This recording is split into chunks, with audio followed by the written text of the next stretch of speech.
Okay, it's claiming that we are now live, and I'd like to thank Mr. Carl Benjamin, Mr. Professional. It seems things are going well for you right now.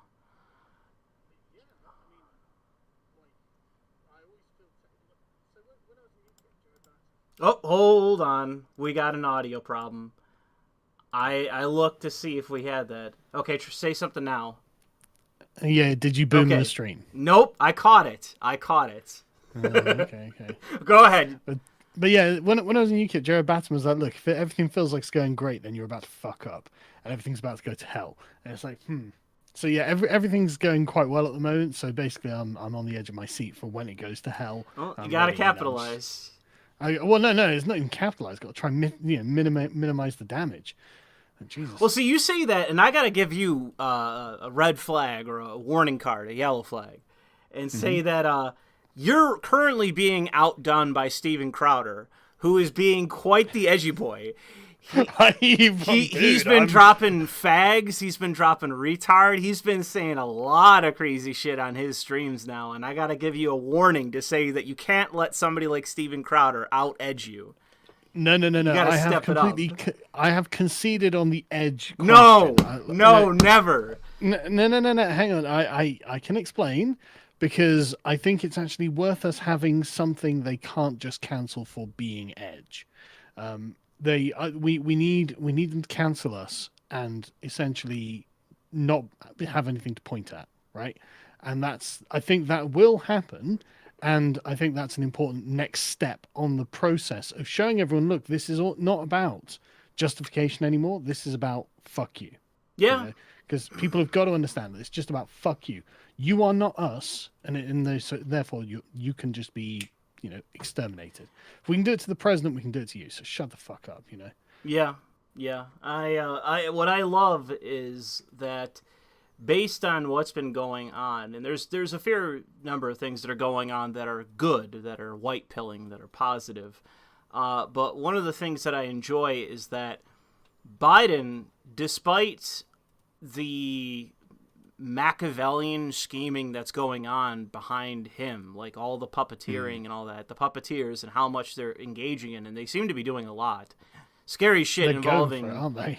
yeah, scary shit. I got an article that I could pull up that I was saving regarding that guy that said at Nancy Pelosi's desk he just got out of jail. He's been in jail the entire duration since For January what? for stealing a piece of mail, trespassing allegedly, although they're probably going to drop that charge, and sitting at her desk. That's what he did. Oh, what from the capital? No. This sounds Yes, like the guy from from the the Capitol riot. yes, the Yeah. guy from the Capitol riot who sat at Nancy Pelosi's desk and took a piece of mail off her desk. He was in jail since January 6th, all the way until like a few days ago or a week ago. Yeah. And then what's happening with him? I assume he's either gonna try to mount a legal defense or Epstein himself.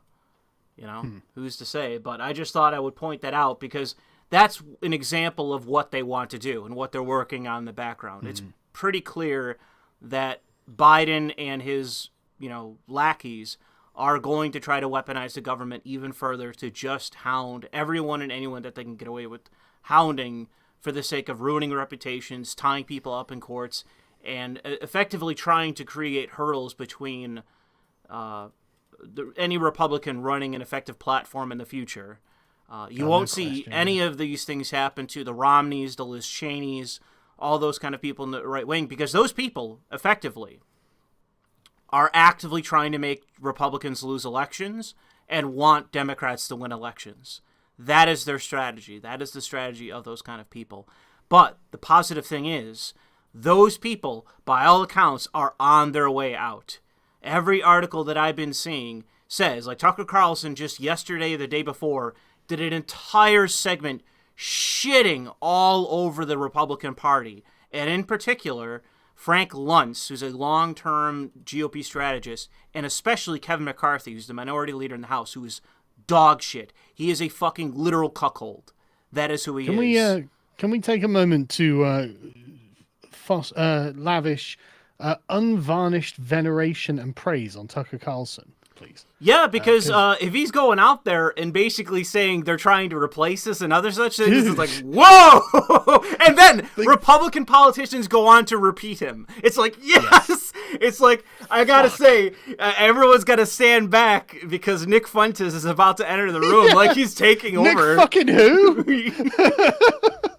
They can try to get him off. They can try to stop him from boarding planes, but they're not going to stop him from taking over the fucking networks and over the White House eventually. Because it's amazing that things have gone from like 4 years ago, you had Charlie Kirk and all these people being like, America's an idea, open borders, basically, all the way to Charlie Kirk is just one step behind. And it's like, Tucker Carlson's mainly right about immigration. Like, that's what he said following that segment.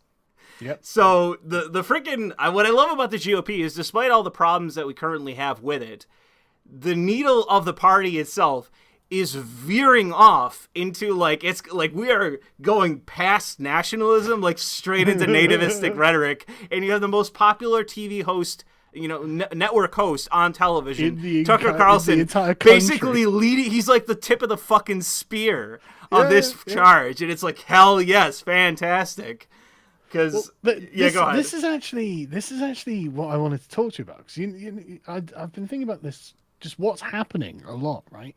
And I'm trying to figure it out. And I'm just like, okay, so what the fuck is happening? And I ended up hitting on the question, what is the point of a conservative, right? Mm-hmm. As in, not just, because for every other position you can think of, including our classical liberal position, there are things I want to do to change the world, right? There are things that I want to do to make things more amenable to my ideological position. So what is it that the conservatives are even here for, if for no other reason to be a voting bloc that essentially says, I have no plans? And I've been thinking about this a lot. It's like, okay, so, I mean, what do you think? What do you think the purpose of conservatives is? Well, it depends on which way you want to look at what is effectively conservatism. You have you have the issue of basically what conservatives want to define for themselves, because there seems to be multiple ways of basically defining what a conservative is. And it goes from sort of the actual, very strong traditionalist and everything that is, comes from that. Of basically, you are more concerned about your own community, your own neighborhood, your own locality. Then you move that up to the state, and then finally at your own nation. And I think that's basically where it cuts off. I think that in order, in my mind, to be a true conservative, your focus has to be on the borders of your own nation. It doesn't, you start losing the definition if it moves outside of your own nation's borders. Yeah. Maybe, with an exemption towards practical politics reflecting your actual regional dilemmas, what's going on within the region or the continent. And as well, if you are a pissant nation in the middle of nowhere, you got to protect yourself from other, other nations. Do you mind if I just interrupt you? Because what I'm hearing is the kind of argument that the left make about what is a woman, or the stereotype of a woman. Like, well, wears a dress, has boobs, and so you're giving me all of these sort of secondary qualities rather than the primary essential quality. Right. Well, and so, when I say what's the point of a conservative? Is in what's the in a fire, what's the animating principle? What's the thing that would make it build something? Patriarchy is pretty much what I would say. That would be my way of defining it. Is that it is effectively, it is basically not the method, the why. The why does it do anything? Well, responsibility. The assumption of responsibility on behalf of those that are immediately surrounding that person, and but then why? Acting. I don't think that's the reason. Why do you take this responsibility? What's the point? Well, morality. Having an actual morally positive view.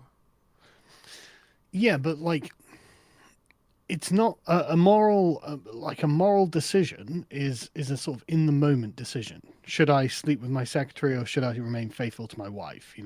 Like it's so it's I think it's more than that. Like what's the overarching theme of the person's like vision of the universe?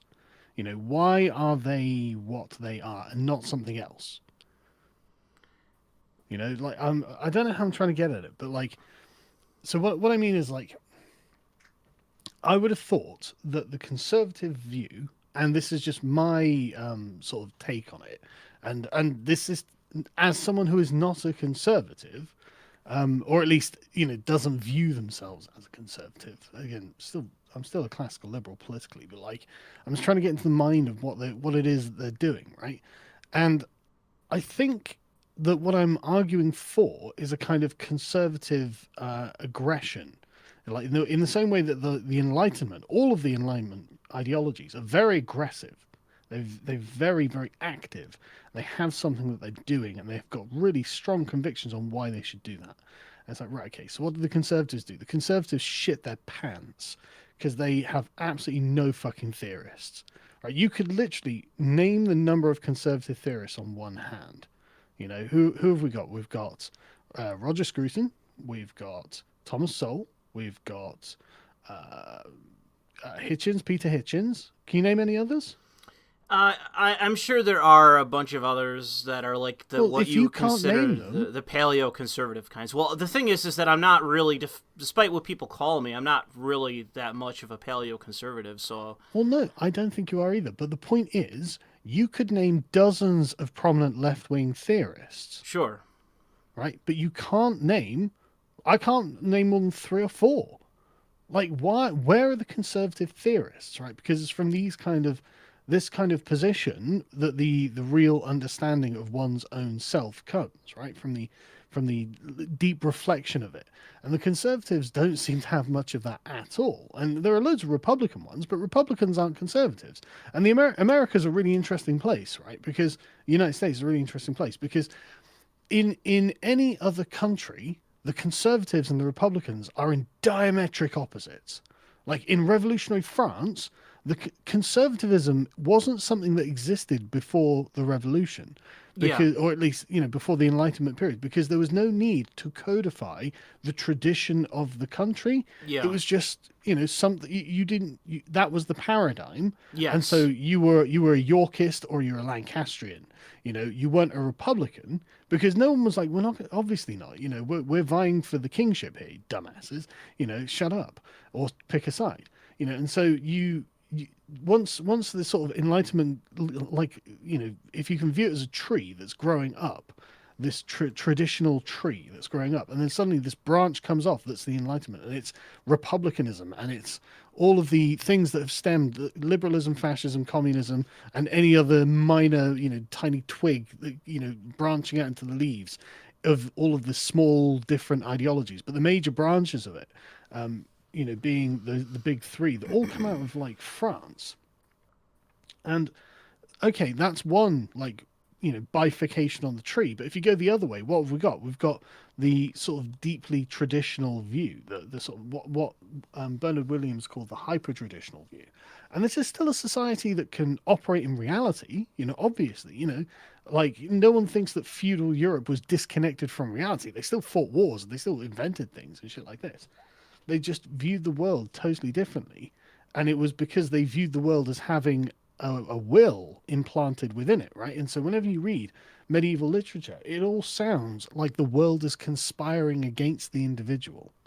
Right? The world. So all of the stories that are told from a very sort of egocentric perspective.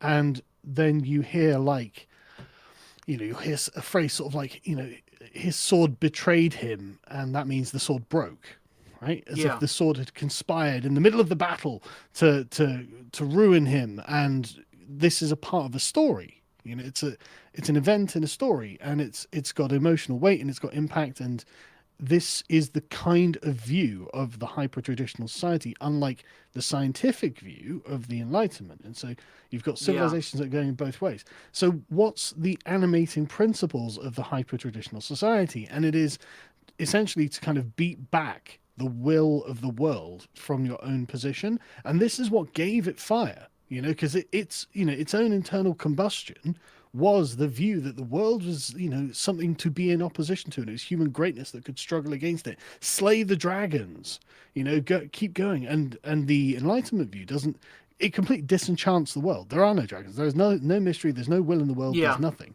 There's nothing exciting and mystical and legendary.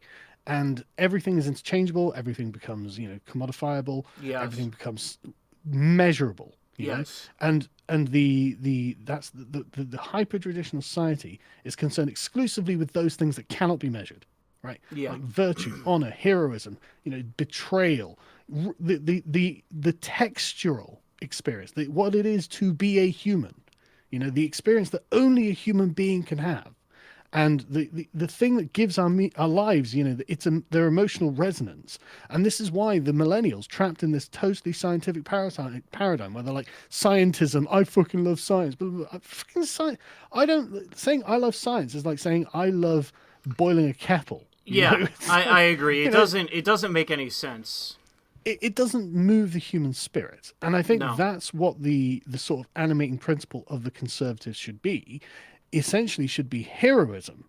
Yes. And the conservatives are all really fucking dull people who can't seem to articulate any of this, because if you start putting it in this phrase, in the sort of civilizational view of what a conservative is meant to be, then suddenly it's like, holy shit, to be an American conservative is to uphold American society. And I think this is why they're freaking out about Marjorie Taylor Greene saying Anglo-Saxon political traditions, because I don't know why it has to be said that an English-speaking country that has got like sergeants at arms in the fucking there's simply no denying that used the common law, that revolted against the Empire of England, should have any connection to fucking Anglo-Saxon traditions. It's just such a mind-bogglingly dumb thing to be freaking out about. And the problem with that as well is... Hang on, just if I can just finish, because I'm like, just to nail on the end there, right? Because what they're doing by severing you from these Anglo-Saxon political traditions is also severing you from the narrative of England. Yes. And that's the tradition. Yes. And that's, I think that's the entire thing of why the conservatives are failing, is because they don't understand this. Because suddenly, if you put it in these frameworks, dude, what do you not have some sort of fucking moral duty to be an American from that? It's because so many of them actually buy, especially those that are part of the establishment, they have actually and genuinely, it isn't just for the money, they buy into it. The idea of nation of immigrants. They buy into it. And I think that the problem that we have is that over the course of the 20th century in the United States, that narrative was everywhere, and a ridiculous number of people in American society have bought into it. And it's amazing, too, because one of the things that you see is that there are plenty of people that do not have relatives, and I know people like this. I even had like a whole half of my family is like this. There are no immigrants in that side of the family. Every single person that has been in this country effectively, either to a point that we don't know or through the duration of the nation. And there's a lot of people statistically that are like that. But the issue is that whole concept has been denied.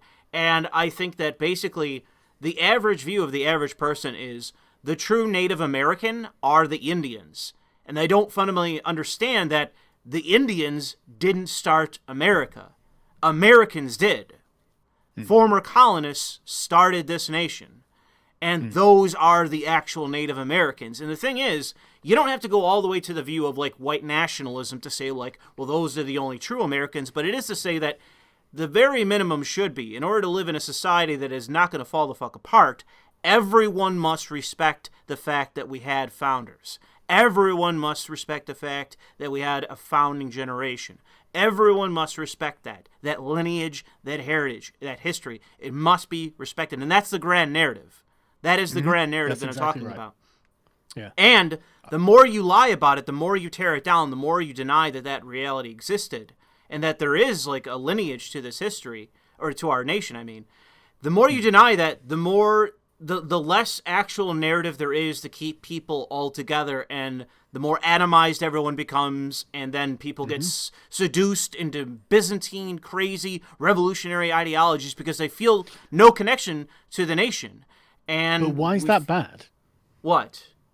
Why is that bad? What, that people become radicalized and revolutionaries? Yeah. Because they're not American. The reason is because they say, well, it was the American Revolution that made America, so revolutions must be good. And you'll be stuck in a position where you're like, shit, that's actually a good point, right? But why is it bad? Well, from a non-American ideological point of view, and if it's from the sort of traditional English point of view, it's because the whole point of the tradition is a kind of story that links things together. Right, it becomes causal. Yeah. And the interesting thing, you're absolutely right about the needing, if you want to keep the story intact and like make it real, then the people like the great thing about America is it's actually totally incorporative in the narrative of it. Right, so you get like you can make Englishmen out of the Irish. Right, it's amazing. Yes, I know what you mean. Some of the most fervent Englishmen are Irish immigrants to America. It's incredible watching them defend these kind of principles. I'm like, oh, good, because the Irish over here are fucking Europhiles, and it's gross. It's like we didn't teach them a damn thing.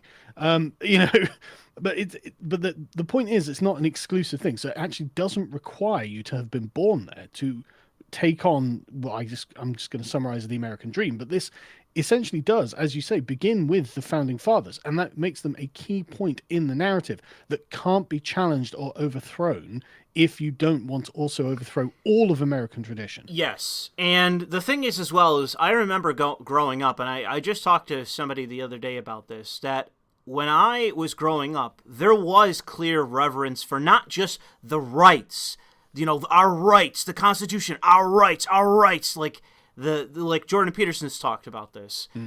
That is what became revered. And now it's like, well, healthcare's a right, and this is a right, and housing's a right, and all this other shit. And that's the problem with the Republican Party of today. The weak part of it is they talk about this, and it's like, no, that's a totally wrong perspective to take. It should be about our liberties, fine, but that is not actually the impetus for what, it's not an actual moral standing of what we're entitled to. That's not actually what it should be about. But the thing is that let me say, before we got to today, I remember growing up and people would revere the Founding Fathers. People would discuss the Founding Fathers.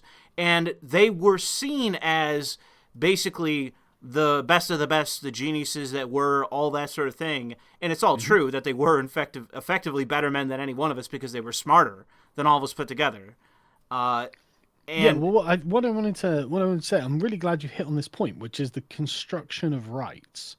That's the thing that's killing the West at the moment, and that's what began in France. Because the idea that rights are constructed by the state and can be bestowed is exactly the view of fascism, and it's exactly the end point of the Enlightenment. Basically, if you can apply enough force, then the rights can be put into reality. It can be reified.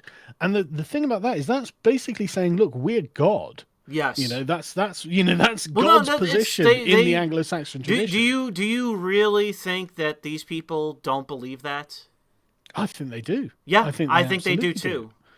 And that's terrifying because that's the problem. That's where all the tyranny comes from. Yeah. And that has essentially, that paradigm has taken over the Anglo-Saxon political traditions, which is why Marjorie Taylor Greene's saying, look, actually, I don't think that she understands this to the extent that we're talking about. No, we understand I don't think so. But I think intuitively, she recognizes that there is something foreign that has arrived. Yes. And so asserting the traditional heritage seems like a logical next step. Yes. But obviously to the left, this is like, white supremacy, but that's not what this is. What she's asserting is saying rights are imbued in us by God, not by the state. By their definition, it is white supremacy, but it's because they want effectively to French supremacy. That's the problem. They want French supremacy, and we should be no. If you're going to describe it as any kind of supremacy, what it is English supremacy, which is why she's using Anglo-Saxon political traditions. She wants the political supremacy of English traditions over the political supremacy of French traditions, and I think that's totally valid. That's a totally valid political position. I think that you are are correct about her view, but I think you're incorrect about theirs. I don't actually think they have that kind of actual deep understanding of the topic at hand, of like the basis of what they're talking about, where not it the comes left. from. No, I didn't think the left did. I'm just trying to identify it. I'm just I don't think our, like, basically, if there's, and I'm asserting this more and more, that there's effectively, it's boiling down to there's our side and there's their side, because that is where we're going. And that's where the left has dragged us. And it is because as well that it seems that our side, that being effectively the right, it is coalescing. Despite what people want to say of like, no, there's rifts. It's like, no, I'm looking around and I'm seeing a lot of cohesion. It seems to me that a lot of people are coalescing, and the people who aren't, they're on the other side. It seems that the people that are, they're actively helping, the people in Georgia and that who actively help the Democrats win those elections there. With the presidential, the Senate seats, they actively helped our opposition win those elections. And I'm not just saying that like sarcastically or whatever. I mean, with purpose, they wanted the Democrats to win those elections. And well, can I just go back to this construction of rights? Go ahead. Because I think this is really important, right? Because the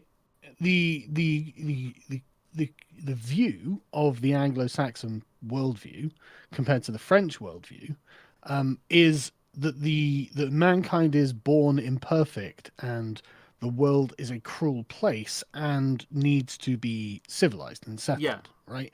This is the English view. The world's actually really rough, but by being good people, we can achieve a decent and just world, at least to a reliable degree. And the French worldview seems to be completely different from Rousseau's perspective, that humans literally are born perfect and then are corrupted by society. Right, and this is exactly what Rousseau lays out in the Social Contract, and this is a totally opposite worldview.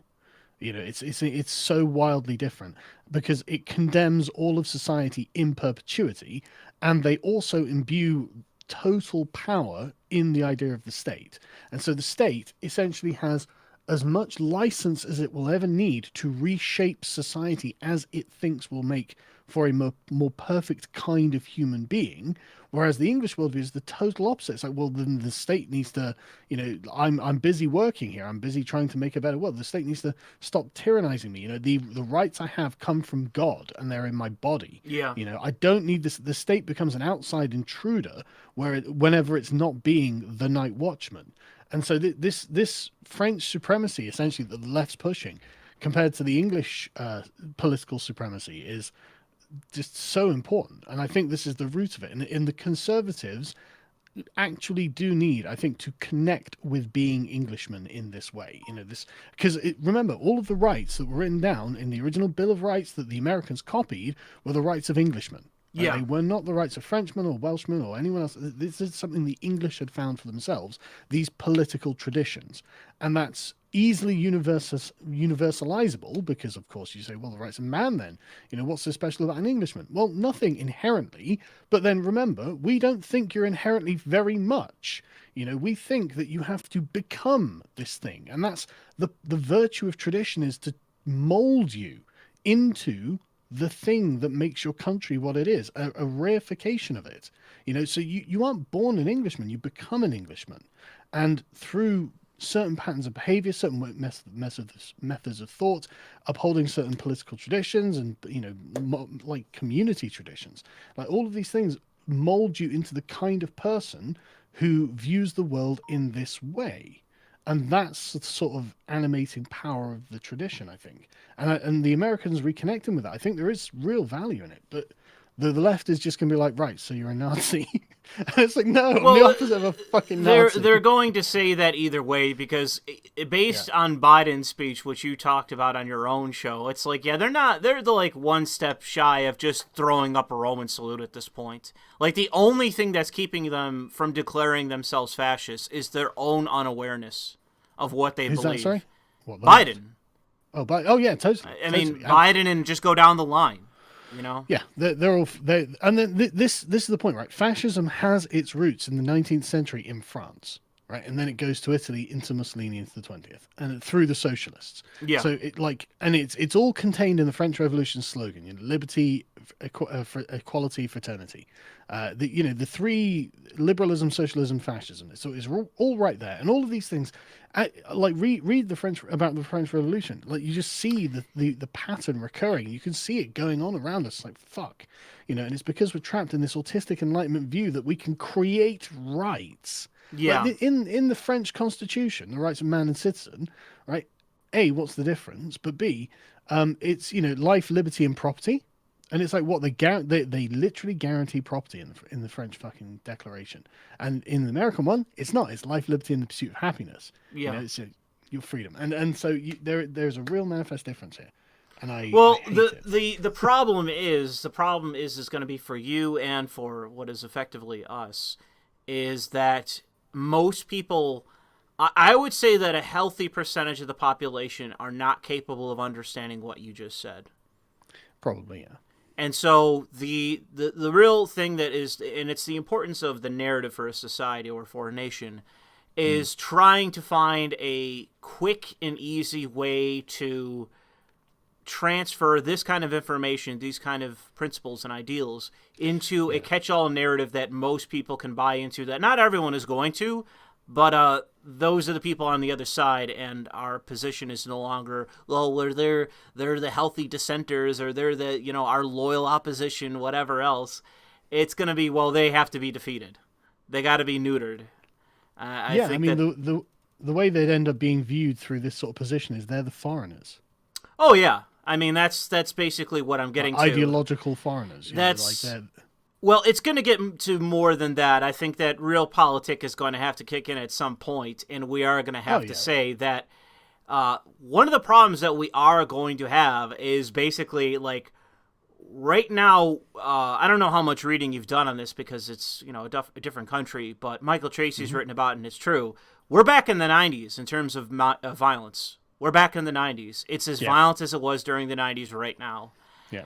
And the problem is that I think we are in a far worse off position now than we were then, because it seems like a lot of people in our society are just hypnotized. Like, they think that, like, it's the fault of the system, of white people, of themselves, or something. Like, they see a black person curb stomping an Asian guy, like a random old Asian woman, and they think that the Asian is basically the guilty party. And I'm not joking. Like, a lot of people say it's white supremacy that did this. It's like, right. Well, I'm not going that far. Like, that is. Oh no, there are ones that do that. I'm not doubting that. I'm saying for the average person in society, it seems like there are a serious, considerably large number of people who are not necessarily on board with Black Lives Matter, but they have bought hook, line, and sinker into the narrative that basically black people are victims.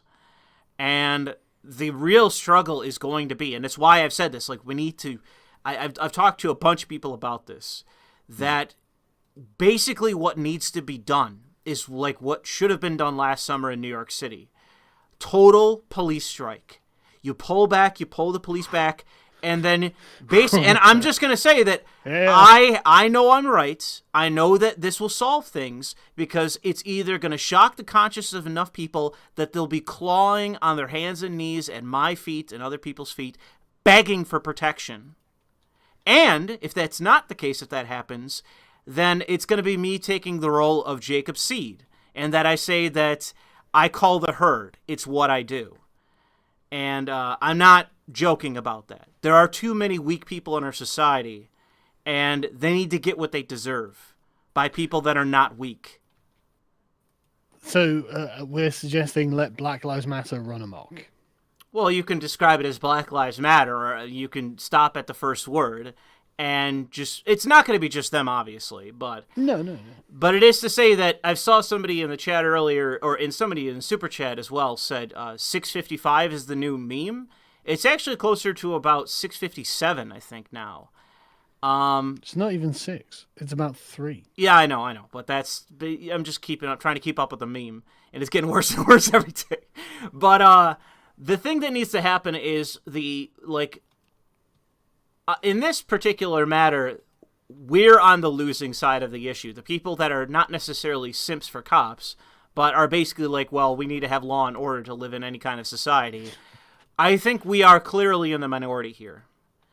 And the only thing that I think is basically going to wake people up to that fact is basically pulling the police off the beat and then watching what happens. And basically, once again, I have to go back to the Tarkin Doctrine. Oh, we already have examples of this, though. This No. is happening in Seattle and Minneapolis. The police are just leaving. Okay, fine, but no, nothing's changing. Nothing's changing. The murder rate's going up. Okay. The murder rate in Seattle was like massively up, like but 200%. It is the frog in the boiling pot. Yeah. They don't notice it, and what you need to have happen is real. And I'm sure if there is examples of this in Brazil, there's examples of this in Canada. There's several examples of this, across the world, where the police actually go on strike, and it isn't just these like stupid maneuvers. It's an actual strike where they back off and no one fills the void. Yeah. And it's just total chaos. And the hope is that it's basically, trying to defibrillate the society, get people to wake up and realize, hold on, maybe I shouldn't sympathize with criminals. Maybe I shouldn't empathize with criminals. And that is the problem we have. Tens of millions of Americans sympathize with criminals. Their morality is inverse to what it should be if they were sane. Yeah. And so they've adopted the French view of nature, right? Yes. The person is born good and is corrupted by society. Yes. And we need to get them back onto people are actually really fucking selfish shits. And they will be that. Well, no. Leave kids alone and don't give them discipline, and you'll see that the natural state of man is being selfish and belligerent, right? Of course. And this is the point of the tradition, is to discipline us into being people who are better than that, and that's what's been absconded when it comes to certain communities in the United States. The ethical failures of some of these communities, just what they should do. The decisions they should make, how they should behave, are just so fucking... The question of how the black community should behave is just... That has been lost. Yes. The Americans have lost that question. And you're basically... I agree completely with you, but you're making a self-defeating argument, because just by saying what you said, most people will cringe and hide and they're not willing to listen to you, even though you're completely right, because they think, oh, racism, I don't want to be called racist, he's a racist, I don't know. And they panic because they're in fear. And so what must be done?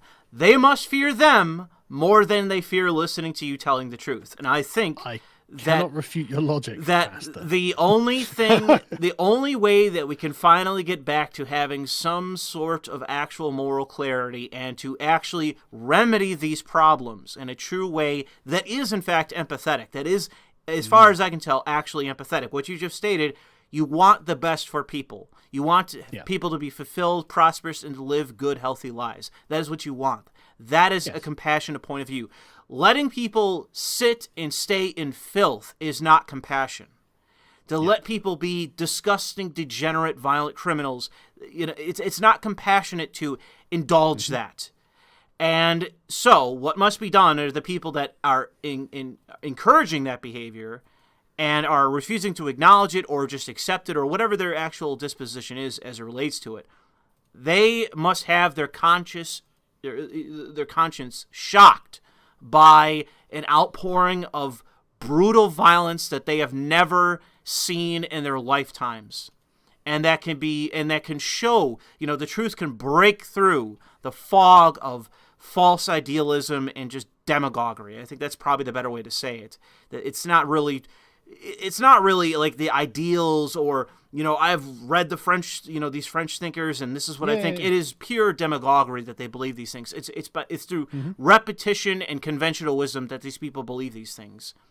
Totally. And so, I wasn't trying to imply that this is what they thought. No. I was trying to suggest this is what was happening. It is. You are correct in that it's not even happening. Has happened. I think that's honestly the best way to put it, because it's just simply the status quo. It's not becoming it. It's simply it is the status quo. It has long been it, as far as I can tell.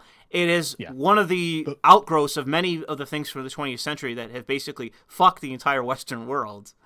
Yeah. And But I've been trying to get to the root of why this has happened and why like the English speaking tradition has been unable to assert itself. That's the thing, isn't it? Because from that position, once you work that out, you can craft your own memes, as it were. yeah, well, Your meme weapons, in the same way they do with racism and stuff like that. I agree that it is effectively the abandonment of a long-standing tradition and the adaptation of something that is effectively foreign, whether it's my country or yours. I think it's pretty clear that when you listen to the rhetoric and the rest of it, it doesn't originate here. And you know what would be hilarious? It would be more useful is if these people didn't use so many like sort of like quasi-Russian terms, like ex-Soviet terms, and Well, they instead have to use constant continental terms. I mean, look at everything they say. Well, right? Like no pasaran.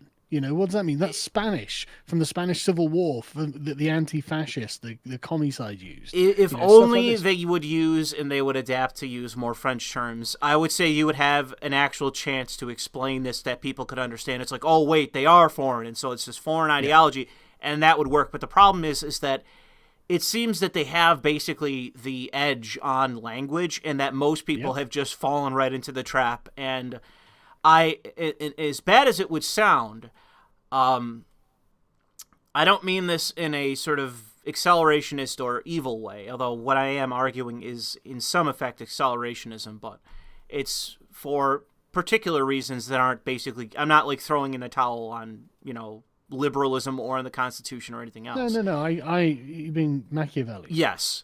But the real thing, I suppose, is trying to get people to basically break through the fog that has come from the 20th century that so many people are just used to and are unwilling to break from. Like, it seems like there is a genuine resistance from a great deal of people to believe anything but what they are told in terms of, like, the general conventional wisdom, the general consensus. They just aren't willing to think about the issue more than what they are simply told. And so hang on, just Academic Agent has a great term for this. He calls this the boomer truth regime.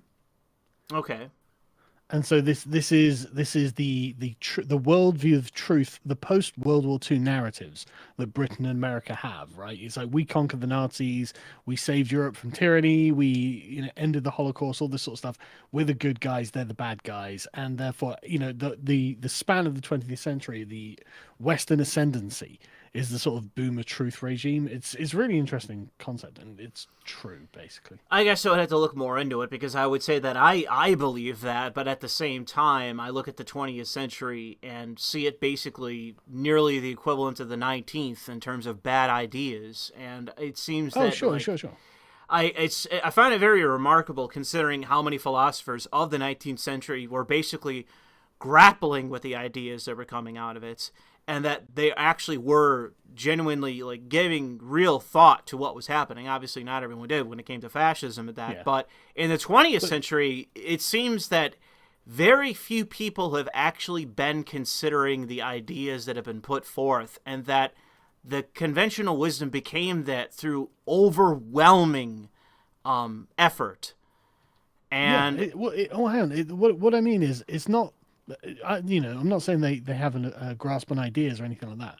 What I'm saying is it's the self-congratulating and self-verifying narrative of the West after World War II is rooted in the people who won the Second World War, what we did afterwards, how we won the Cold War and stuff like this. So Thatcher and Reagan and all this sort of stuff. And this like justifying narrative has broken down. Like, it's like Britain will probably be non-existent in probably a decade or two at the most.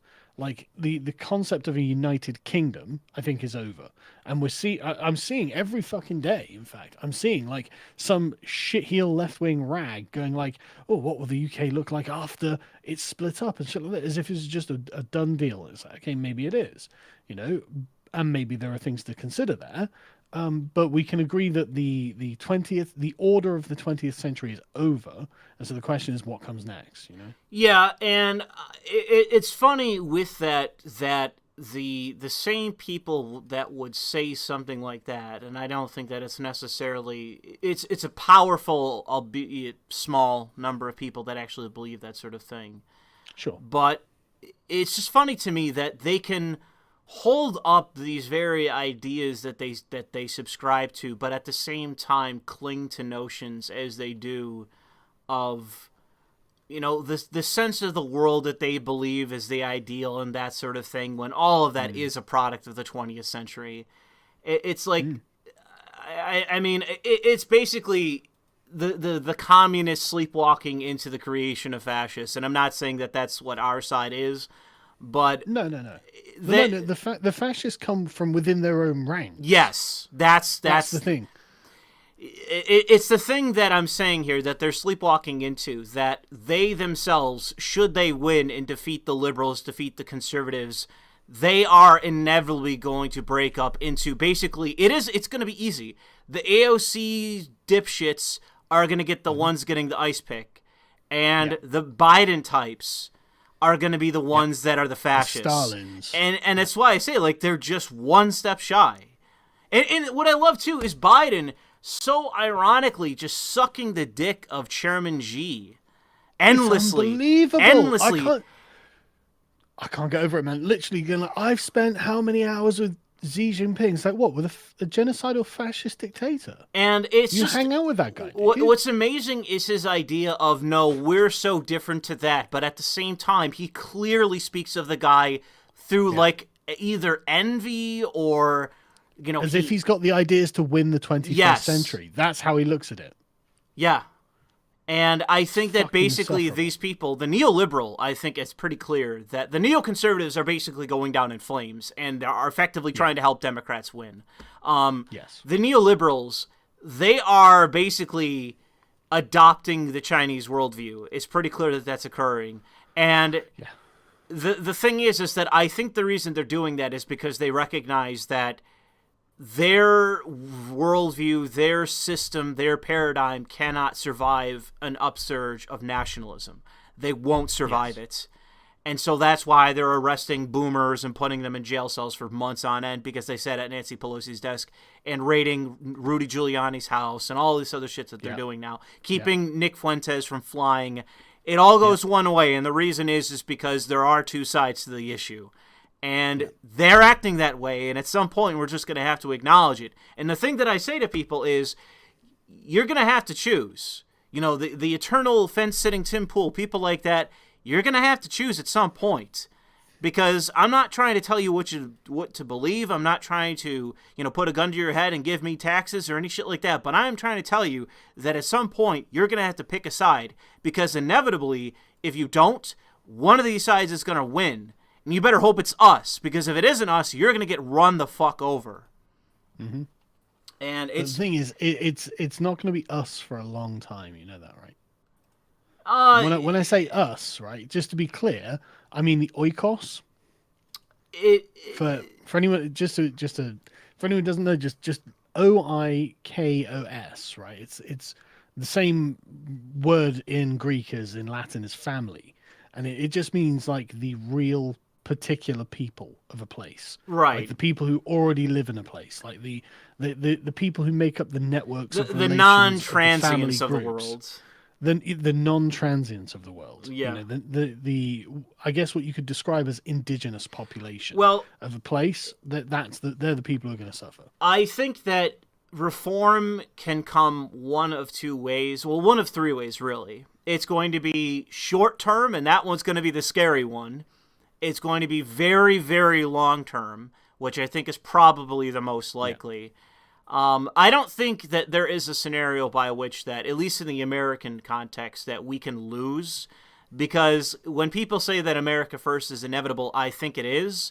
And I think that basically the question isn't how we can get to power. I think that it's very clear that it's just a matter of preventing fortification. And once that goes, cutting off immigration. And once that goes, we got this. Because the conservatives, as far as I can see, people on the right are having kids, they're creating the next generation.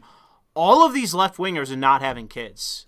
overwhelmingly. They are indoctrinating. They're indoctrinating. Sure, overwhelmingly. but and that is how they generate. You're absolutely right. That's how they generate. But the thing is, they're actually really good at it, and they control everything, and they're doing it every day. I agree with you, but the right it's not wing going to be stopped. The right wing is already aware of that, and all you need is one person in the room to say that all you need to do is pop the bubble, intentionally pop the bubble on American universities, and it'll go. Those people are being tyrannized.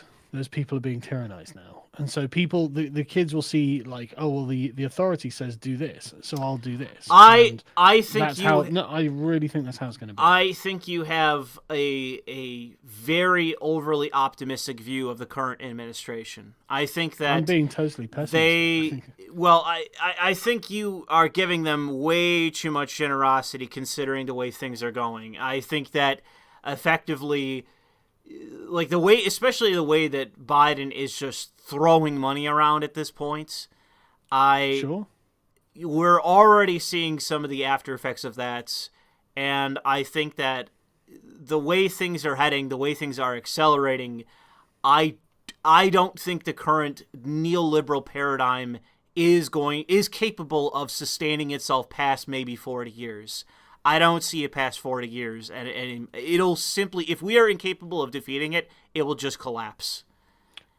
Well, yes, but the problem is what it becomes, right? Because if it collapses, it collapses not through delegitimization, but because literally the people have degenerated to the point where they can't sustain it, then what difference does it make? I would say that you don't know that. I've seen it, and I think it's true, that the people on our side of things are not, maybe it's different in the UK context, but I think that in the American context, if basically the system itself collapses, where effectively law enforcement, federal agents walk away because they're not being paid anymore, I think that you will see us fill the void very quickly, and it will no longer be us asking permission anymore. Put it like that. It will be us saying, subscribe to PewDiePie or else.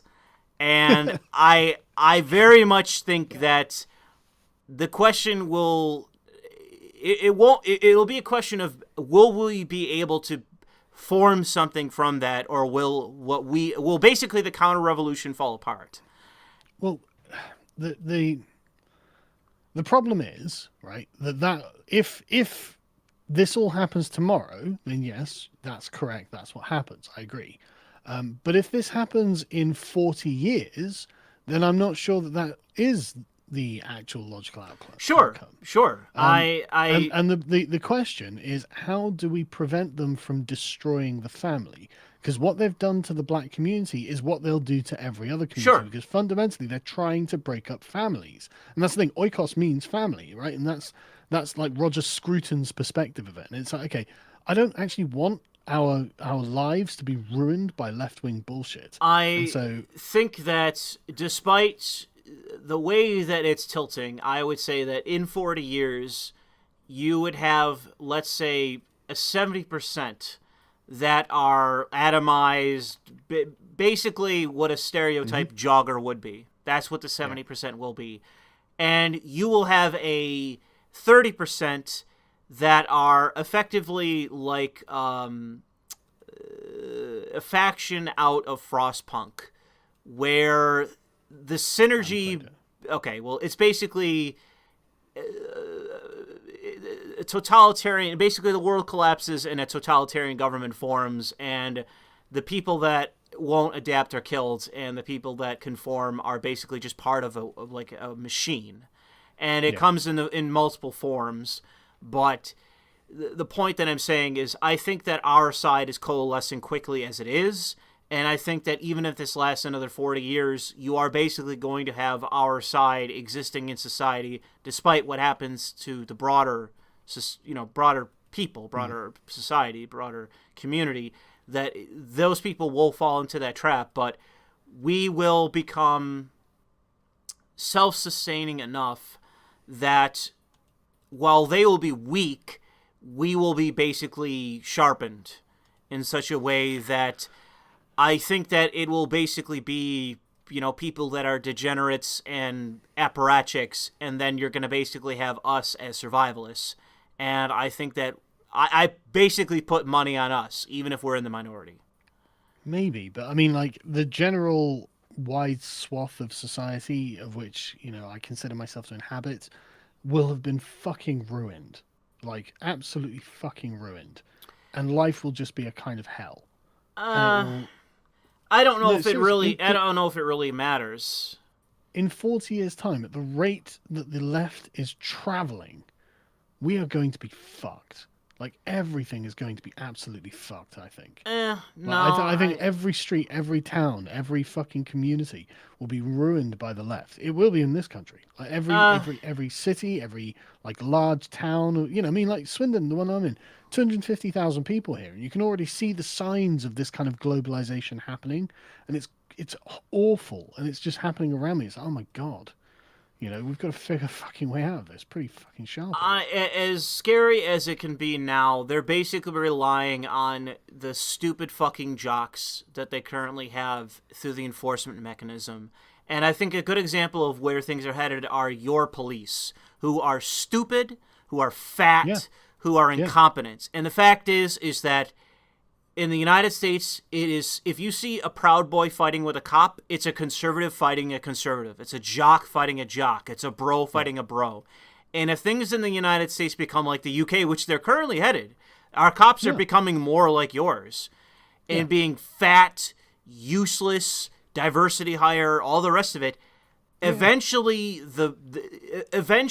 people will not fear the government anymore. Our side will not fear the government anymore. And by that point, your side might literally be the equivalent of the black community because of the wrong destruction of the family. Wrong. Constant. No, but hang on. The thing is, like, you're wrong. Say wrong, but no, but I don't know if that's true. Our side is becoming more traditionalistic. Our side, despite being atheists, are converting back to fucking Christianity. I read fucking Bible quotes and shit on my channel. You're the one talking about the positive view of Christianity despite being atheist. I agree. But do you think those fascists give a shit? They're going to kill us. They're just going to kill us all. But if the only way that happens is if the jocks are the ones pulling the trigger. Because if it comes down to us versus them, if they don't have the jocks, if they don't have the bros, if they don't have these fat-headed fucking retards like they do in the United States right now, we have the guns, we have the training, we have the moral clarity, and we are unafraid. They're the side that are full of fucking cowards and useless fucking incompetence. So I think you are greatly misunderstanding the situation if you think that we're going to be pulverized by these fucking retards. These buffoons. That's what they did in France and Russia. And I wouldn't say that they're as incompetent as you think. The only reason they are effective in the United States of America is because currently you have cops and law enforcement that are overwhelmingly conservative following fucking orders. Yeah. And they are quitting currently in mass. And who are they being replaced by? Retards that are very close to the cops in the United Kingdom who are fumbling, bumbling, incompetent retards who no one fucking fears. Yeah, but except the individuals whose houses they turn up at in the middle of the night. Those. Yes, but that's the only way that they can do this effectively is drip by drip. But they will. They've got all the time in the world. They are in no hurry whatsoever. All of the forces are heading in their direction, and the retards that they're hiring will think you are a fucking Nazi and deserve being shot. And so when 20 of them turn up, okay, they're shit, but you really they're going to do everything they want, and they won't be intelligent enough to know why they shouldn't. I think you are discounting the rate of radicalization in the United States. I think you are discounting the real, raw, anger that exists on the right in the United States. And I think that I'm not saying that's January that's not there, 6th, right? and I said this, I've been telling this to a few people, including my own parents, who bought into the media narrative about January 6th. I said, if you think that that was bad, you have no idea what's coming, because the next step, besides instances like that, are going to be people who are effectively on our side, who flame out, who then do mass shootings. Yeah, it's going to be awful. And just to be clear for anyone listening, I don't want any kind of violence or mass shootings or anything of the sort. No, right? and neither do I. But No, of course not. But my point is that I'm saying this because I want to avoid those kind of instances, and that's why I don't think that you are right, because I don't think that our side has the disposition of simply giving in, because it seems as though as things are progressing on the right, especially in the American context, the left can only push things so far. Like, you have no idea how far things have radicalized here in the United States after the election. People in our country have basically given up on the idea of democracy. Like, they think that we don't live in a democracy, that it's all a fraud. So what's the point? So yeah, if you have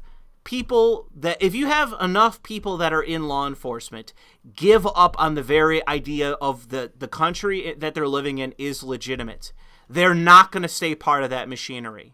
They are simply not. Yeah. And if they do, they're going to be basically plants. Yeah, I don't disagree with you at all. But what I'm saying is that, how to frame it, the retards that will control the police and the state and all of the government and all of the organs and the animating will of the entire edifice will have far more power than any one individual person or any group of individuals in the United States, and they will raise armies of retards and kill you with them. That's what I think will happen. No, I don't agree with that. The only way that it will ever get to that point is if we are in a full-blown civil war. And I put the money on us, because I don't see the other side actually doing what is necessary. Like, they simply don't have the will. They don't, like, they might have all the money in the world, but that doesn't mean shit, as we've seen in the past. Well, I tell you what they have. What they have, and this is actually a really important point, is organizational skills. Yes. Well, hang on. Right. So the ability to organize and the coordination and organization of a military strategy and force and nation is actually probably the most important aspect of winning any war. Right? Any war ever in all of human history. And so if you're up against an opponent, while individually they are total cowards and totally weak, totally pathetic and sniveling, they are wrathful when they are at full strength. And they have really amazing capacity to organize to full strength. And so I think you're actually totally wrong in underestimating the absolute power and fury that will come out of what they're doing. And they will wield it quite indiscriminately against conservatives, in my opinion. I think that at the rate things are going, at some point, someone will kill Tucker Carlson, right? They will actually kill him. Yeah. And the left will say good, right? So, if you can't organize in the way that these people can organize, you can't win. And the problem for the conservatives is specifically, what are they actually organizing around? You know, this is why I've been thinking about this sort of animating principles of traditionalism. It's like, okay, why would people buy into this? Why would they have the same sort of fear that the left has? Because the problem I think that a lot of the right has is that they're afraid of being attacked. Totally sensible, but if the left can spend any amount of time persuading you, no, we're not going to attack you, then that's your threat level lowered, right? But but the left, they don't view it like that, right? They view in all of reality to be counter-revolutionary, and that means that they rest once they've achieved the objective. Or they don't even rest, but they feel good by revolutionarily changing something, getting you to put the pronouns in your bios, doing this thing, getting everything to change. And this constant like ideology of change means that they will never stop. They every day they'll get up invigorated, and the more organization, the more victories they have, the more they'll feel they need to push on, and the better they'll think they do. This is why Biden is being so fucking radical at the moment, I think. And this sort of ideology of change, this driving force that's uniting the radical left and people like Biden, the right doesn't seem to have that. And it needs that. I agree, but I think that it's only a matter of time before, like, it's very slow, and it's far too slow to my liking in terms of the organization that should be occurring on the right. There is some, but obviously not enough to actually make a real difference. Nowhere near enough. It's ridiculous. I know. If you but seriously, if you think about a war, right? Think of everything in the United States that you can perceive of, every institution, every person, as being a piece on a chessboard, right? What does the left control and what does the right control? The left controls like 90% of the fucking tiles. The right are like, yeah, well, we've got 10%, we've got what? We've got the Supreme Court. Okay, good for you. What else do you have? Nothing. Yeah. And it's like, fuck, you are so fucked. Well, that's not... If this is a game of chess. It's not... That's not exactly true. The right currently has won a bunch of state houses. The difficult... deal. Well, it is... They're going to disappear you in the night. It is... That's what they do. That's what they do. They do this all the time. They've done it constantly. They disappear people in the night. They have public executions. They say this is a Nazi and we need to kill them. That's what they're going to do to the Americans. I imagine that they will. That's what the Patriots are going to get. That's what they're getting. That's why they go. Why would the Biden administration go so hard off the guy who sat in Nancy Pelosi's chair? Because he's an example. He's the thing that needs to be exterminated. And that's what they're going to do. It's not going to stop and they're going to get worse. And so the right really better fucking start thinking about how actually they're going to get out of this tremendously unadvantageous position that they find themselves in. That's what they have to do. Well, because otherwise they're just going to get exterminated. I've already said this before, but the first thing that must be done is the removal of... Sorry. Someone in the chat says we control the farms. Bullshit, do you? Bill Gates controls your fucking farms. Look it up. I'm not even joking. It's mad. These people have everything. You don't understand. They've won. If this was a video game, I'd just concede and start a new game.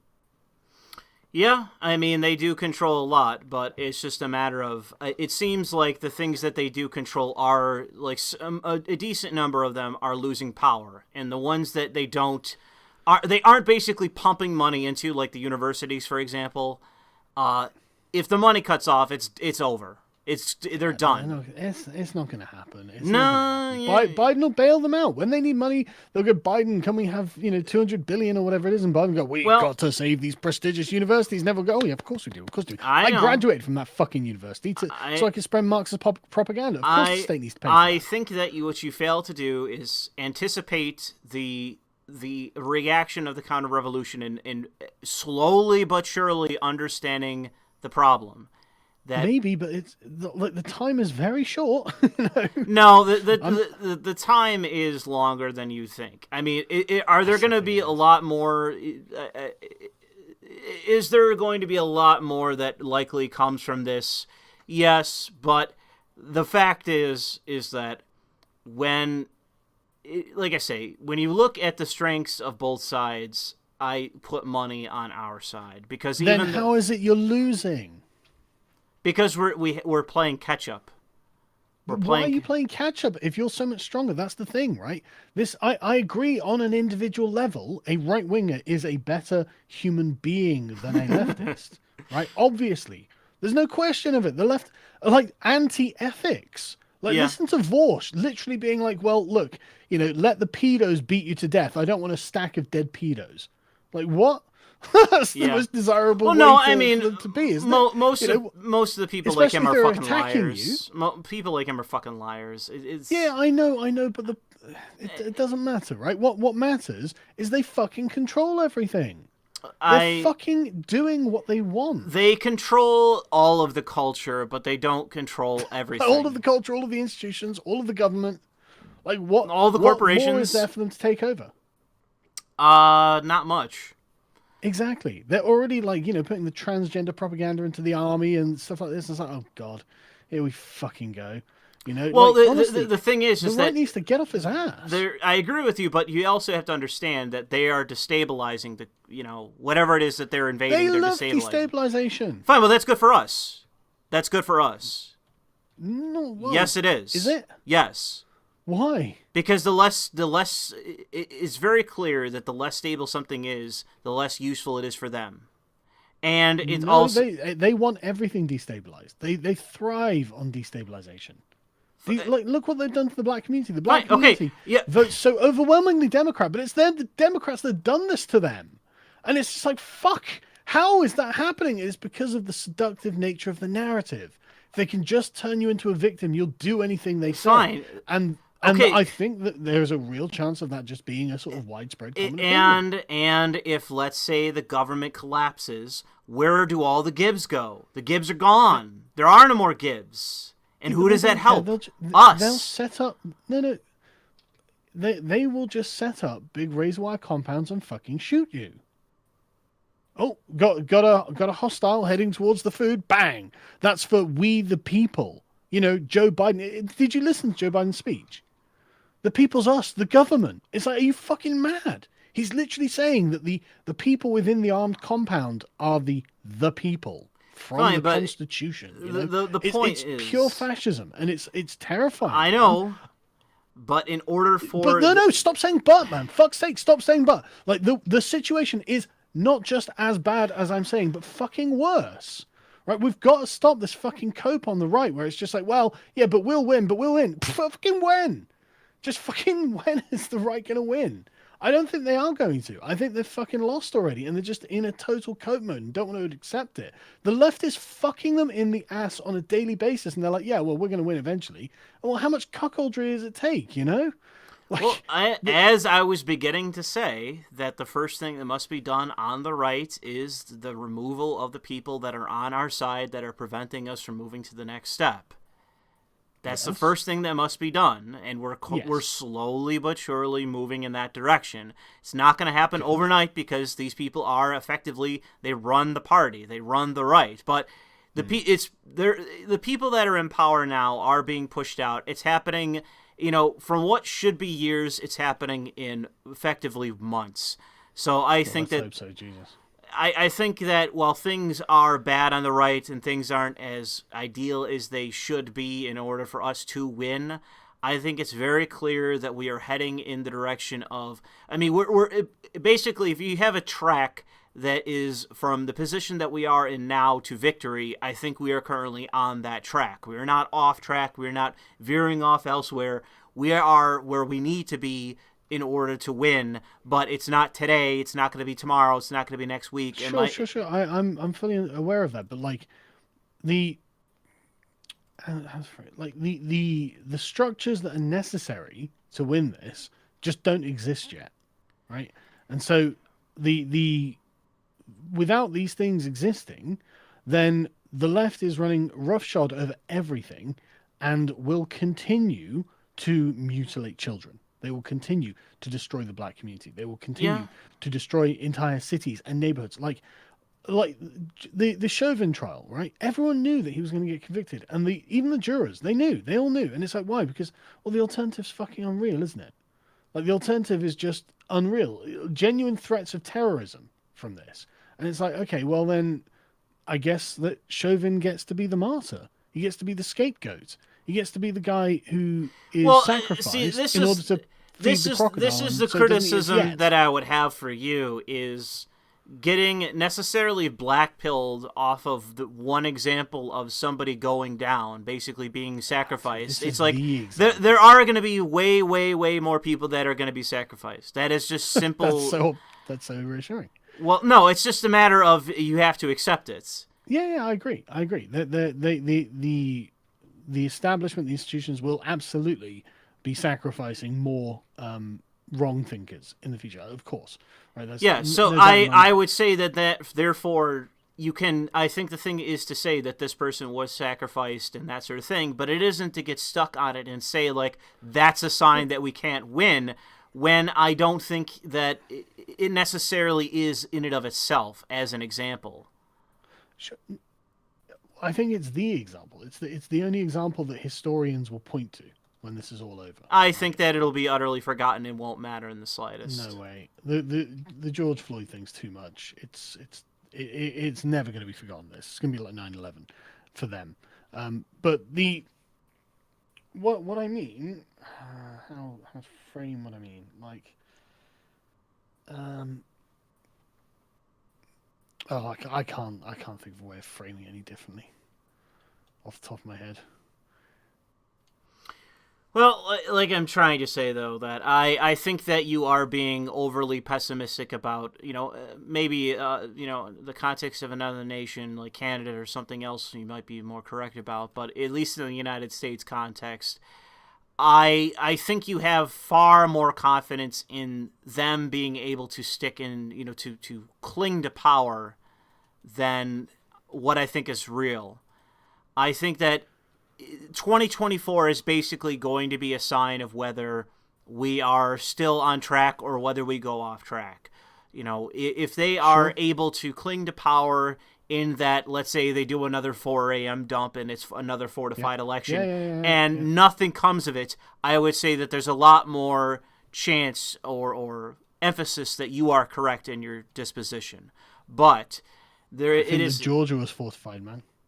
I think it's one of 5 states that were fortified, or one of 6 states. That were fortified. The one afterwards, there was another election afterwards in Georgia. I think it was just fortified again. No, I think that there is a case to be made for that, but I think that election was spiked.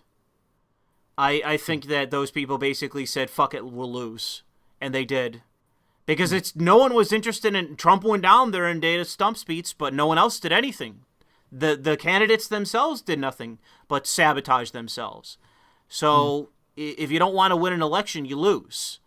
The other side wanted to win, but they didn't. No one did. No one in Georgia wanted those Republicans to win, and so they lost. And Trump got the blame. I'd have to go and look.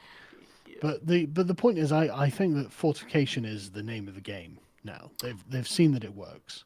I think that the means of beating it will be created should it remain a problem after 2024. If it is as clear as day as what happened in 2020 as it is in 2024, I think that once again you are going to see the right radicalize in a fashion that it's basically going to... What's not going to happen is you are going to have flame-out incidents, as I've already mentioned. But I think that what it is going to do is finally wake certain people up to think in a manner that is closer to realpolitik. That it is going to be no longer the ideal sort of fashion or the idealistic view of things. It is simply going to be, how do we win? And I think that is the thing that is currently not in possession of most of the people that are running things on the right. But that is the direction that many of these people are headed. And I hope so. All signs point to that from my point of view. Not in my country, it fucking doesn't. Not in any other country in the world, I would say. But actually, with the exception of France, yeah. Which actually, I think that you're discounting countries where things are not headed in that direction, where they basically stood up to this, like Poland, Hungary, others. Inconsequential countries, I'm afraid. Well, inconsequential maybe, but the thing is that, like I say, I don't think under the Biden administration America's power is growing in the world. No, but the power of the party of Davos is certainly going to grow. I don't know. Do you think the EU is just going to become like a superpower and just... No. I'm not saying the EU will. What I'm saying is the order of the globalists will increase in power. Maybe so, but I think it's the matter of clenching your fist so tight that the sand leaks through your fingers. And I think that's the thing that you're not... I think that's the thing you're discounting. Well, I mean, that it is possible that happens, but I just don't see how that's the case, because they've got so much money. They've got so many connections. They control all of the organizations of society that are like international organizations that are just considered to be respectable and decent. Money only goes so far, as I can tell when it comes to the United States context. It only goes so far. It seems to be the thing that can buy anything. It can't buy an election. I you need people for that. Whether it's Sure, by but you can voting buy or the by people. other means. Yeah, but you can buy the people. The people already exist. You know, the true believers for this shit already exist. They've been programmed in the universities, by professors who got paid to do it. You know, like this is what I mean. The right has such weak apparatus and infrastructure for proliferating a genuinely sort of, you know, non-leftist ideology, and it's like, okay, well, what would that ideology be? And the conservatives don't even fucking know. And so Yeah. it's right, okay, then I just think that it's going to be, you know, desperately trying to hold on. And even if you know, another American Revolution happened, I don't know that it would have lasting effects. Ooh, man, you got someone in the chat calling you out. Super chat. Okay. Sargon claims the right needs to get rid of weaklings. Well, that's actually my position, but he can't admit that Shuanhead is a bad person just because they were once friends. Cuck bullshit. Cuck bullshit. Don't care. Don't care. Why the fuck are you talking about someone on the internet who runs a totally irrelevant show? I actually agree with you there. If we want to win, we need to acknowledge that bad people / traitors are traitors. Shuanhead is a bad person. Sure. I don't care. I'm literally talking about the fact that we're going to get dragged out into the street and shot. Shuanhead will be an absolute. Well, I don't. She'll probably get shot herself. But if that is your perspective, then I'm not the bad guy. Tim Pool is, because Tim Pool is the idiot that thinks that he's going to hide in the woods and survive. Wow, Tim doubtless Come on, will, come on, come around. Say it then. What? Are you going to attack Tim? Are you going to say that Tim Pool's wrong? Are you going to say that he's an idiot? I speak to Tim Pool on a fairly regular basis. He's a good friend of mine. Okay. So no, I'm not going to attack him. It'd be improper for a start, and also it means that I know how he thinks. So if I don't feel the need to attack Tim Pool, then I obviously don't see him as being part of the problem. Okay, then I disagree with that. It's because you're not privy to the information I have. I've met Tim once, and I think I have a good estimation of his character. You don't. I think I do. Okay. I don't think you do, but I'm not saying it's not. I'm not saying it's not rational or reasonable for you to hold the position of Tim that you hold. How do you know what it is? You've expressed it more than enough times. Okay. But I'm not saying like it's unreasonable. I'm just saying that, you know, he operates in a particular environment, and of course he has to mold himself to that capacity. But if you look at the general direction of travel, this is why they go all pipeline, right? Pipeline to this, pipeline to that. Well, Tim Pool's a pipeline to Americanism. No, I think Tim is a pipeline to apathy. No, I don't think he is. He's very proactive, and he always promotes a very proactive worldview, even if he's trying to be the milquetoast fence sitter, right? But have you noticed that whenever he has to congratulate the left on doing something, does it ever have teeth? Does it ever have fire behind it? No, of course it doesn't. He fucking hates the left, right? He hates the people running it, and he's not like a scholar or anything, so obviously he doesn't like understand the depths of why he hates them. But he is exactly where we are when it comes to negotiating with the woke. Right, he is in exactly the right place. He will never capitulate to these people. He would rather destroy himself over, I think, than ever have to agree that, like, you know, Black Lives Matter or trans women are women. You know, he will. I honestly do not think for a second that he is in any way bad for any traditional point of view. Well, I would say that the only way in which that I would say that he is incorrect, that I think is important, and he's not exactly isolated in being that, are the people who believe that in order for what the strategy, what is the strategy that the right should take. And I think that there's probably more than two, but I'll boil it down to the side that is in favor of mounting an actual resistance, creating organization, creating infrastructure, and then basically squaring off and fighting toe-to-toe in politics and perhaps by other means. But the side that I think Tim is probably a part of, based on my estimation of him and his beliefs, that I wholly disagree with, but he's not alone in, are those that want to balkanize and break away. Sure. And I think that is completely wrong. If there is any way by which that, by your view, the army of retards is going to conquer us, I think that's the way. It's by us thinking that we're going to basically create our own systems and then split off, not pursue dominance, not pursue power, not pursue victory. I think that's the only way that the right can survive at this point. No, I disagree. I disagree with that Why? perspective. I think that's the easiest way by which that they'll win. Is they'll call us. They'll effectively be able to they'll be able to effectively strategize around the idea that we are separatists, that they are the true thing, therefore we're no longer legitimate, and they can combat us. And they will do a shade of that no matter what we do. But Yeah, I think that as long as we stay part of the actual system itself and fight for the system itself, any tool that they create, of which I'm sure they will create many, should we take power, it is a tool that we can effectively then use against them. And I think that what is my view of things is the best way to win is fight to take back power, take back over the system, and then from that position, like Republicans want to do with voter ID. Voter ID is, as far as I'm concerned, has nothing to do with fraudulent votes or even black people, like the left would argue. It's basically a means by which to restrict voting. That is what it actually is.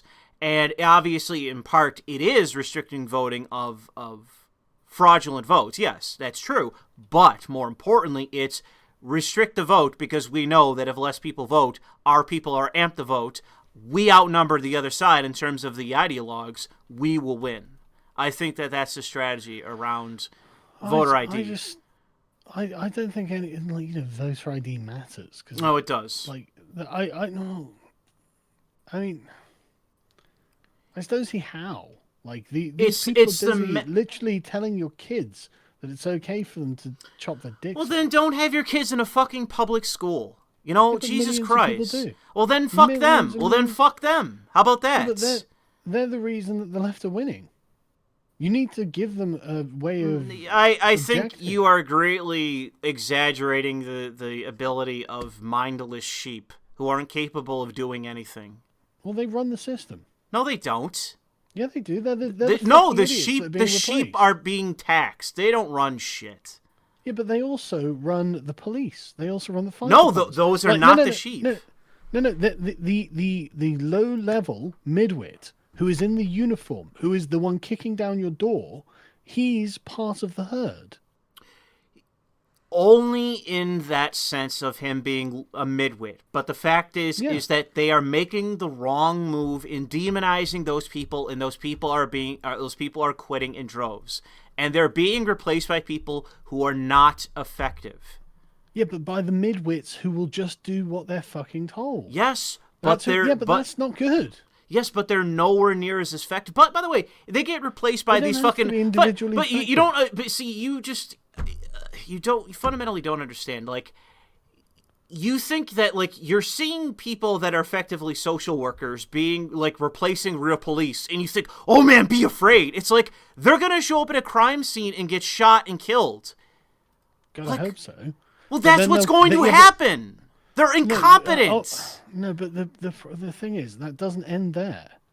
That's the problem, right? So next time they turn up at a crime scene with 10 armed guards. Yes, and then they shoot the person. Then they shoot the criminal. Yeah, and now you're living in a military dictatorship where the left can just shoot people on the street at will. It's like this. It's all just gone totally fucking batshit insane, and I don't think it can be stopped. That's the thing. I think the right is way too soft and way too frail to be able to stop it. I just don't think it can be done. I would say for the American context, you're incorrect. I just don't think you're correct. I've met so many people. You're looking at the leadership and you're thinking that is the average Republican. And I think you're Republican. The average Republican is not a part of the Democratic Socialists of America equivalent on the Republican side. Yes, but it doesn't mean that they're necessarily a pushover or that they're incapable of actually. Because, dude, when there were rioting going on, no. See, you're incorrect, because it's when the rioting was going on and the rioters hit the suburbs actively resisted it. They didn't just go, and then- like, oh, you can rob and rape us. No, they stood up and said, if you come in, we will fucking kill you. And what happened in Philadelphia, when the joggers started taking over, the white men showed up with baseball bats and were ready to fucking kill anyone that they came across. So, no, you're incorrect. You're simply incorrect. In 10 years' time, I don't think that it's unreasonable to think that Biden... Why would they be more pacified then? Why would they be more pacified? Why wouldn't the government have a bigger force? With who? With anything. With whatever they choose, whatever they dictate. With whatever fucking social worker, college dropout fucking, faggot that they could find that worked that fucking job and can't do it? No, it'd be the militarized midwit police. Fine, but again, the police that are actually real police are quitting. Yeah, but that's not good. Yes, it is, because they're being replaced by fucking retards. Who are going to get shot, who are going to get killed. No. Yeah, some of them will, and then they'll just arm them up and give them unlimited license. That's what's going to happen, because that's what's happened in the past. You've got to understand, like the French Revolution had to defeat something like 3 different uprisings, and the Lenin, when he took over Russia, he had to do the same from the traditionalist forces, right? And yet they still did it. And these people raised armies. 15, 20,000 men who are marching across the French countryside, and they still lost. So if if the right doesn't have these revolutionary armies that might be able to, Franco style defeat the fucking communists, then, I'm just saying, like, these are things that happen in these times. Again, just stress, I'm not for any of this. I've just read how this happens. Based on what I've seen last summer, I think that I understand the position that you're coming from, but the reaction that I saw speaks to the opposite of what you're saying. And I think that the more pressure you put on the right, or even the people who are ostensibly right-wing, and are included midwits, they are midwits, that if you push them hard enough, they will simply resist violently. And it will get to the point where they won't care. They won't care what the law is. They won't care what the conventional wisdom is. They won't care. They will simply show up with baseball bats or with guns and say... don't they believe that the government was just stolen by a coup? Do they believe that or not? Only a segment of the right. Right. So why isn't that segment currently marching on the Capitol? Because basically it's effectively people saying that there's other means by which that we can win. And the problem is that it wasn't so brazen that there is no plausible deniability for the other side. If it was as clear as it could have been, I mean, it's clear as enough for me and you, I imagine. But what are they expecting, though? They're expecting the left to go, okay, yeah, fair enough, we did do it. Well, they basically did do that anyways with that article about fortification. Right, okay. But how many people read that? You and I read it, but how many people actually read that article? Not very many. But that's the point I had about organization. This is what I'm saying. I'm not disagreeing with you in any way, but if the same thing had happened the other way around, every single person on Twitter would know that existed. And that means every single leftist in the world would know.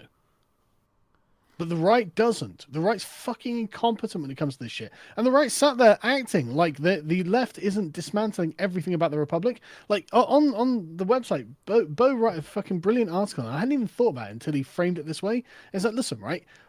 If you're having an argument with a guy who says, look, I want to torture you, and he sits there and goes, right, I'm going to use this scalpel to do this to you. I'm going to use this knife to do this to you. And I just want you to agree to let me do it. And if you don't, I might have to fortify your decision on this. That's the same as what they're doing when they say, well, we might pack the court. We don't know. They're showing the instruments by which they'll dismember the Republic. Like, they're literally showing you in this kind of fucking evil way. And if a significant portion of the right is just like, well, the Republic was just stolen, right? Okay, and they're showing us how they're going to take us all apart. And yeah, they've fortified the capital. They're having an insane midwit army that they're going to be raising. What are we doing, lads? Like, I'm not calling for anything. Obviously, I'm just saying, why is this the case? Well, I think that it's simply our side effectively being weighed down by the out of fear in terms of what could be if things continue to progress. Like, it's people hoping beyond hope that the left and basically Will come to their senses. Yes, and they'll stop. And the problem is that what needs to be done is, and I think that this is the thing you're discounting, is those people finally accepting the fact that there simply is no choice but to fight. And I think that that is the thing where people's minds are being changed. And I would say that there are the Republicans that are coming in 2022 have a good chance of actually doing some meaningful change that will get the right to coalesce even more. And I think that while the organization that we're bemoaning that doesn't exist currently may not exist at the moment, I think that there's a stronger chance that the things that will need to be put into place to for us to effectively to fight in an effective manner, there's a very good chance that those things will, because we're already seeing small things being created or tried or spitballed, like people are trying out testing.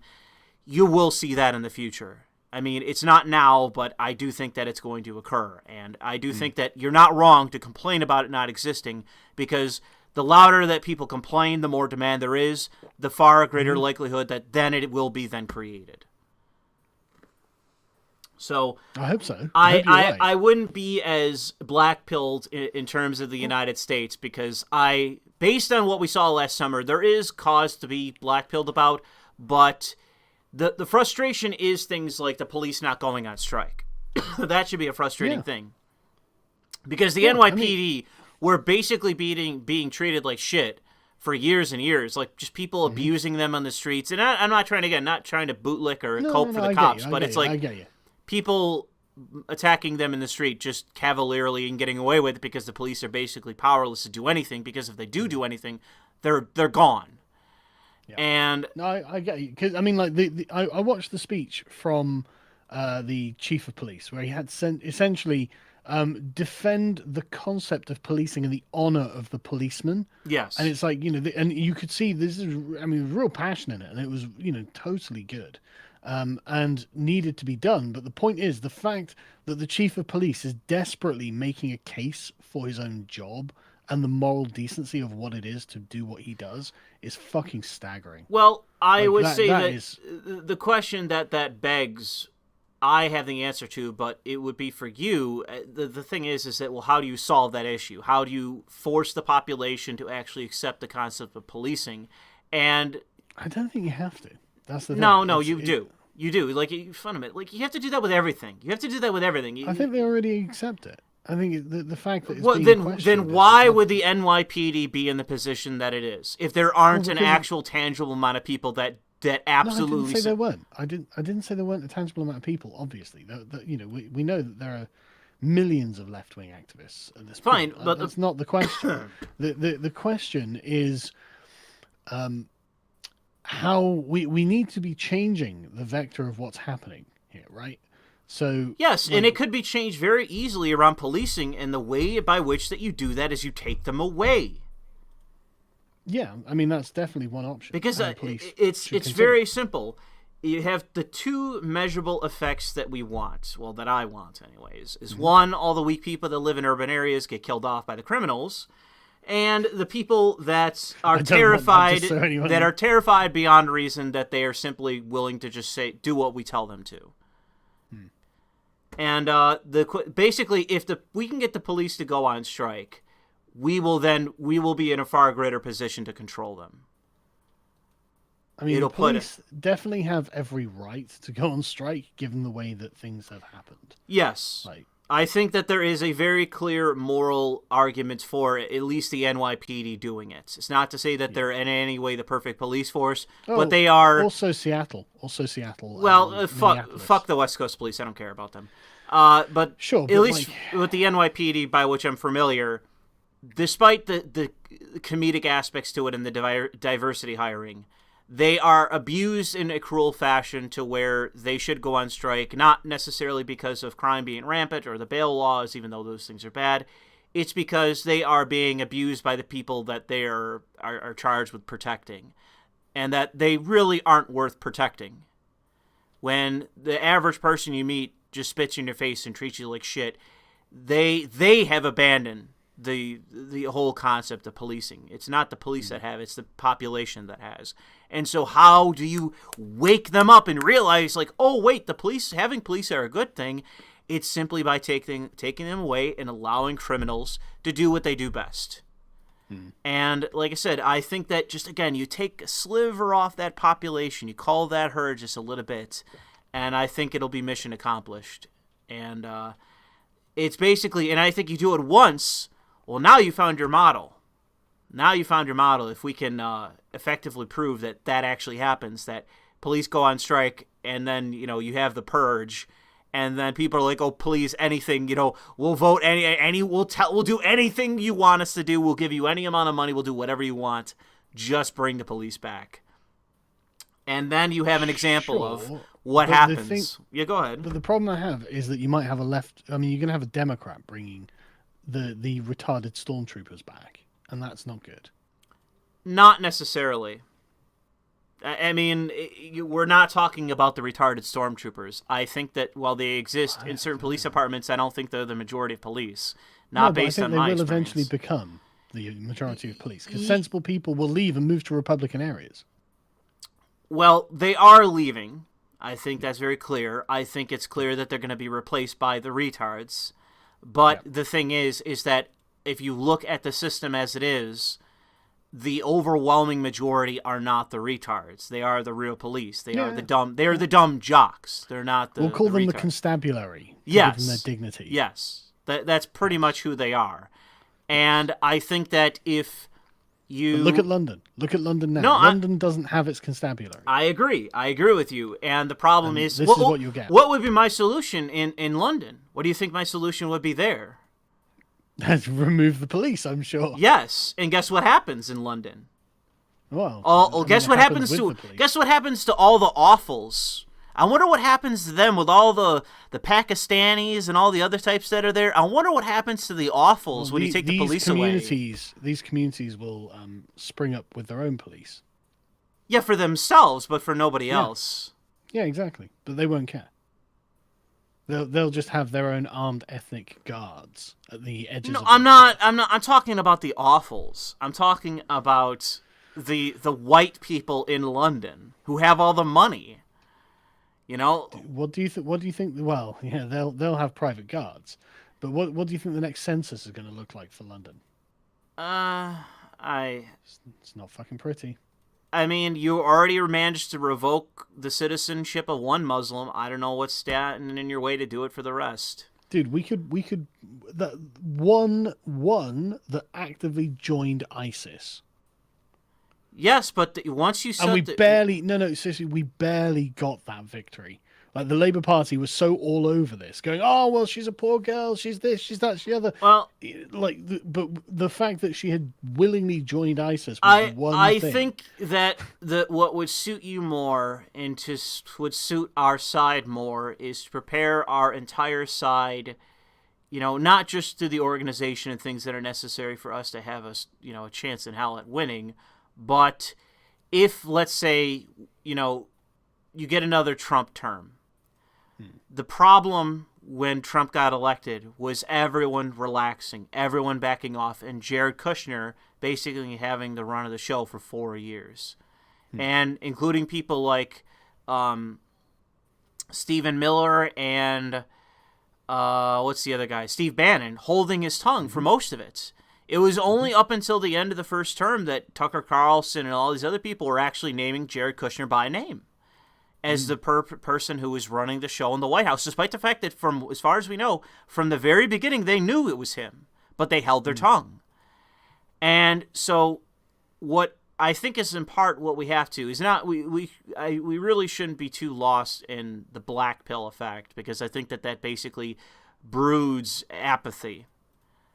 And I don't think that's helpful. I think that the kind of coping effect is actually what breeds apathy. Like, the kind of, we'll win it this time, while the left is just, I mean, they're getting paid so much money. They're living such great lives. They're getting moral satisfaction out of crushing people like Nick Fuentes. I've got absolutely no love for Nick Fuentes, but like the fact that he was on a no-fly list, and it's like, what does he do? He streams on the internet. This is fucking mad.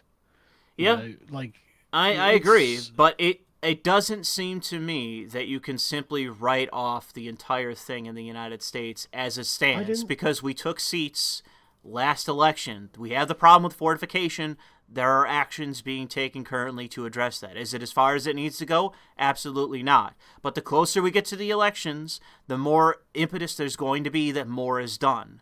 And so, like, I'm not saying that it's not going to be a long ride, but the thing is that there are things being done. There are steps that are being taken. Is it in every way, shape, or form? No. Are there areas in which that things are not being done at all? Absolutely. And I think those things in particular are worth pointing out and addressing. But the whole idea of, well, we've lost everything, we're not winning anything, it's all done, throw in the towel, I just think is completely, it's just against reality. Like, you're hitting reality, it's just simply not true. I just think you're looking at a small area of the battlefield and saying, well, we're winning on the left flank. And it's like, well, maybe, but you've lost the center and the right, flanks. So the fact that you may have won this small battle now means you've lost the war, basically. I don't think so, because, I mean, effectively, if you were to go down that road of belief set, then you would be basically stocking up on weaponries and basically creating the new, what is it? No, yeah, yes, dude, come on. Give me a break with this. I'm Oh, not no, no, saying that. no. No, look, I'm not saying that. What I'm saying is we need a realistic appraisal of the situation, right? To be able to like democratically push back, and I don't think there's anything wrong with admitting that actually the right's fucking lost. Right? The left has so phenomenally defeated the right, and it seems to be able to fortify at will, basically. And it's like, right, okay, so their machine, and not only that, just admit it, just come out and fucking admit it. In Time magazine, be like, yeah, well, if we didn't fortify the election, Trump might have won, blah blah blah. Well, the whole misinformation. reason why... Hey, hang on, Fine. hang on, right? No, but hang on. So, like, it's not about like being like, oh, pick up rifles and go. So, well, you're not going to do that. No one's going to do that, right?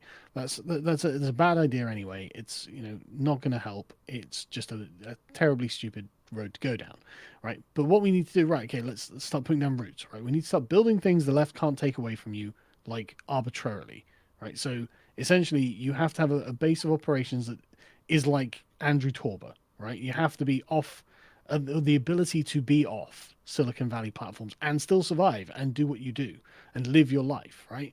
And all Republicans will do this. We're setting up a merch store, and the merch store we're like what we're going to be using is a sort of decentralized network of merch manufacturers in Portugal who are on side. Like they agree that the left's gone crazy and this got to stop, and so that's what we're going to be using. So they're not gonna stop doing anything, and they don't rely on any of the sort of infrastructure that the left controls. So it's like, right, okay, great. Let's use them. And this is how the right needs to think. It needs to think this way. It needs to understand that left-wing controlled areas are enemy territory and they can be taken away at any point in time. And they will be when it becomes necessary. That's how the right needs to think. Well, I would say that it's important that effectively what needs to be done is any system that can be taken away is basically built that is effectively like, right-wing Bank of America or, right-wing PayPal, those sort of things. And that would be the area in which that I'd say you're completely correct about, that there aren't alternatives that exist. The only one that exists, as far as I can tell, is pretty much Andrew Torba's Gab, which is supposed to be the equivalent for Twitter. Like, that is the only thing that currently exists, and there has to be. There has to be, especially, not everything. You don't, like, having, like, let's say, like, Newsmax instead of MSNBC, that doesn't really matter. I think that does matter. I think it does. Only for propagandistic effect. But to reach the public. Public, if you want to have a counter narrative, it's not as essential as, let's say, having a right-wing PayPal. That is far more important than... I don't see them as being any less or more important as each other. Right? No, I It's do. like saying, no, my left leg is way more important than my right leg. Sorry, no, if without my left leg I can't walk. And it's like, yeah, but without your right leg you can't walk either. Well, So it's a that's difference what I'm between saying. losing an arm and losing your head. Start with the head. And I would say that finance is the most important thing. Fundraising, finance. Those two things are critical in order for us to have any Yeah. chance at victory. We need to be able to move money. Yeah, but also having some kind of media presence is also Yeah, totally I'm necessary. not in any way discounting it, but I'm just talking about, what would it be? I guess cable.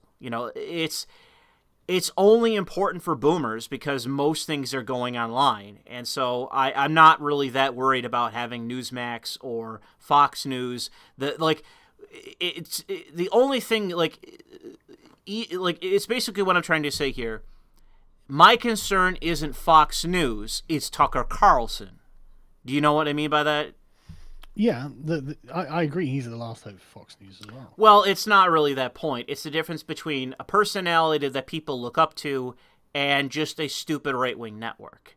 Like, a stupid right-wing network is nowhere near as important outside of, having boomers feel good. I agree with these people, thank God. There's that sort of, catharsis that it provides. But it's far more important to have someone like Tucker Carlson able to speak than it is for the boomers to feel catharsis watching, Fox News. Totally And agree. to me, it's a difference in, prioritization. And I think that it's important that, let's say Fox News went down tomorrow. The most important thing that we should do is to get Tucker Carlson somewhere where he can broadcast as much as possible to have somewhere equivalent reach to what he had on Fox News. Losing Fox News isn't really that important as it is losing the figurehead of somebody that is powerful in terms of being basically, he's not even an originator of thoughts, but he's such a mouthpiece for important positions that... Don't talk him down. He does have his Well, original thoughts. yes, but the point is, though, that his real power is getting in front of, not just humiliating right-wingers, which I love. I love every segment where he brings us on some piece of shit, phony conservative, and just freaking rapes them on live television. It's not just that, but it's... Because that's important as well, is getting rid of the frauds and the pieces of shit. But it's introducing ideas that the establishment doesn't want to talk about, and then other right-wingers regurgitate them. That is far more important. Yeah. His narrative setting ability. I agree. Yes. But that's a consequence of him having media. Yes. And Well, here's the thing. But that's why I'm saying you can't just go one without the other, right? There's no point. No, having these I ideas know, if you I don't have know, media. I know. I'm not necessarily disagreeing, but I just want to focus on the priorities because I think that if we had someone like Tucker Carlson continuously repeating the idea of right-wing PayPal, right-wing PayPal, right-wing PayPal, right-wing PayPal, right-wing media, just instead of going, oh, YouTube is, banning channels, oh, YouTube, blah, blah, blah, Google, it's like you need to come up with, we need these platforms for us. And the other thing is, well, they're censoring us, therefore it needs to be investigated. That's another problem. Again, that's the importance of Tucker, somebody like Tucker, as a concept, is Tucker, rather than saying, oh, they're banning us, investigations, it's, they're banning us, they're the enemy, destroy them. Yeah. And that becomes, okay, Republicans in Congress, we need to destroy Google, destroy Google, destroy Google. And then it becomes the chant, us, us, us, us, us, us. That is what is important, and that is what it needs to become in order for us to win. And like I say, as slow and as frustrating and as blackpilling as some things can be, we're coalescing, and I think that effectively, as time goes on, even if people are crushed, even if people are fed into the meat grinder, even if people are sacrificed, the fact is that I think every single one of those instances are a rallying cry for our side to continue to coalesce in the way that is necessary, and that organization, even though it doesn't exist, and I think you're absolutely right about that, I think that there's a far greater chance that that is created from that than if it were, the benefit that we have is that our enemy are as malicious as they are. They aren't really that crafty in terms of operators. They used to be, but they're dropping the mask, and they're becoming more and more brazen. And I think that is effectively helping us. It's not hurting us. Understand? Yeah, I'm not saying. No. I'm not saying there aren't advantages and disadvantages. But what I mean, bringing this back to the question of what is the sort of animating principles of traditionalism. Like this is the thing. This is the thing they have to coalesce around, right? And so these are important things because this is the spark, the fire that's under the bottom of it that brings forth everything else, right? So coalescing around something you don't understand is not very useful. This is why, bringing me back to the point of conservative theoreticians, where are they? There needs to be some bloody good ones who come along. I agree. And give people a reason to get enthused. Something positive, not just a reactionary, oh, we don't like the left. We don't like the left. We've been persecuted. No. You need a foundation. You need something positive to build I agree. from. I agree. I absolutely agree. And that was the essence of what I was trying to get at. I agree with you completely, and I think that person is missing. And I think that basically what you're going to have, and it is going to be a question of who this kind of person is, of their actual moral character, because I could see this person coming out of the fucking woodwork, and I hope it's me,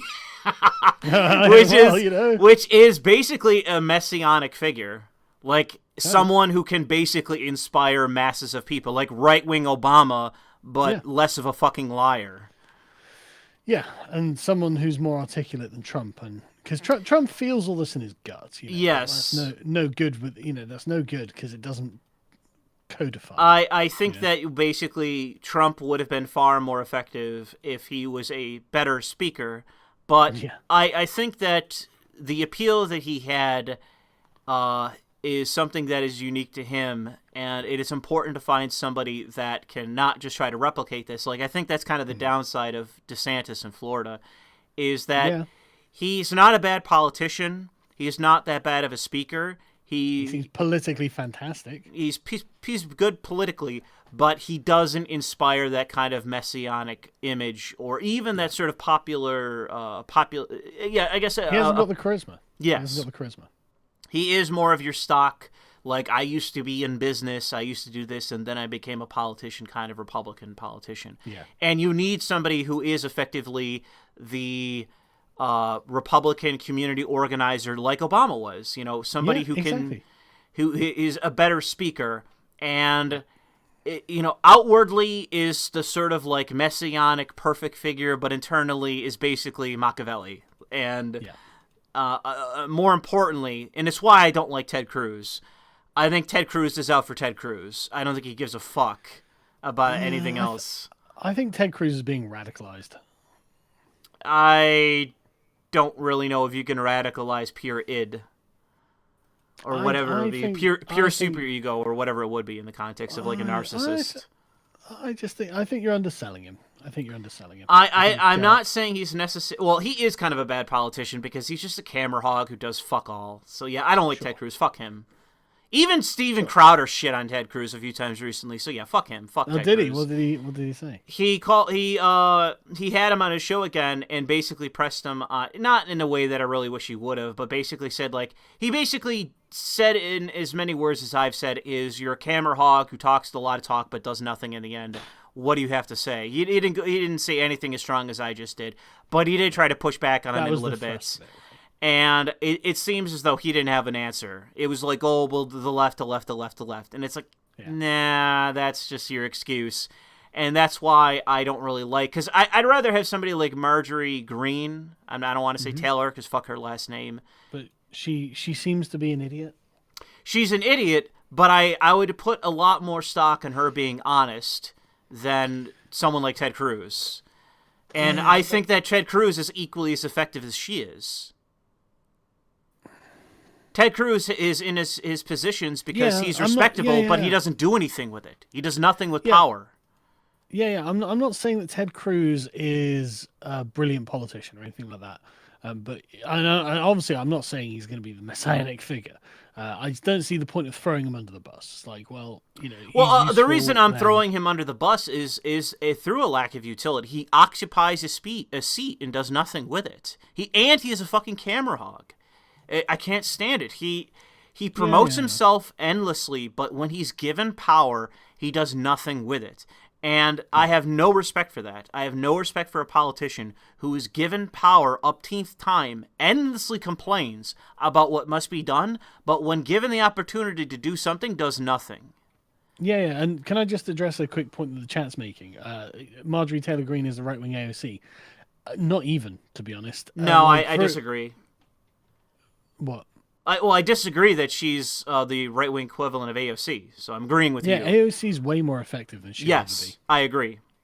And it's a shame to have to admit this, but AOC is actually not a tremendous moron. She's actually quite a savvy political actress.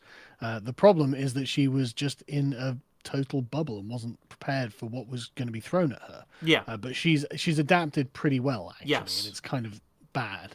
I agree. So, unfortunately, that seems to be the case. Whether we like it or not, maybe Marjorie Taylor Greene will prove us wrong because she's fresh. I don't want to discount her either. I haven't talked that bad about her either. And it's not that I think her heart's in the wrong place or anything. So No. I don't think it is. But the point is, she's a new fish in a pond full of absolute fucking piranhas. Yes. So, good luck. I don't envy it. The thing that I can say about Marjorie Greene is that one of the things that came from not this most recent, scandal, whatever, with the Anglo-Saxon thing. Which, by the way, did you read the memorandum? Did you read it? I read the part where it's just at the beginning where it's like we want a commitment to Anglo-Saxon political traditions. I've read the entire thing, and it's incredibly tepid. It's incredibly normal and not radical in any way. So, but it was the appeal to the Anglo-Saxon political traditions that triggered them all. That was the thing they were bothered about. The mistake that the right is making, that it needs to do, is basically say that, yes, we do have Anglo-Saxon and traditions. That is the founding stock of our nation. It is what it is. Yeah. We stand by it. But the thing is, what they need to do... No, that's not even it. No, that's the wrong way to look at it, right? We stand by it means your criticism is valid. No, fuck your criticism, right? It's because you have Anglo-Saxon political traditions that America's a good place. And the rest of the world isn't. That's the commitment that you need to have to it. What we need to do, from my perspective, is that every attack that they offer, it seemingly now, is an attack on the nation itself.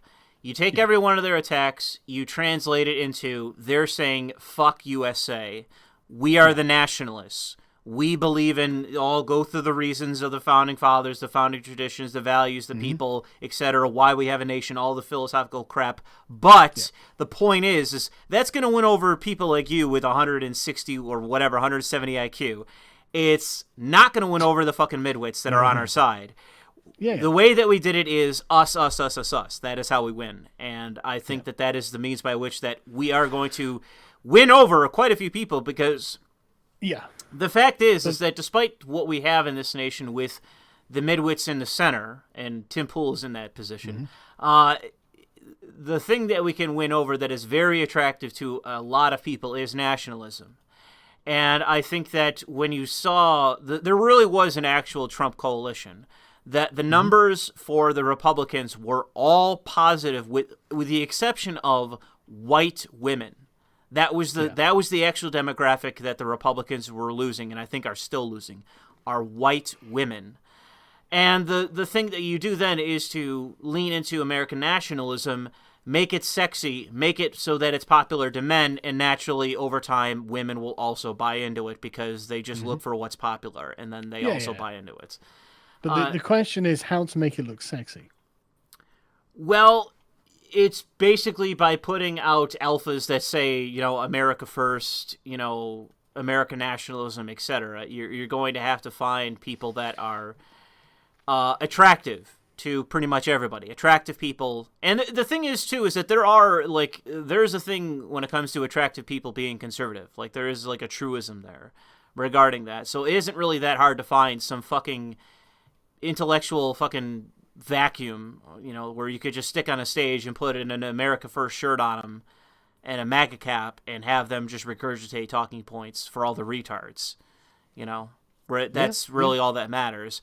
But the thing is, the right wing already has that, but it's like The message is open borders, corporatism, and, Israel needs more defense money. That's currently the talking points of Kevin McCarthy and the people that run the GOP. But the fact is, and this is why I am more optimistic, they're on their way out in a real fashion. They are on their way out. Liz Cheney's on her way out. All of these people are on their way out. Sure. Because the fact is that even though they are cucks and they're trying to do in their limp-wristed fashion to stand up to us and cling to power, the right wing is overwhelming them. We're taking over the party, and we're also taking over the apparatchik positions in the party. So we are doing what the left is doing. What they did to the Democrats, we are doing to the right wing. And the Kevin McCarthy, all these people that are the head of the party, their days are fucking numbered. And I'm very certain of that.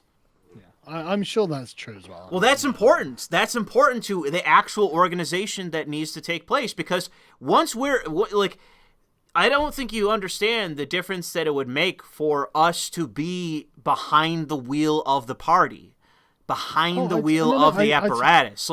I totally agree. We're talking, and you talk about money. We're now talking about being the head of a major corporation that has billions and billions of dollars to just piss away. And that could be easily poured into the organization that needs to occur. But if they can just pathologize your entire party as being the racist party, then that might be a weaker foundation than you think. I think that's going to happen irrespective of what we do. So I'm not... The thing that must be done is for... I don't really know what the response should be, but it should basically be they say you're a racist, and then you reply, you're a racist, fuck you. And that's just the go-to reaction for everybody on our side. And I think that kind of strength will attract people. I mean, it's the only way by which to fight is to basically come up with some means by which to decapitate their thrust and to answer aggression with aggression. And it can't be, the response can't be, yes, we are, which is pretty much the argument of the white nationalists is they say you're racist, and it's like, well, yes, we are. I don't think that that's the right message, and it's why I don't really like the white nationalists or the alt-right, because I think that they are the means by which that we could lose. I mean, they are the actual racists who have essentially been... They're the pro-white racists who are expelled from the Democratic Party. Yeah, maybe so, but the thing is that I'm more worried about losing than I am the white nationalists. I don't think they're doing anything. I don't think they're capable of doing anything. So I'm not really afraid of them. I totally agree. But the point is, whatever the Republican messaging is, and it is going to have to be this sort of English-French dichotomy, I think, because the Anglo-Saxon traditions are already out in the open now, right? And so essentially, you've got to pathologize the left as being French. I think the Republicans really have to do this. It has to be, memeing, like just generally, when people think of the left, they should be thinking of France. They should be thinking of the French Revolution. I think that requires a level of esoteric knowledge that most people are not capable of understanding. So I would not. Sure, but 4chan is for places like 4chan, places that's the thing. I'm not saying I have the memes to do it, but what I'm saying is I know the direction in which it needs to go, and I think that people can do that. I think that these things could sort of organically come out of the ether. I think that the more effective equivalent of what you're talking about is going to be things of the nature that we've already seen, which is we're the Chads, they're the cucks, we're the strong, they're the weak, we're the alphas, they're the betas, things of that nature. Yeah, absolutely. But it needs to be framed in the notion of the construct of rights. That's what it needs to be done. And I'm not saying say that. But what I'm saying is the Chad doesn't need the government to give him everything. The cuck does. Yes, I agree. And there's a little bit of that. There's a little bit of that already. Yeah, there is. But that needs to be emphasized. Really I agree. Ramp that up. I agree that that's one of the things that what would work is independence. You have a politician give a speech that incorporates some sort of pithy comments about the left and that sort of thing. And this is the effective kind of strategy that needs to be done. Rather than have talking points where every politician uses the same phrase, give them the idea and say, try to figure out some sort of joke or pithy comment to say that the point is the left are statists, they need the state, they're parasitic, that sort of relationship. But come up with your own idea of that, because if you do that instead of having talking points, then somebody might say something that's funny enough that it becomes a meme. Well, it's 1 o'clock, man, so I'm gonna have to go. Okay, that's fine. But yeah, I can't think of anything good off the top of my head. But that's the real fucking problem, and I don't know what can be done. More coalescing. I think that and decapitating the leadership that we currently have that are useful idiots for our enemies. Well, someone in the chat says, that won't work for America, Sargon, because the American mass fetishize the French and jerk off to France and want to be it. Yeah, I don't know what you're talking about. Most people in the United States have no feelings one way or the other on France. It's like the average American's view of France. Most people in the United States kind of hate France, right? Well, they see France as weak, as people that they gave up to the Nazis, we fought. Like that's the average American's opinions of France. It's also remarkable how quickly the American revolutionaries turned on the French revolutionaries as well. Well, I mean, we won, and that was about it. What reason do we have to fight past that? No. The French Revolution came after. The American revolutionaries were helping the French revolutionaries. And then they essentially were like, actually, these people are fucking insane. Yeah. Why are these people insane? Like, there were French revolutionaries who traveled to America, like, to get American help and all this sort of stuff. And the Americans were just like, these people are lunatics. Like, holy fuck, these are the sort of, like, essentially the way we'd look at it, like the abolish age of consent. It's a civil war with no good side. Well, no, but it's not even that. Like, and again, they didn't understand, but it was just the way that they view the position of the state. The left in it, because it's entirely materialistic. Yeah. Like, they believe literally the state becomes God. Yes. And the Americans did not believe that. The Americans are obviously very religious. So it's just one of those interesting things. Like I said, I'm not saying I got the answer. I've got to go in a minute. Okay, so your final message before you go to bed is Christ is King. Yeah, it kind of actually is. I didn't want it to be. Okay. Well, say a prayer before you go to bed, Sargon. Yeah, I mean, I like this atheist, one local atheist. Well, I mean it, man. Like, Christ is King. You have Blonde from Matt Christensen. You have Matt Christensen. Like, there's a whole bunch of people on our side that are basically deconverting from atheism and becoming Christian again. Well, I'm not gonna not be an atheist. I don't think it's not because I don't want to or anything. It's just I just don't really believe in religions. I don't really believe in God. Well, we got to get you there. You need to give up your haughty, college-educated disposition. The utility of leading a godly life, though, that can be argued for in definitely secular terms. So we just all I need to do is we need to get you some. You got to get angry on a topic. We got to get you on a stage, and I'll just hand you a Bible and just let it go from there. Well, okay, very quickly. Like, I've been thinking about this. Dark Matter did a video the other day about I don't know whether you saw it. Scientists viewing the beginning of the universe, using invent a machine to be able to view the beginning of the universe, and so they identify and find God. Right, so at the very beginning of the universe, there's God, and the scientists are like, well, God, what's your advice? And they're like, don't eat prawns. It's like, oh, it's like that sounds funny because it's like, well, why would God say that? But it's like, okay, well, what advice are you expecting God to give mankind? Like the easy rejoinder to this is just like, God's not going to give you the advice of someone who lives on Alpha Centauri, is he?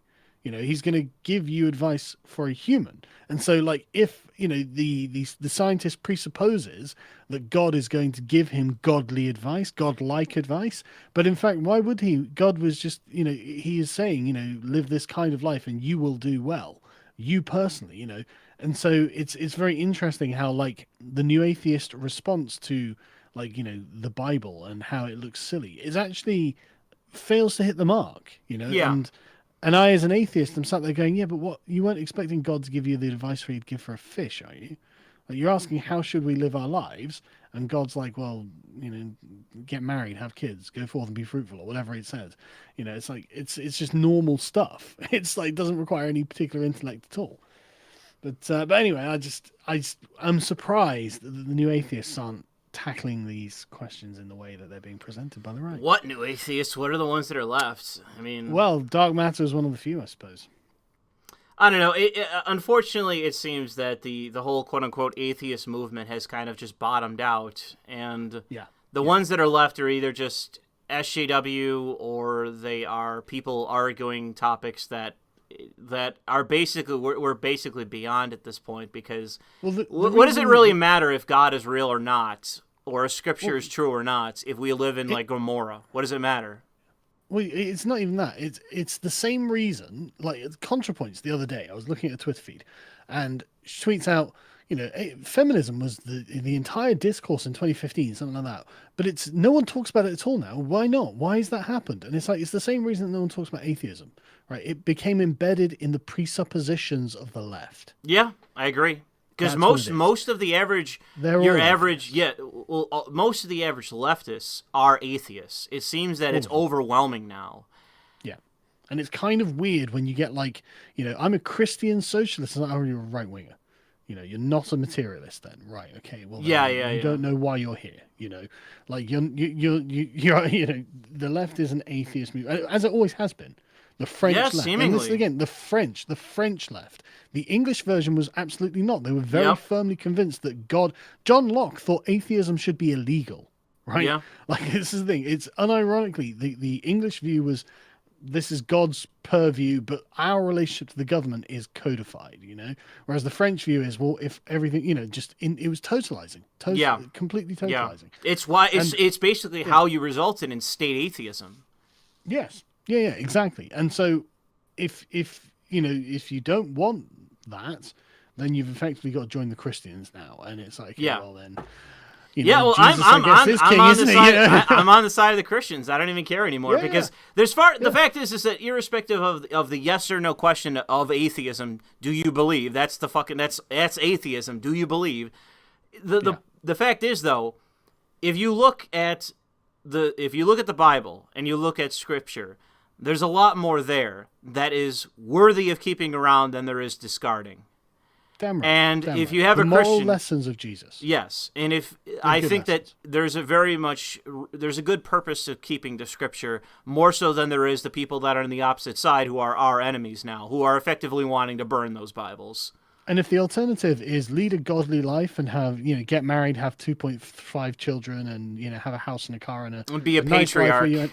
And be a patriarch, be a patriot, end up retiring and going, boomer holidays and whatnot, or pride parades where they're pissing on each other in the street. Yes. Well, Jesus is king, I guess. What do you want? I mean, that's the place that we find ourselves. Don't give me that fucking choice. And I've already made this argument to a couple of people that are like totally these are the sheep. Where I said to them, like, you do realize that at this point, because of like what's happening in these cabaret clubs and other things of drag kids, like they're already doing illegal things that are the equivalent of pedophilia. Like they're already engaging in actions that are pedophilic, and like, are you gonna do shit about it? Do you care, or is this going to be another position that you unthinkingly accept in a few years from now? Yeah. And they had no answer to that question. And the answer is yes. The answer is yes. That no matter how bad that these sheep think it is, like, it could always be worse. But the point is, I think that ultimately helps us because I think that it's pushing more people to our side. I think that it is because under Trump, like I say, Trump was building a coalition. We were getting the numbers. They were losing the numbers. So the 80 million votes, that required fortification. Well, let's hope things are not as depressing as they first appear. But again, just to round this all off, obviously, don't do anything like crazy. Obviously, help organize if you want to do anything. Give me money and help organize. Give Carl money. Yeah. No, seriously, like you support things that you think have virtue. Turn Carl Benjamin into a billionaire. I really do not want that. Oh, come on, dude. What? Okay, fine. You can look at Mark Zuckerberg's life. You can go be the billionaire, and you can make me the COO, and then I'll run everything. Yeah, I would. Honestly, that that sounds like, honestly, watching the Silicon Valley tech giant CEOs like just calcify into these weird things. I hate it. I would. And the thing is, right, I was thinking about this from Mark Zuckerberg's perspective, right? So he starts Facebook. It's nothing. He thinks of himself as nothing. He's just a shit poster, basically. And now suddenly he's riding on the back of this 2.6 billion person strong dragon. And it's like, right, okay, I bet he really wants to get off that ride. But who are you going to give that power to? Give it to me. I trust me. Yeah, exactly. That's the reason he doesn't let go. Because he only trusts himself now. It's like, well, shit. You know, I created a monster that I can't slay and I can't get off of. And so yeah, do not make me a fucking billionaire. No, I think you look at it through a defeatist mindset. I think you No. This is from Mark Zuckerberg's perspective. Right? He's already. You have to. The problem is that you're too afraid to stare into the abyss, Carl. And I'm telling you to look. No, you're not. You're not. You're sitting on. You're holding back because once you do, then you'll fully understand that the point is that if, like, let's say you are given the monster and you're afraid, like, oh, what can we do with it? No, you use it. You use it, and you give the people what they deserve. But the thing is, Mark Zuckerberg has realized that his monster is so powerful that if he uses it, there are massive unintended consequences. And this is why he can't get off. Because someone else will use it. And the consequences will be staggering. And while he's sat there doing as little as possible, then things are being damaged as little as possible. Anyway, I'm going to go. Okay. Have a good night. Thanks for stopping by. Yeah, but no. Anytime, man. Anytime, you know.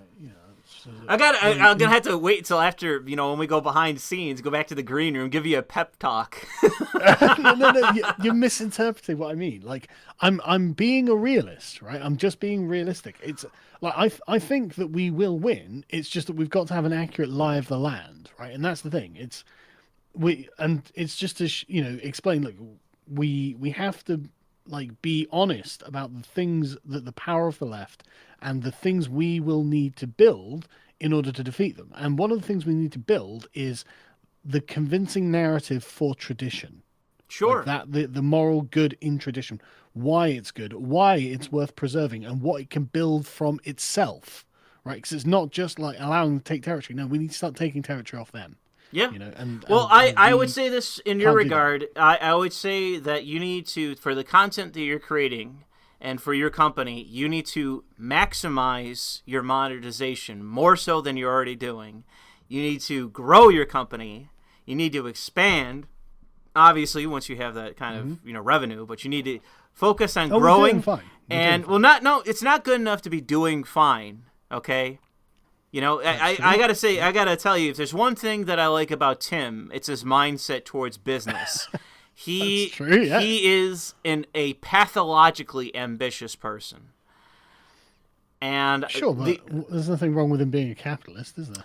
Only in the sense that my criticism would be is that he gets power and he gets influence, he gets connections, he gets money, but doesn't really do anything with it. He pockets it and then just sits there. And that's the thing I don't like about him. But with you, I would say follow in those footsteps, but use that money to organize. Use that money to help build your own. I'm not a very good fundraiser. Well, it doesn't matter if you run a good enough company. And so that's my message to you. That's my pep talk to you. Become a multimillionaire. Become a multimillionaire. Oh, God, I don't want that. Yes, do it. No. We're doing very well, and I'm very comfortable with how we're doing. No, do better. Want more. Achieve more. Read Nietzsche again, goddammit. Oh, I no, do it. Maybe you're not reaching. You haven't reached your zenith yet, but you need to. That should drive you. God, I'm going to bed. All right, have a good night. See ya. All right, well, thanks to Carl for stopping by tonight. I actually thought we were a lot more disagreeable than I was anticipating, so I was actually surprised by that. But I appreciate him stopping by nonetheless. And let me get a new picture on the screen. I saw a lot of bad-mouthing in the chat between myself, between Sargon. A lot of bad-mouthing. And I was going to say to Sargon, but never did, that if you have anything bad you want to say about me or him, Send it in the form of a super chat. Otherwise, you can suck me fucking off. I'm not going to read a fucking word that, like he was doing earlier. Carl was like, oh, I'm going to read what you have to say. You can send it in the form of a super chat, or you can suck me off. So, yeah, I just thought I'd say that. Let's get up a new image. This is a cute one. Let's get this one up. Sticking with the theme. All right. So let's get to the super chat. Sorry I didn't get to him earlier, but I didn't want to interrupt the conversation between Carl and I. So I apologize if you had a message specifically to him, but this is kind of the way things go when we have these kind of conversations. The Gettr says, did you see the pathetic empty egg carton trying to seduce Time on his show last night? Is that Tim or Time? You're going to need to set aside a full day for it, 2 hours to watch, 8 hours to recover from the cringe. The Gettr, you're going to have to follow up with that because I'm not sure what you're talking about.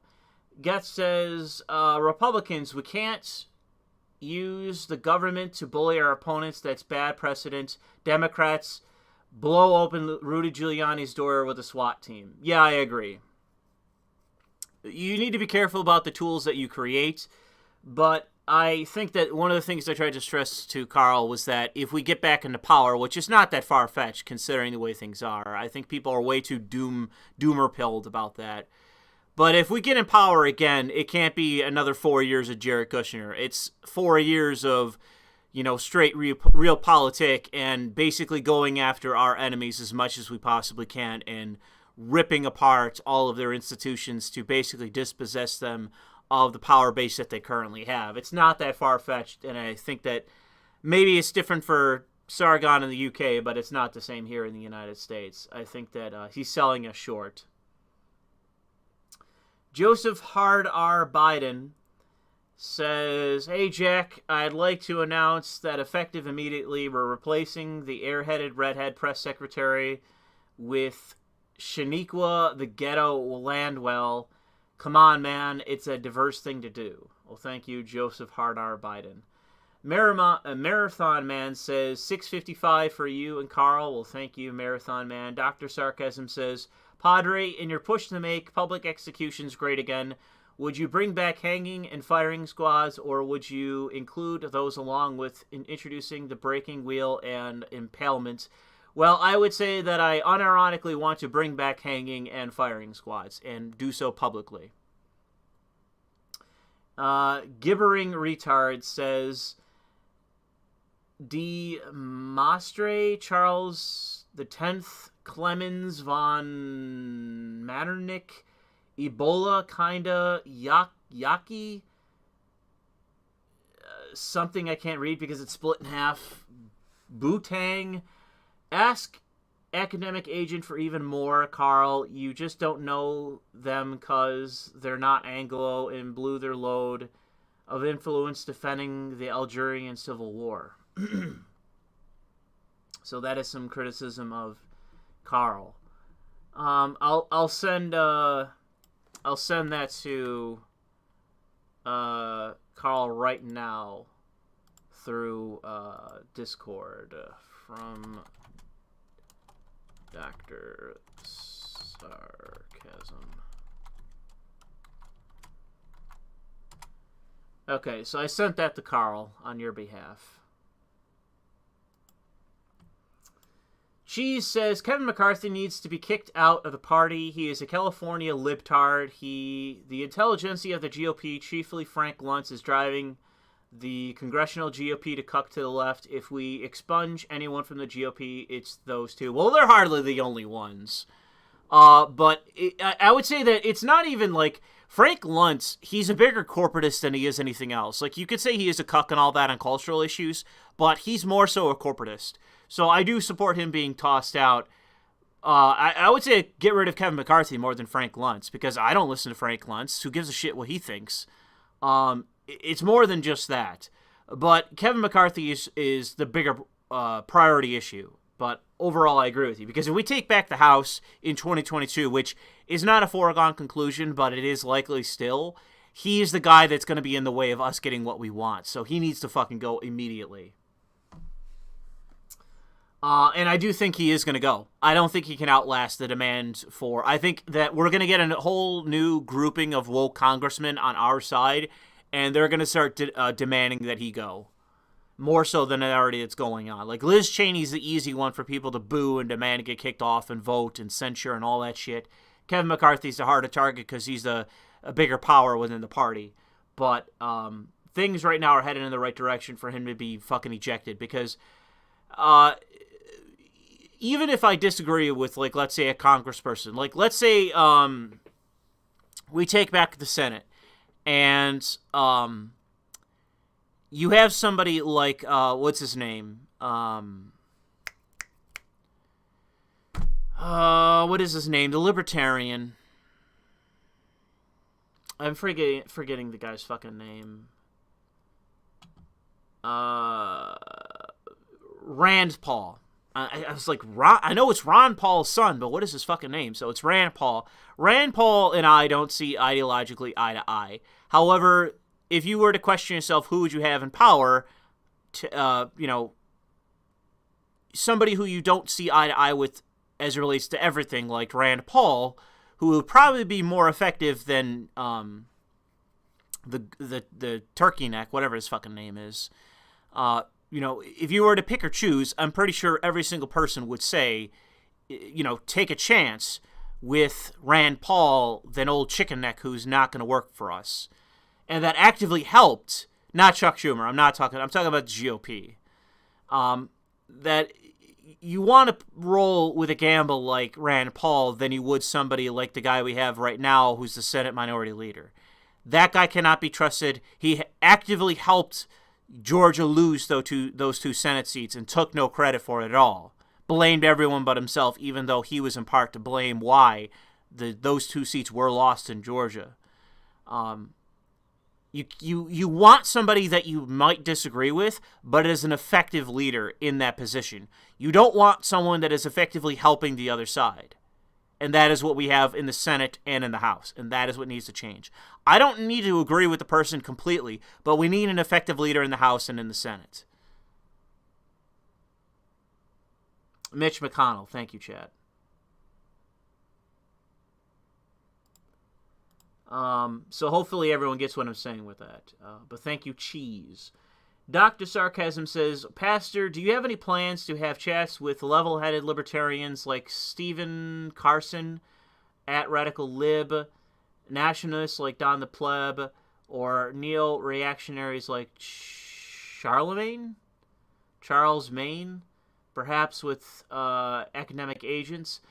I don't really know because I don't really know what really could be done with that. It will just be a stream where it is a conversation where I don't really see the sort of benefit from it.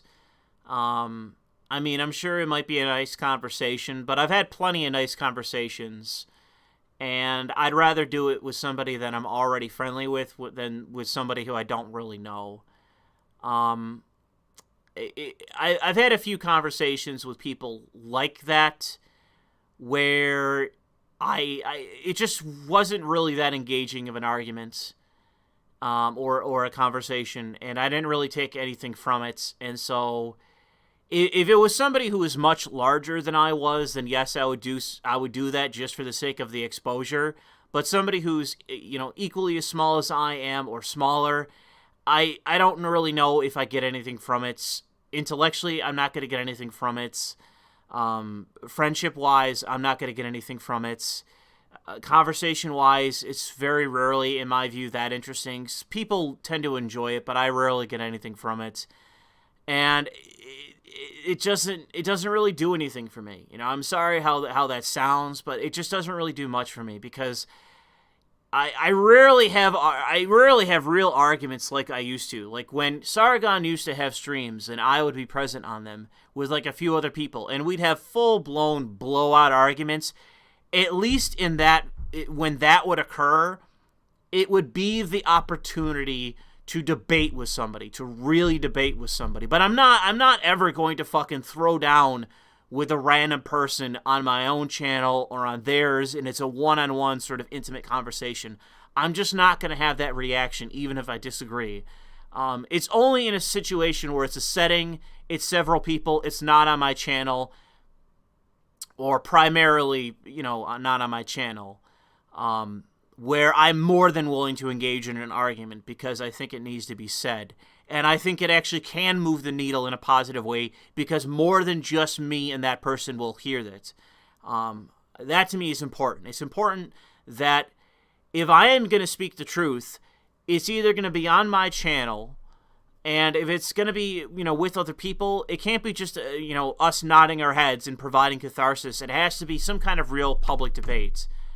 And I'm given very few opportunities at doing that, where in my mind it justifies doing it. So I hope you understand what I'm saying by that. But if it's simply, churning water or whatever it would be, like paddling water in place, it just isn't worth it to me. And so I just have very little incentive at doing it. Because it doesn't really help my disposition. It doesn't really help my mood by doing that sort of thing. And it's nothing against those people by themselves. The only way that conversation actually stands to gain from my perspective is if it's somebody who is significantly larger than I am. If it isn't me trying to change the mind of somebody I care about, which none of those people I know, then it has to be me, having the opportunity at exposure. That's really the only thing that incentivizes that kind of, debate or conversation. It's the only thing.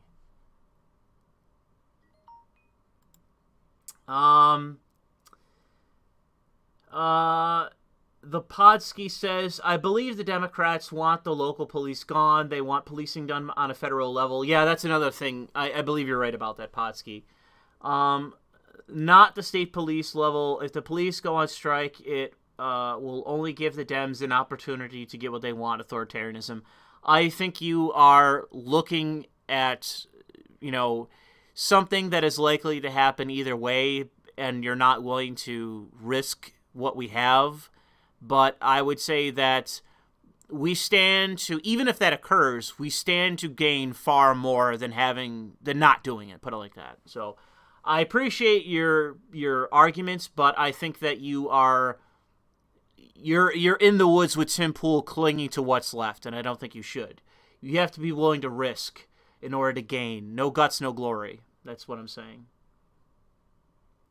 Dan says, if the police don't strike, policing itself will slowly die. So here's the totally inverse argument, which is my position. If the police don't strike, policing itself will slowly die, and it will take a minimum of 5 years to correct the problem once everyone takes notice. You'll have to convince potential recruits that society won't ruin their lives for simply doing their job. Exactly. Dan totally fires back with my perspective in its entirety. So thank you, Dan. Dan is correct. I'm sorry, Pod. You are incorrect. You're being too overly conservative and cautious in your position. You have to rip off the Band-Aid. You have to make people feel pain. They have to feel that pain. They have to feel that fear. And that what you have to do, the effective thing you have to do, is to say, we are the side that can provide order. We are the only people you can turn to defend police, to get police on the beat, to get rid of the criminals. We are the only option that you have.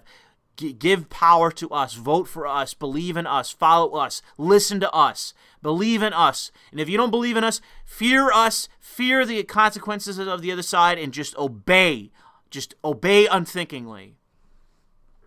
Any of those things work. But I think the only way you get to that view is not by, back the cops and rah-rah police. It's no, take the police out of the equation, let society run amok, let the chaos and the pain be felt.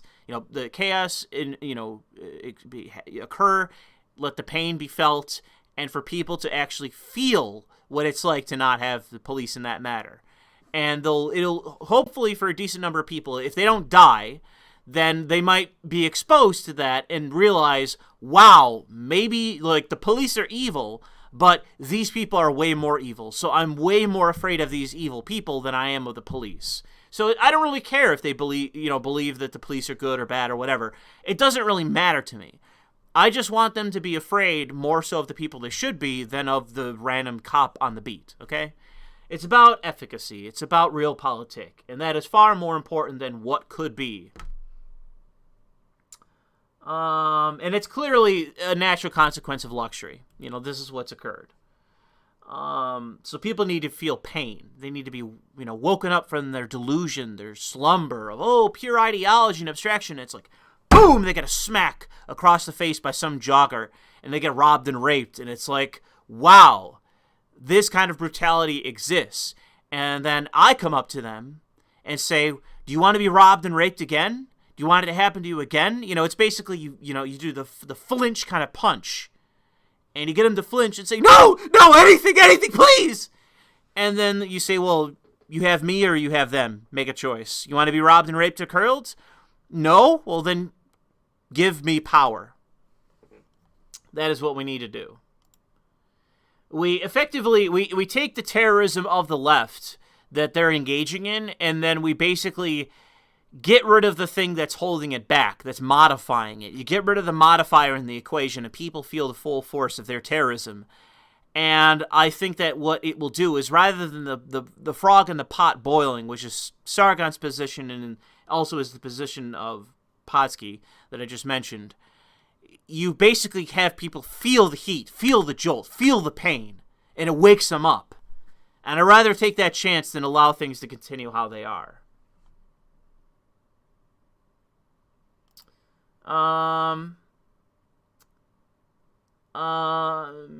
Mershall's better than Wessex. Mercel's better than Wessex, I believe it is. I'm not sure.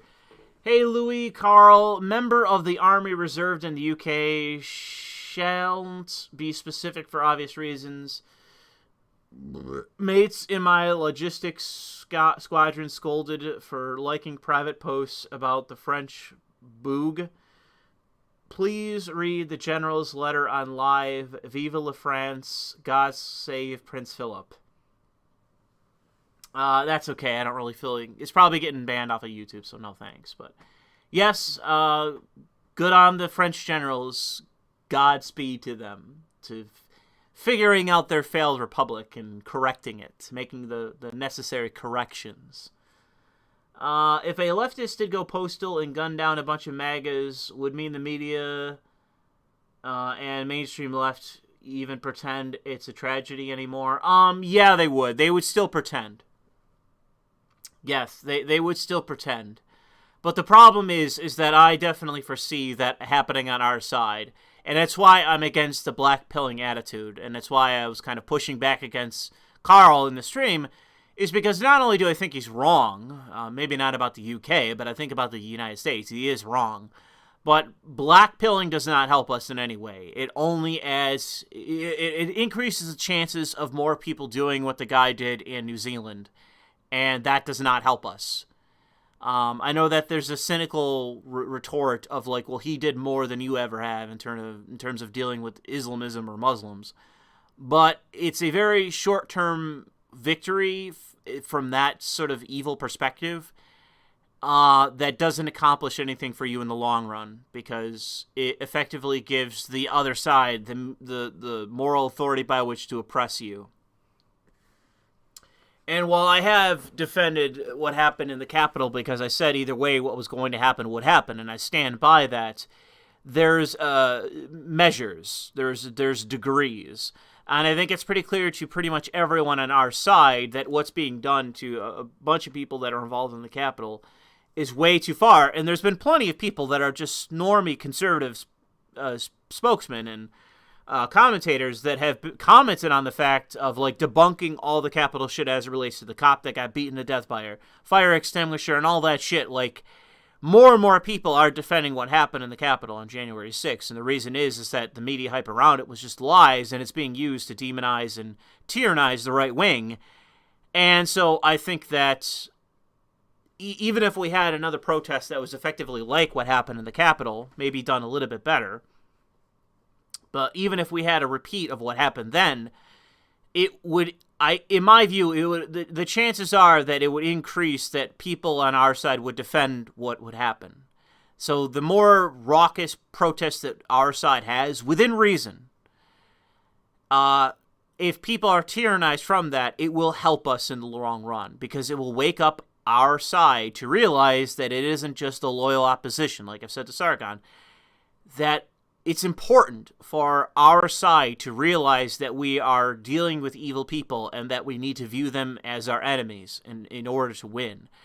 And I think that what that does is that it wakes people up to the assholes on our side that are useless, that are effectively helping our enemies win, and we can dispose of them far quicker than it would be that if we didn't have that, those chances to wake people up. So I think that blackpilling does not help anything. It helps our enemies, and it's not true. I don't think that it's just a lost cause in the United States. In terms of the UK, no idea. But in terms of the United States, I think last summer showed you that if there's enough pressure applied, white America shows up locked and loaded and ready and desperate to kill.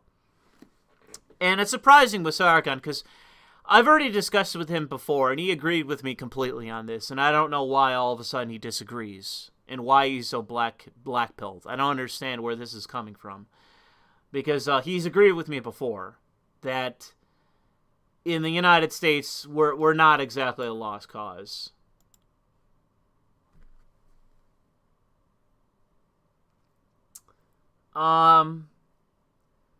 Let's see here. The guest says, oh no, I already read that one. Baron of Phileas, whatever. Love you, Louis. Keep up the good work. Any thoughts to an independent nation of Florida? No Wignat balkanization shit, just independent republic. Message at Yag something. Well, I would say that is the way to get Waco'd. So I would say that Florida should be a leader state in the United States of America that proves that America is still functional, that Americanism still works, and that we need more nationalistic politics and politicians like Rick DeSantis, or is it Ron DeSantis? I forget which, but DeSantis in general. We need more Trumpites. And I would remind everyone that we are the true American nationalists. And what's the phrase? United we stand, divided we die, or whatever the fucking meme is from this revolution. We need to stand together, and we have to recall that we are all Americans and that our enemies are foreigners, and that they should be treated as such. And the day that we win through the organization that still needs to be done, we're still very much at the beginning of what needs to be done in order for us to win. But should the day come where we win, we're going to have to deal with those foreigners, and it's by deporting them all. And I mean deport them all. Not just the Mexicans that people have in mind. I'm talking about filling up Liberia and other such things. So, yeah. Yeah, freaking Sargon was getting close to Fed posting. I will say that. Somebody just said that in the chat. He was getting close to Fed posting. Ref G says, blah, blah, blah. Shuan had already read that one. Ref G also says, Sargon claims the right needs to get rid of weaklings, but he can't admit Shuan had blah, blah, blah. Well, that's what I said, so you kind of put words in his mouth as it related to that there, Ref. Where was I?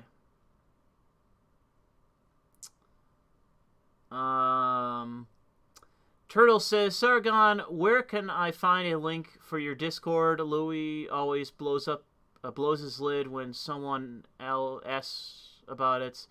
Also love your content, Pastor. Keep Chad perspectives coming. Well, thank you, Turtle. I don't really know how to link you to Sargon's. Just check the description of his videos. I imagine that it's in there.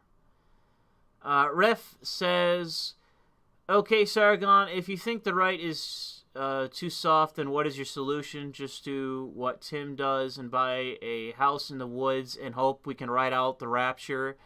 Let me hear your solution if I'm too much of a cuck for calling out Shu. What's your solution? Ref, you gotta rephrase this. I'm not even gonna ask him that. You're just being too insulting. The guest says, does Aragon think we can't raise armies just as well? Yeah, I that's where I agree. I think that he doesn't understand that, like, I'm pretty sure our side is locked and loaded, and it wouldn't be that hard to organize, especially if the black pill takes effect. Like, from my experience, bro, when the joggers come to the suburbs, I don't think our side is going to give a shit. Like, I've already said, like, and I don't think I'm alone in this. I think we're kind of unified that if the joggers show up, you know, we're pulling out the AR-15 or whatever we got, loading up and saying, subscribe to PewDiePie. And the fact is that, like I say, if we're getting to that sort of black pill position, I still put money on us. You know, I really think that the left can only push so far, because if we get to that kind of civil war scenario, we're going to win. Like, there is the fear of the military siding with them, but, I mean, all I can say is what other right-wing people are saying, is that if you're in the armed services, why? Get the fuck out. If you want to serve under a Republican administration that's worth serving under. But if you're currently serving under Joe fucking Biden, and you're going to go to war in Iran or Russia or wherever the fuck he wants to send you and die for fucking nothing, get out. Get out. Let some fucking diversity hire that just came over the fucking border fill your fucking position. Go let them die for nothing. Get the hell out of the armed services. You know? Save your life for something that matters. Start a family and spend your energy elsewhere in a way that fucking matters. Go outbreed the left wing and go let them die for fucking nothing.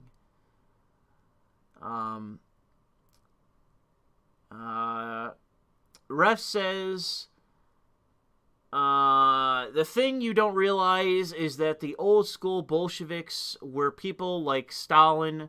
They were at least tough. The White Army didn't learn from history and never worked as a whole unit. The leftists feel the need to riot when Ben Shapiro speaks. I'm not even sure what the fuck your point is, Ref. Do you think, says the Geth, if they actually expand the Supreme Court, that there will be no political solution? No. They're trying to do that, but it's not looking like they're going to be able to do it. If we get fortified in 22 and 2024, there is a chance they will be able to do it from there. But even still at that point,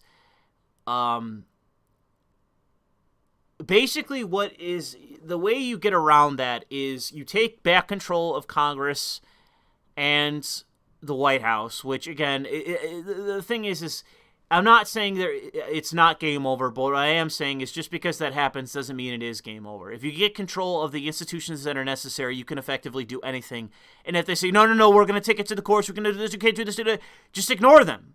Just ignore them. That's all you have to do. When the courts say, Mr. President, you can't get rid of DACA, ignore them. When you have the apparatus, you have the DHL or the DHS say, sir, you can't get rid of this program. You just get rid of the program. You get rid of the DHS. You get rid of that. You just do what is necessary.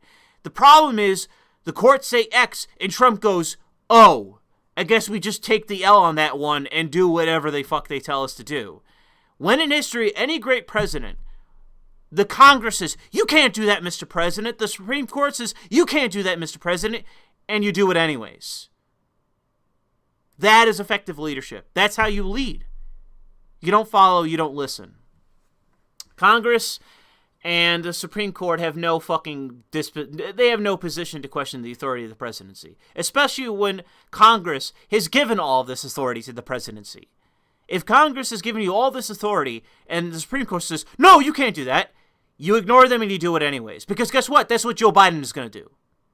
That's what a Democrat Congress is going to do. They're not going to listen to the Supreme Court. They're not going to listen to, Biden's not going to listen to Congress. He's going to do whatever he thinks he can get away with. So if you're in the opposite position, why would you just fold and just do everything you're told when they clearly don't have any authority? Like, the Supreme Court is telling you that you can't get rid of an executive order with another executive order. And you just say, okay, you're right. I'm just going to let this continue. No, what you do is you ignore the Supreme Court, you get rid of that part of the DHS, and if you can't, or the DHS, Department of Homeland Security. If you can't get rid of that section of the Department of Homeland Security through firings, through whatever, then you just get rid of the whole Department of Homeland Security. Like, any means by which that you can effectively govern only increases your power and only increases your strength. Through decisive leadership, you only increase your own power. It's like sharpening a knife. You know, you only make yourself stronger through those kind of actions. You don't weaken yourself. It only makes your enemies and the opposition and the court look weaker because you simply ignore them. It shows the fallibility of our system, which is, unless you just simply acquiesce to them, they have no power. They're not going to arrest you. They're not going to arrest your administration. They're not going to get you out of office. They can impeach you. But so long as you don't have 2/3 of Congress, they can't do shit.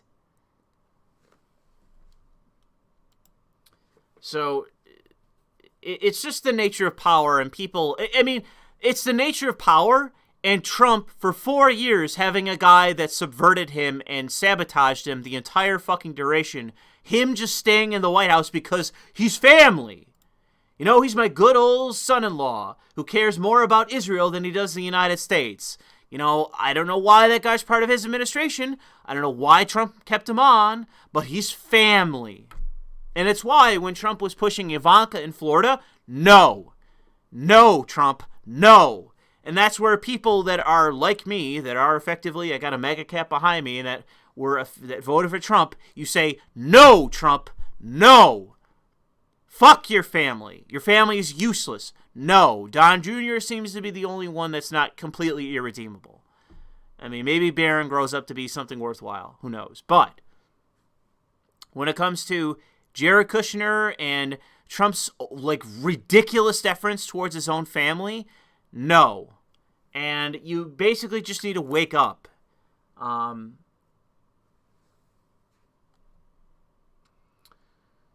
So yeah, the problem is with Trump is that he fired the most important people that he needed, with the exception of Stephen Miller, and Stephen Miller still he wasn't the guy that we needed. He's not a bad guy as far as I can tell, but he just wasn't effective enough.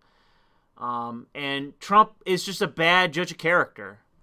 You know, he listened to the worst people possible, and he fired the most important people that were necessary. Like, he all he did was create enemies and side with his fucking enemies. Like, he was not a good president. He was a good politician and a good, you know, spokesman and all that. He's a good speaker, but as I continue to say, he was not a good president. I'm not in favor of Trump in 2024. I'm not.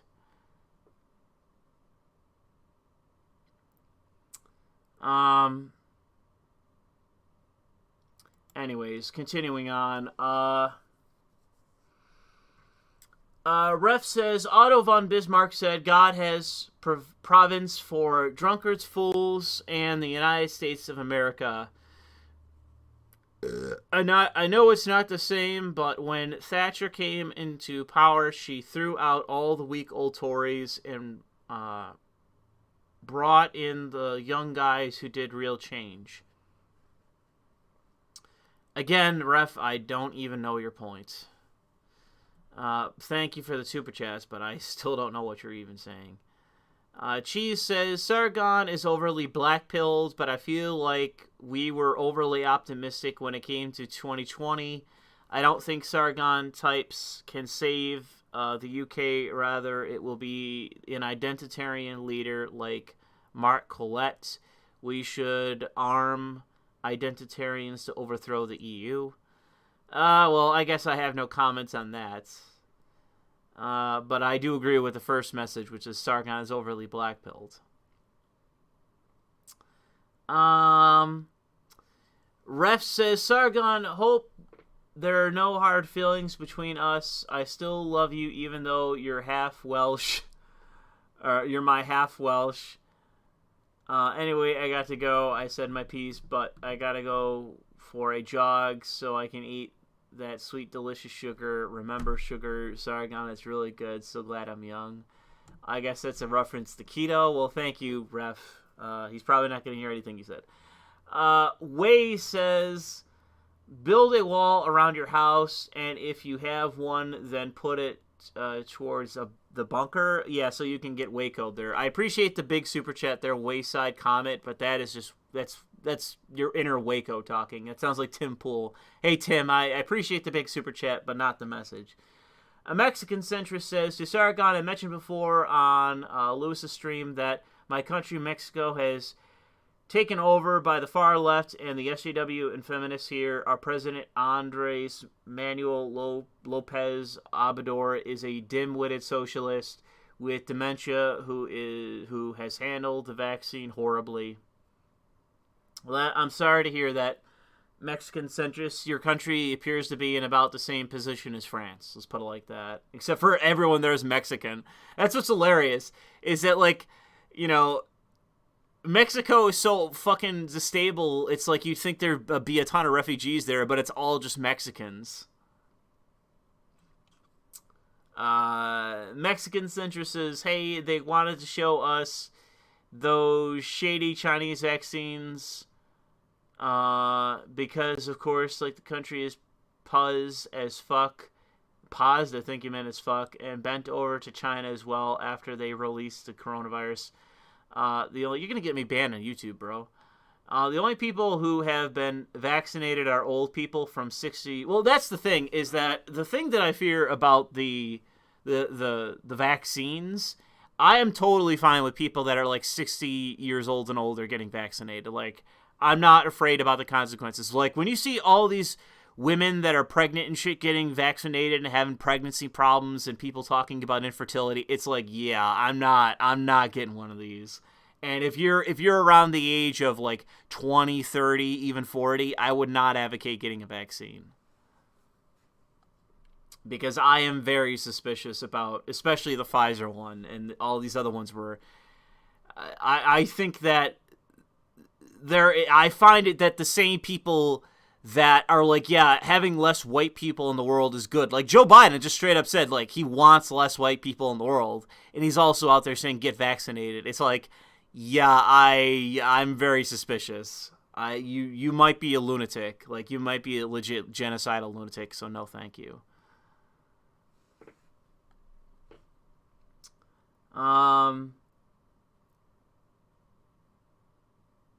Let's see here.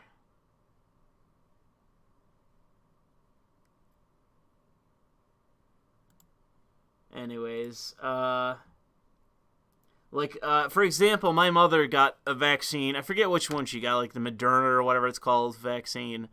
And she was, like, on her back, fucked up for, like, and I mean, like, bedridden for, like, 5 days. It was some unbelievable amount of time that, like, I asked her, I was, like, texting her, like, what are you doing? Are you working? She's like, no, I'm not working. I was like, well, what are you doing? And she's like, I'm in bed. And I was like, why? Are you sick? She goes, no, I just had the vaccine.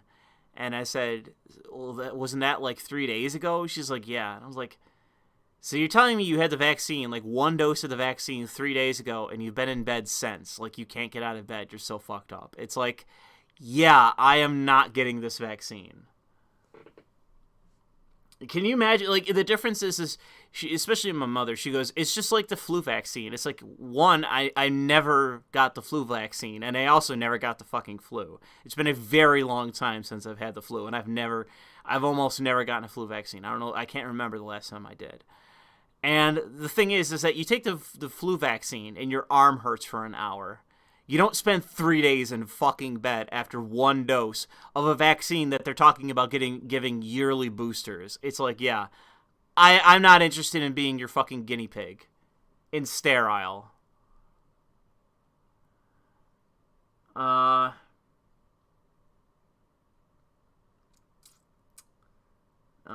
anyways. Where were we?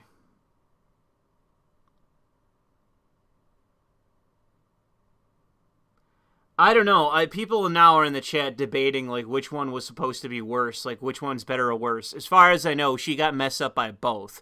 Like, she got the first one, spent like a week in bed, and then got the second, and then also couldn't work for like 3 days. Even though she straight up lied to me because she was trying to her and my father are like freaking total blue-pilled retards, and they're desperately trying to get me vaccinated. And I asked my mom if she got fucked up by the second vaccine. She lied to me, and I asked my dad, and he basically let it loose that she got sick again for another few days. And I'm like, yeah, I'm not taking a vaccine that's going to put me on my back for like a week and a half. No, thank you.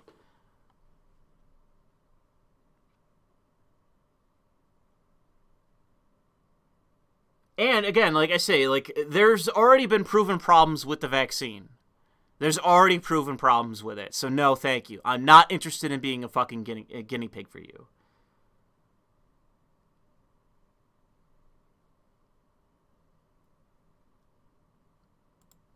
Anyways, Mexican centrist says, here they are letting anyone younger left behind up until the later half of the year. People from 30 to 40 haven't been allowed to be vaccinated, and most families here are incredibly conformist, and no one is fighting back because they rely in that fuck. I'm not sure exactly what you mean, but it's pretty much the same everywhere, dude. Don't feel bad because in Mexico it's like this. It's like this everywhere. The people who are mainly resisting the vaccine in America are black people.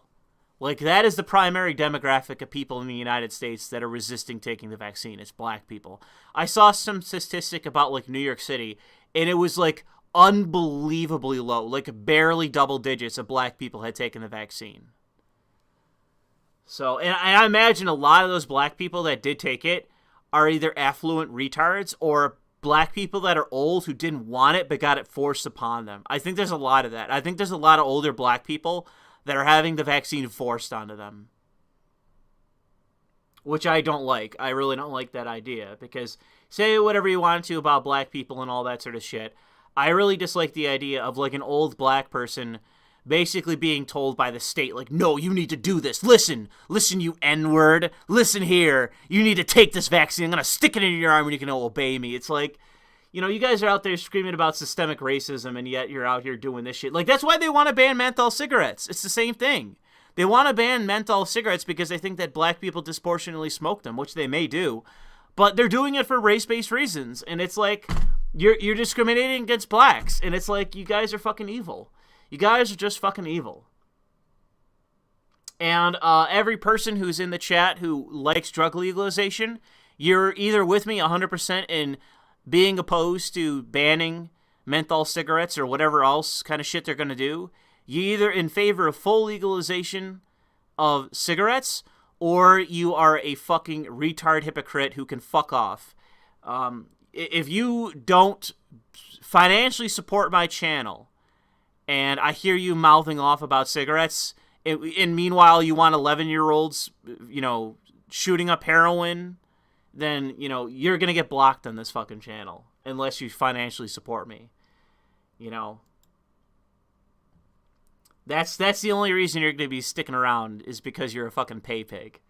Because otherwise you're fucking out of here. Because I can't stand that. There's a serious contingent of my audience that are like legalize it all retards.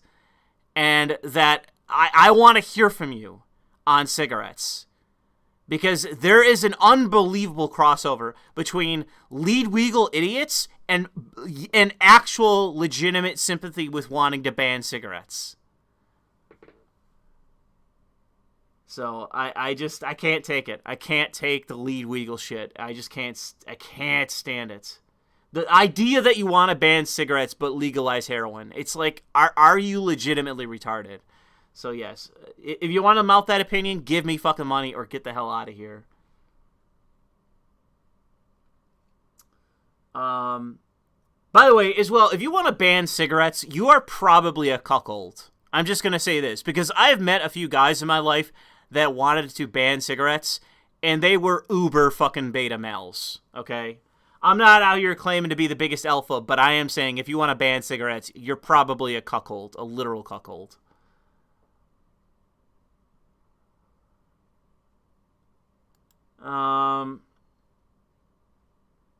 I don't even know where I was.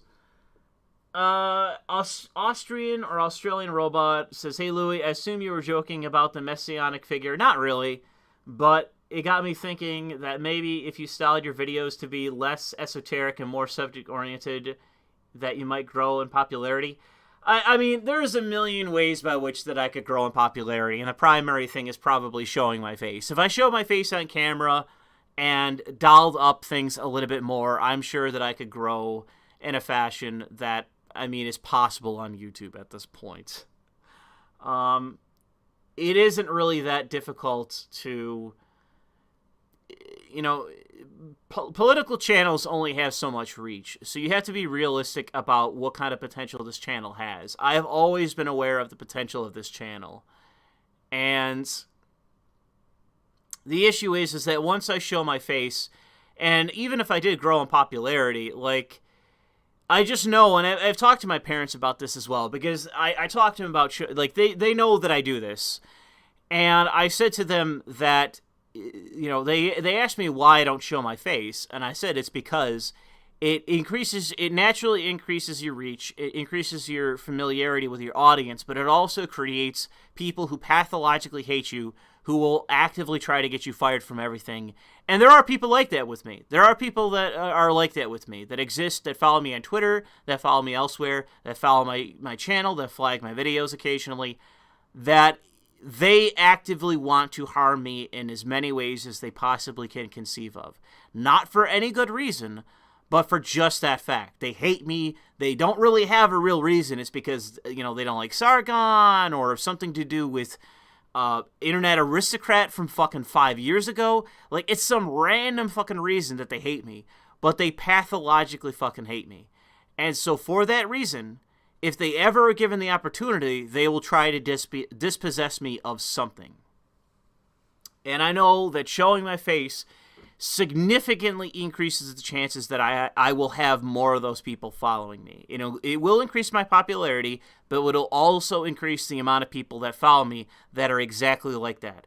People who have some grudge against me, that are former fans. I've had some of those people that are like that, people that used to follow my channel who now fucking hate me for a reason that I can't really define, and that they themselves can't really define.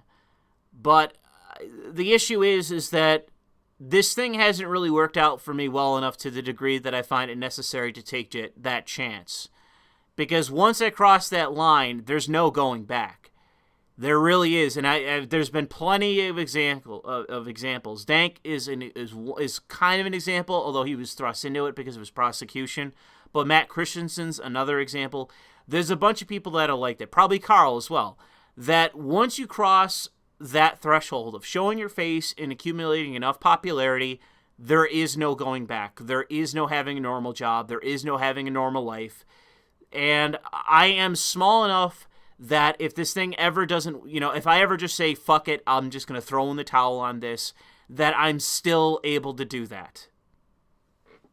So you have to understand from my perspective that there's a reason why I had somebody send me hundreds of dollars years ago so that I could buy a camera and all this. And I still to this day have that money basically in escrow, where I have it, I've never used it. So if I wanted to today, I could go out and buy a whole kit and basically have a studio in my house. But I've never wanted to do it because I know that once I cross that line, that if I ever gain a certain amount of popularity, I'm done. I'm never having a normal life again. And, you know, it's just that fear. It's just that fear of, like, taking that risk. And if you do that, it snuffs out a variety of opportunities that are still at my disposal. You know, as slim as they may be, you know, I just never want to discount that chance. Unless, you know, I change my mind. That's the thing. The reason why I've held on to the money in that is because there may come a time where I change my mind and lean into YouTube, basically, where that becomes my main thing. It's not just me talking to Sargon on a stream or something like that, playing a game, showing some cops videos and that, where I become actually serious about YouTube. And, you know, it's just I'll know then that basically I'm going all in. It's basically betting all your chips. But it's, in my view, it is really one or the other. There's no 1 foot in, 1 foot out. You're either all in or you're basically just, you got like a toe in the water, which is the way that I am. So I hope you appreciate what I'm saying by that. I appreciate the generosity that people have offered me over the years, and I've not pissed it away. Despite the fact that people desperately want me to go all in and become a full-time YouTuber, I'm aware enough about doing it that I'm unwilling to do it because I'm aware of the downsides that come with it, because there is no guarantees for success. Because what happens if, you go all in and then you go down the road of DSP or somebody like that, a guy who went all into streaming and failed?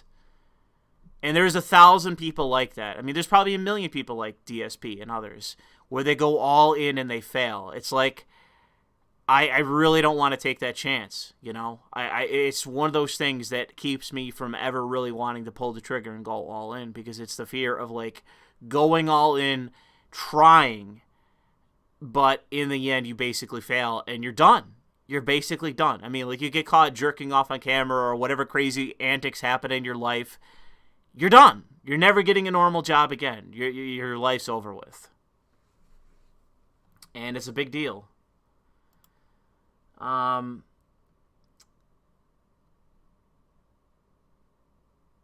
Yeah, I agree. Robin in the chat says YouTube isn't a stable job for people on the right. I absolutely agree. That's the thing. Like, YouTube used to be something that was stable enough to where you could become the next Steven Crowder, but that is gone. That's done. It's over with. Like, it's just done. Like, you can't.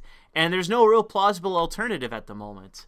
And that's the thing that I've seen with Styx. Styx says it basically every day. Oh, go over to these other, go to BitChute and go to this and go to this. It's because the truth is that there is no current plausible alternative for the right. Like, if you are a right-winger and you want to become the next Steven Crowder, there's just no way. You can't do it. Like, you're going to have to get some kind of corporate donor. You're going to have to suck corporate dick or something like that. It's the only way you can fucking make it.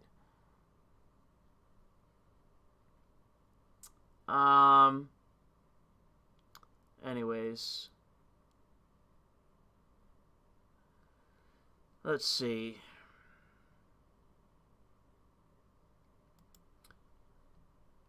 Where were we in the super chats?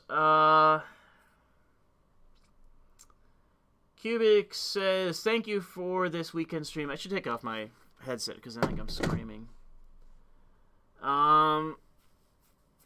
Thank you for the weekend stream, you absolute lunatic. I'm Christian and appreciate you. Please feel free to message me if you want to come back to Jesus.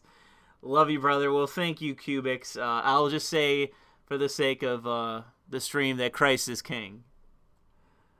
What is funny is that, like, you can divorce me from the atheism, but can you divorce me from the weebery? Can you do that? I don't know. I don't know if Jesus Christ is that powerful.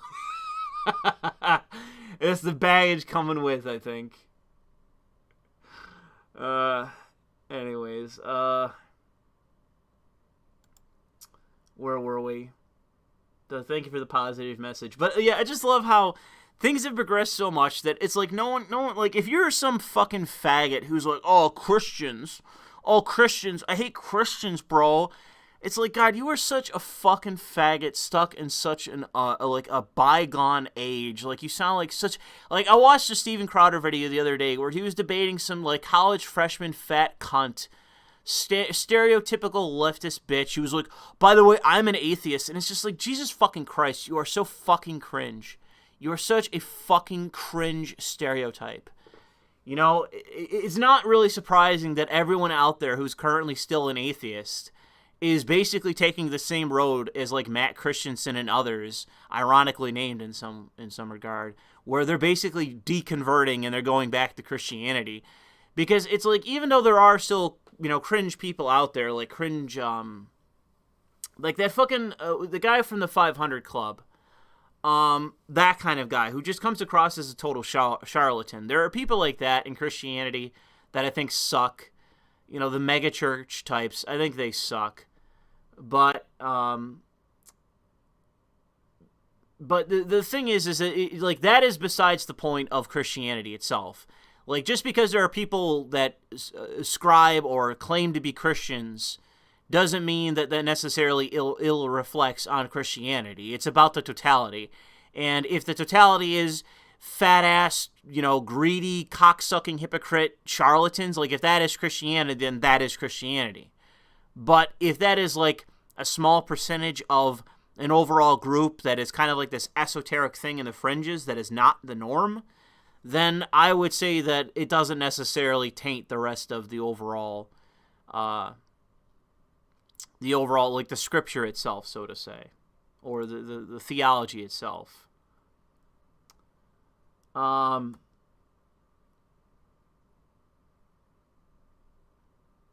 Anyways, because what I love about Christians is that a lot of Christians will say that basically, oh, everybody's a Christian. Oh, the Catholics are Christians. The Mormons are Christians. This guy who says that they're basically a pagan and they worship some stupid gay shit.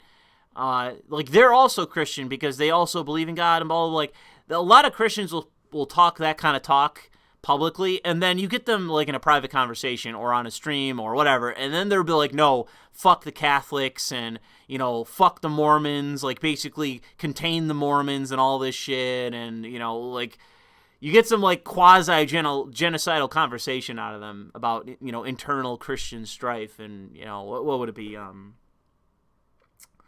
sectarianism. The thing that I find enjoyable is watching the Catholics and the Protestants fight. That is because I have no real, like, stake in it. I don't really care either way, but it's just kind of funny watching them. Like, the Catholics who are, like, they believe in the institution, and yet the Catholic Church itself is, like, this irredeemable shithole run by a fucking communist freaking parasite.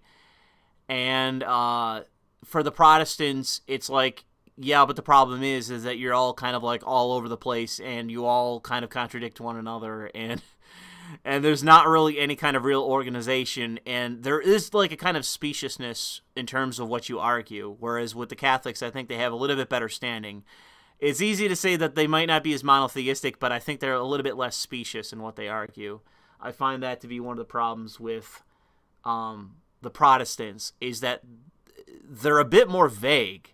And I know how that sounds, but like, no, we actually hold to these things. And it's like, well, you may as a Protestant, but I mean the actual preachers. Like, the preachers seem a little bit more specious than the Catholics, as bad as the Catholic Church is.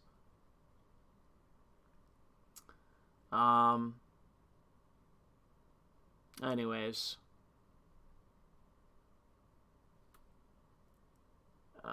But yeah, irrespective of the problems with Christianity and the arguments within Christianity, I find a lot less fault with your average Christian who's like, yeah, I believe in God.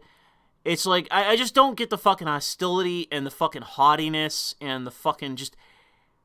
I would just like to think that when I first became an atheist, back right around my freshman year, it was probably like my sophomore year of college when I actually became an atheist, I would like to think that I wasn't such a fucking pompous faggot that I was, like, riding around insulting Christians for no fucking reason. I know, I recall debating the idea with a few people and even with my own parents, but especially with my mother, who's like a freaking ardent Catholic, as ridiculous as it sounds with her politics. But, I would just like to think that I am not such a person that I was doing what I see today of these people doing. Like, these black hole citizens of fucking Gomorrah, like these legit sodomites. And I don't mean that in the gay, sense as you think, with what's on screen. I mean it in the sense that you are a willing member and citizen of a fallen society. Like, that is who you are. And I don't want to think in any way I was ever like that, and I don't think I was. And I don't recall I mean, maybe it was just something that I was blind to or I ignored or whatever, but I would just like to think that, like when I was watching Christopher Hitchens and others and, like, thinking to myself, like, wow, these are very powerful speakers, that I was ever of the position of, like, no, you know, I want to live in a fallen, degenerate fucking society, because I've never been an advocate of narcotic use. I've never been an advocate of promiscuous sex. I've never been an advocate of living any kind of hedonistic or degenerate, like, lifestyle. I've never been an advocate of that. And I don't for the life of me understand why anyone who is an atheist, which is a yes or no question, would naturally turn around and it's like, no, I think Christians are fucking retarded and you should be the biggest fucking degenerate, hedonist, nihilist that you can possibly be. It's like, I don't understand you. I don't understand why that is your view. I don't understand why you think in any way that that's moral or that you should be advocating that. What is wrong with you? I don't know what's happened with people. That's all I can say. Well, that's the thing, is somebody says in the chat, how can you be a Catholic liberal? You square that circle. I don't know. There's plenty of them. There's plenty of Catholic Democrats. You go square that circle. It's not my fight to fight, you know? Figure it out. I don't care.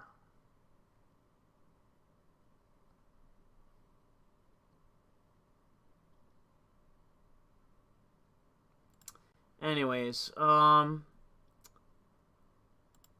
let's see here. Where were we?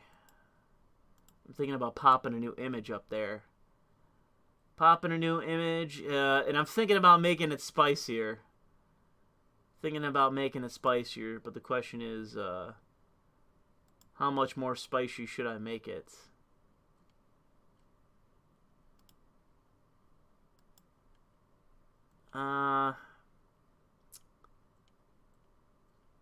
Let's see here.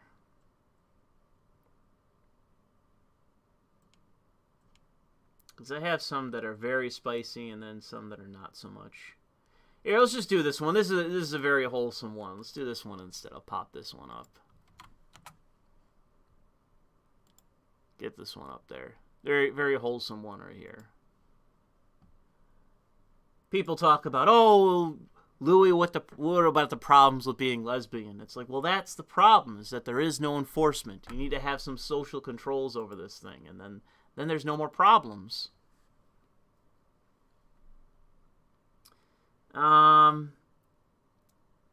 Let's see. Holy shit, where are we? I don't even get the super chat that's coming up. The guest says, I meant Tim Pool's show. Well, I'm not sure what you're in reference to, but thanks for the super chat, Geth. Dashing Rogue says, all cops are Negan, which is a Walking Dead reference. I'm not really a fan of the show. I know who Negan is, though. I mean, I would say that, like, I don't even know the reference that much, but Negan is like this crazy psychopath leader in the show that has a run-in with the main protagonist of the show, and then he goes on to, like, torture his friends or kill his friends or torture him and threaten him with death and threaten his son with death and do all kinds of stupid psychopathic things. And Trevor Phillips from GTA 5, Stephen Ogg as his lieutenant, and whatever nonsense happens until eventually he gets overthrown. And then fucking, they kill off the sheriff who's the protagonist of The Walking Dead. They kill off his son, who's basically this long-haired faggot. And they make, like, his daughter, like, the ultimate Chad, you know, strong girl, frickin' Mary Sue. It's like, fuck that show. I'm glad I never watched it.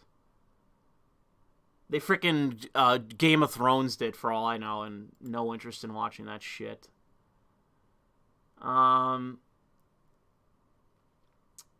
Anyways, where were we? Chris says, I've had conversations where people wholly reject any attempts I've made with them on questioning anything, verbally said they don't understand why one would even understand philosophy of a subject. Was a girl in her early 20s, make what you will. Yeah, well, the problem is that you really, the more esoteric knowledge you possess, the harder it is for you to talk to normal people. Because the average person is basically a fucking midwit. They don't have the faintest fucking idea what the fuck is going on or what you're talking about or any of the references that you make. That is one of the downsides of getting a college education and getting, like, esoteric knowledge, is that your average person is going to fail to understand any fucking words, and it's just not persuasive to them. I don't really know what the remedy is. I'm not really that preoccupied with, getting people to change their mind on things, because, I mean, if you're on the side of basically chemically castrating kids and whatnot, you're evil. And it's as simple put as that. Simple as, like, if you want to chop the balls off of kids or frickin' castrate them or, staple some tits onto a fucking 5-year-old, like, you're fucking evil. Besides all the rest of things, everything else that's going on. Like, you're just evil. You are trying to, like, dissect and experiment on children. Like, what the fuck is wrong with you? Just put that in the focus for them and say it as simple as that. Like, you think it's appropriate for parents to treat their own children as their own, like, social experiments? Like, you think that's really appropriate? What's wrong with you? But in any case, I don't really find the need to convince people of anything like that. Every once in a while, my parents, for example, it's pretty much the only people I've been hanging out with for the last fucking year. Not even my extended family. Like, everyone has just been staying away. No one's been doing anything. The theaters in my area might not even open up again. Just the other day, my parents brought up something about gender, and I didn't even debate with them. I didn't even care. I just said, you guys barely understand what you're talking about, but I have no interest in debating it with you.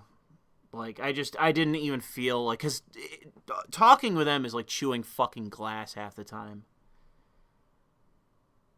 So you just got to pick your battles.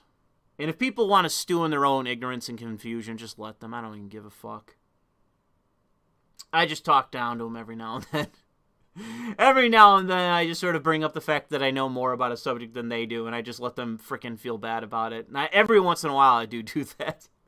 Because every once in a while, I just get into an argument, just a random argument with my parents, and they'll try to put me down or do something that I find insulting, and then I'll just freaking spin it right back on them, and man, do they freaking... They just fundamentally don't know how... Like, there's easy ways to freaking drag me down and insult me, and when they do it inadvertently. But when there are times where they want to try to hurt my feelings because they think that I'm arguing with them in bad faith or whatever it is, whatever their reasoning is for why they feel like doing that, I can so easily turn it right back on them. Because as much NBC as they watch, they don't get any more intelligent. And that's their problem. Voluntarily living the lives of midwits. And, basically, when you go up against somebody that knows substantially more than you do, you're gonna fucking lose and look like a fucking idiot in the discussion. Anyways.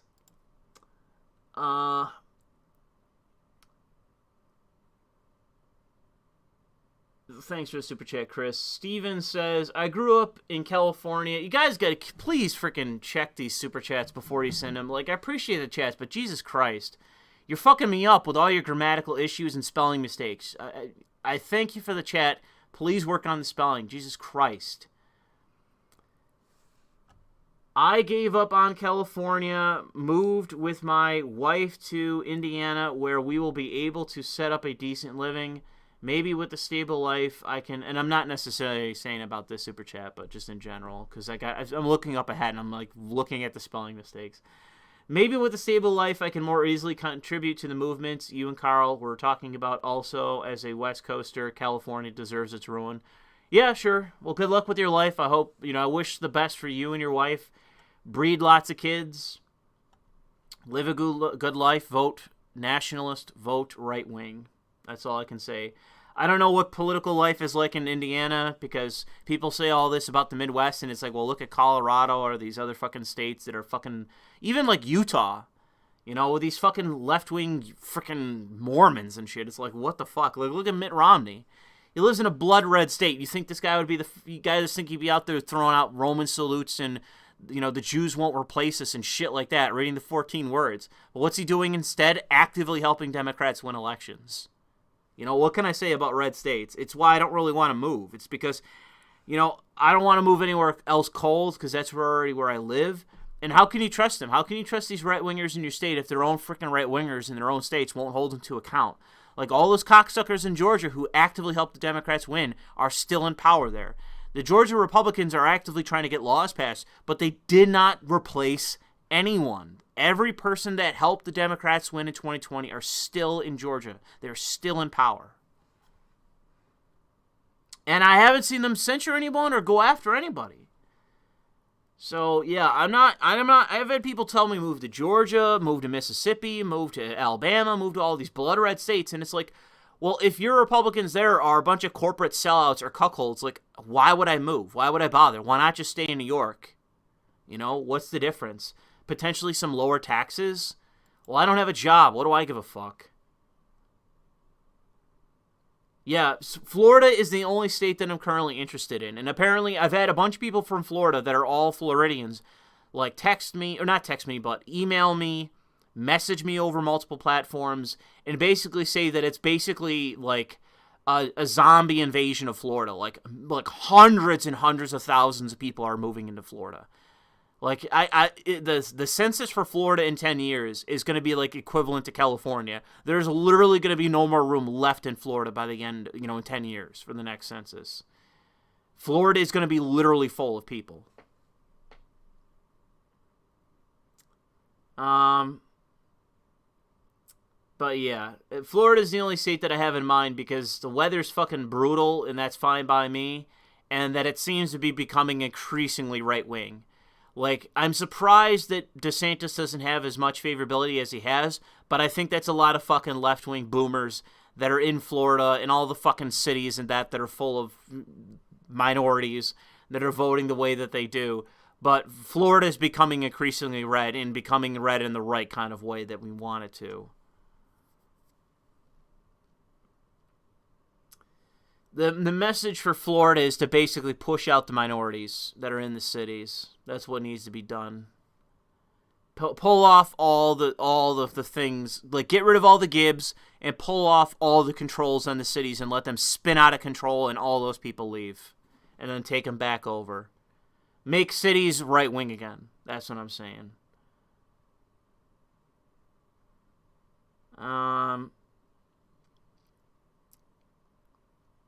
Anyways, where are we?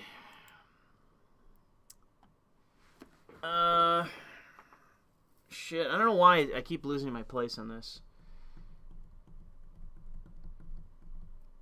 Reeps says, greetings, good pastor. Possible, hot take here was the lack of support from white suburban women Trump's fault or Melania's fault. She was the first attractive first lady in decades, and women are nothing if not petty, vindictive, and envious.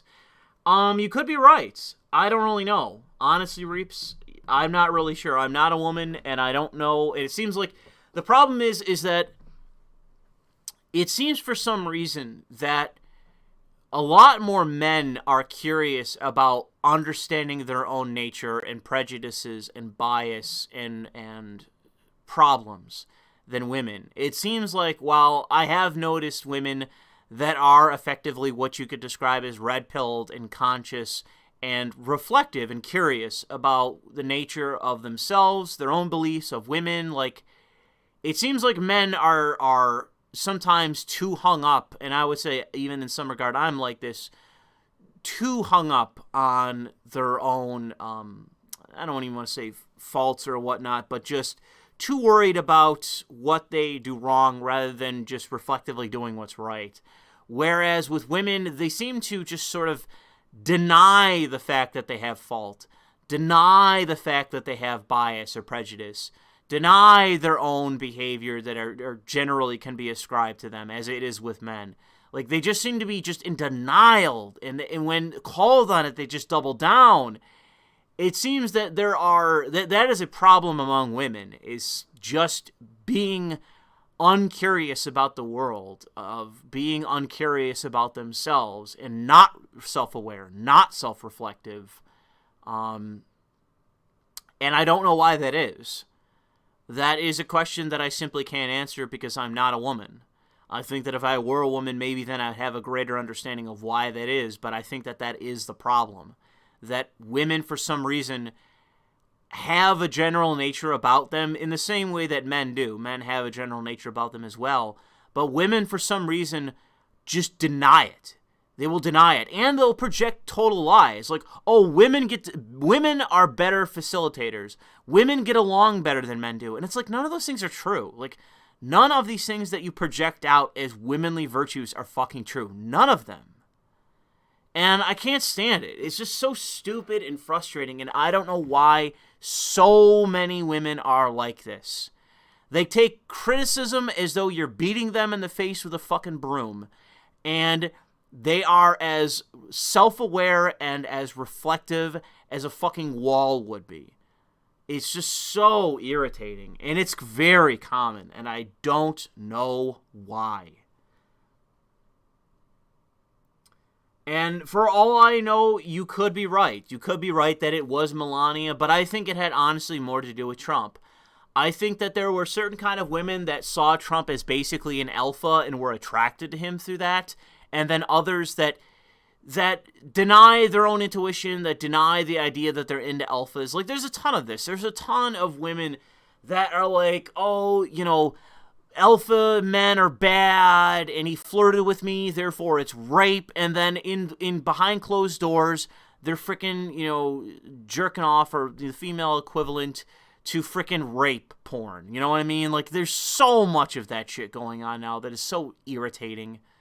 And I don't know why. I don't know why women are possessed with, not all, but a decent amount of women are possessed with an unwillingness to simply acknowledge their own prejudices, their own behaviors, and simply project the total opposite. Like, just lies, endless lies, for the sake of whatever.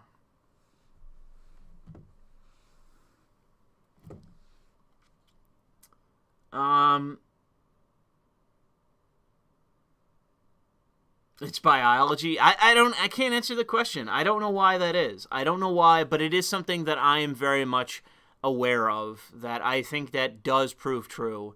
That if you just look at society in general, the average woman is not introspective. And you could say that in some regard about men, but I just think it's a percentage chance. Like, men simply are more likely to be introspective than women. Women simply, like, there's just a greater chance that they are just not reflective about themselves, their behavior. They are unwilling to do that. They just, denial is simply the go-to solution for way too many women. And I stand by that statement, even if it is a generalization, because the rate of spinsters are growing exponentially. Like, women can be fat, ugly, hideous, and have hideous personalities, and still can have every fucking freaking beta male throwing themselves at women. And yet, for some reason, the rate of spinsters who simply cannot attract any man, or settle for any man, are growing exponentially. And it's like, I'm sorry, but you can put your finger at men to some degree, and you would be right. But overwhelmingly, I would say that it is a problem among women in terms of being introspective. They just are unwilling to look inside and realize that perhaps they should change. And it is such a, like, for the spinsters, that is the problem. That is the problem. It isn't anything more. It's not, you know, she's necessarily that unattractive or out of this guy's league, or it is simply that, is that she just has the introspective nature of a cinder block. Like, it is just unbelievable. And it is that grating nature that makes her unattractive to all men. Because there's women out there that want to try to find a man that are not ugly. I've seen this. I've seen so many articles about this of, I'm 50 years old, or I'm 45 years old, and I'm not unattractive, but I am an insufferable fucking spinster, and I can't even get men to date me anymore. Okay? Men are not even willing to date you. The reason isn't because you're ugly. It's because internally and your personality is so fucking repulsive that no man would ever, even guys that are just looking for pussy, don't want to have anything to do with you. It's that aspect. Anyways, where were we? Dangerously based. Well, I mean, the thing is that the question that begs is it really a good thing to have women in positions of power? Is it good to have people in positions of power that are not curious, that are capable of dangerous levels of denial and protection, and that have a significantly higher chance of having no introspection to their own faults, and rather denying and blaming everyone else around them? Are those people that we want in positions of power? And that's the question you got to ask yourself. And that's basically us. It's another thing that came out of the 20th century. You know, late 19th, early 20th, all the way into it, of women in politics and women as politicians. Is that necessarily a good thing? And it isn't because rah-rah patriarchy. It's because, hey, you're substantially more likely to just be bigoted. You're more likely to be closed-minded, bigoted, and incapable of actually figuring out fault. Because you just don't have a curious nature about you. You know, it's just a question that needs to be asked, and I mean that in a very real way. I'm not just saying that because, we hate women. It's like, it's a serious question.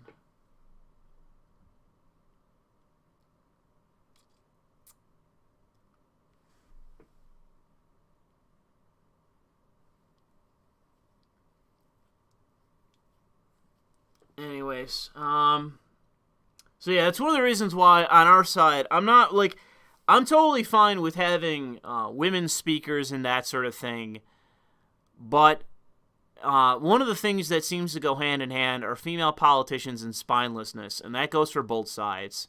I think that's one of the advantages that we have, basically, is that despite the fact that we have female politicians on our side that are totally spineless, so does our opposition.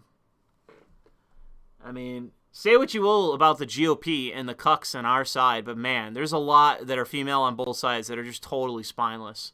That you just give the slightest amount of fucking... I mean, there are obviously exceptions to that, like Nancy Pelosi, the one old black haggard chick and all that, but the majority, man, it's just like, you give them the slightest amount of pressure and they just roll over. Even AOC is guilty of this.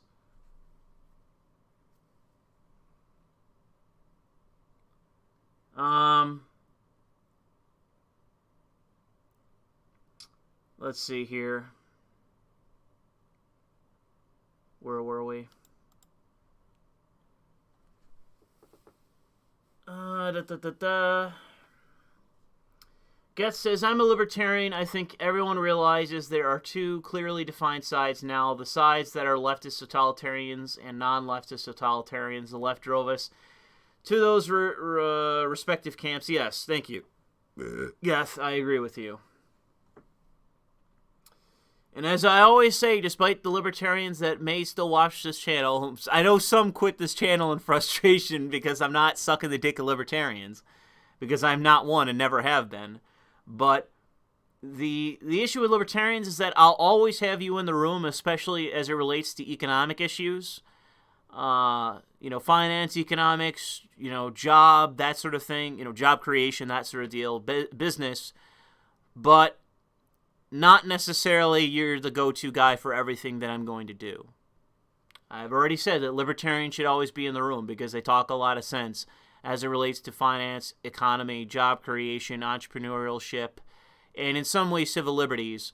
But the problem is, even on the case of civil liberties, I've seen libertarians make the case that basically we should allow ourselves to be oppressed forever onwards because it's wrong to stand up to our enemies and to stand up against monopolies. And, you basically need to pick your side. You need to figure your shit out and realize that if a government is propping up a corporation, then it's a monopoly. So why are you on the side of that corporation? The problem is that there are libertarians that are just cucks for corporations. And I don't think that's a small percentage. And I know how that sounds, and I know, like I say, I always have to apologize, but not that it matters. People take offense either way, whatever I say. But the fact is you got a sickness on your side, and the fact is that I'm not a libertarian. I'm not a cuck for corporations. And if need be, I'll have the government seize possession of all your shit, and I don't give a fuck, so long as that's what's required to keep this country. Because no corporation is more important than this nation. No billionaire's possessions are more important than this nation. And the difference would be is that you get someone like Elon Musk that becomes our George Soros, like the fantasy, which is unlikely, but let's say it happens one day. I say seize Amazon, seize all the property of Bezos and give it to fucking Elon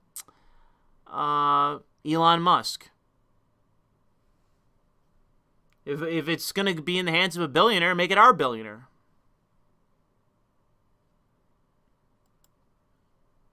He's already the richest man in the world. It's not like it would make a difference. But it would just be us dispossessing our enemies. And what it'll do is basically all the right-wing billionaires will stay and all the left-wing billionaires will go. Well, that's two birds with one stone, isn't it? You got to think about this in a tactical fashion. And I'm not saying that I'm not using that as a policy proposal. But I am just saying, like, it's the whole notion of, well, the left wing, they're going to start seizing property. Oh, it's going to be like Venezuela, they're going to start seizing property. Well, then you don't balkanize, you don't break away, you don't get Waco'd. You literally try to take over the fucking system, and any of the tools they create, you used against them. It is so fucking simple, it is so fucking easy, and I don't understand why our side is so incapable of understanding. That it is simply taking the rules of Saul Alinsky, taking the rules of Machiavelli, and simply turning them around and using them against our enemies, and simply doing to them everything that is necessary to dispossess them of power. It is not going after innocence. It is not, relishing in vindictiveness. It is simply power politics. It is simply what must be done for the sake of our nation, and that is it.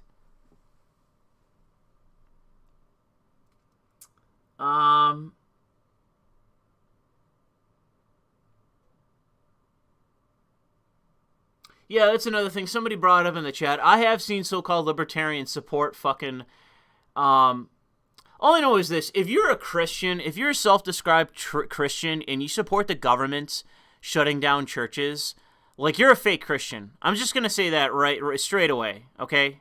Especially from an American perspective, okay? I'm just going to say that straight up. If you are a Christian who supports the government closing churches, you are a fake Christian. And this is coming from an atheist, all right? And I'm sure to that kind of Christian it wouldn't mean anything, but that's all I'm going to say. I saw that so much during the beginning of the lockdown, and I found it one of the most offensive fucking things. And probably one of the reasons why I was blackpilled initially from that was just like so many Christians just rolling over. Like, okay, daddy, government, close my church down. It's like, what's wrong with you? Fake Christians. Fake Americans and fake Christians. That's all I can say.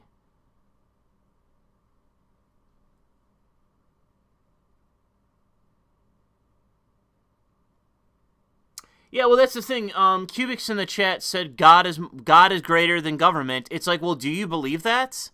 I'm not questioning you, Cubics, but I'm just saying to the people like out there who like are fine with the state closing your church by force. It's like, you got to pick your God.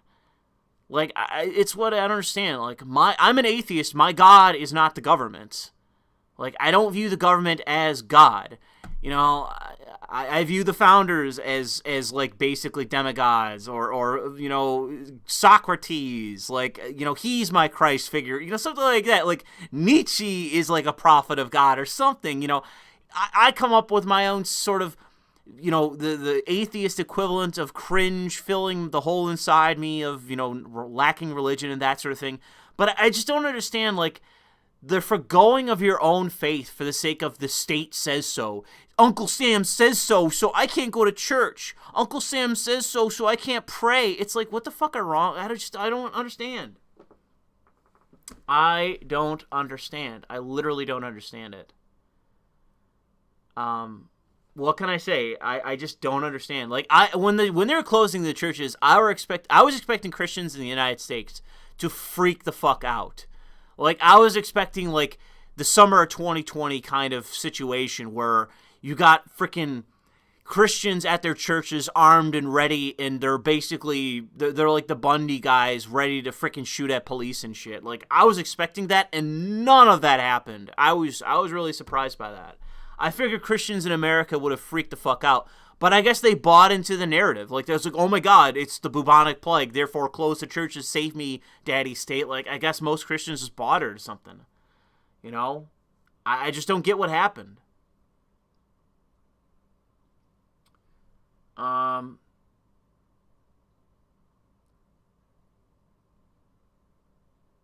What do you mean, who am I talking about? Christians in the United States of America who rolled over and just simply stood down and let all the churches be closed in the United States. Practically no one just went to church and disagreed and disobeyed, like almost nobody. Most of the churches across the country, like a heavy majority, just rolled over.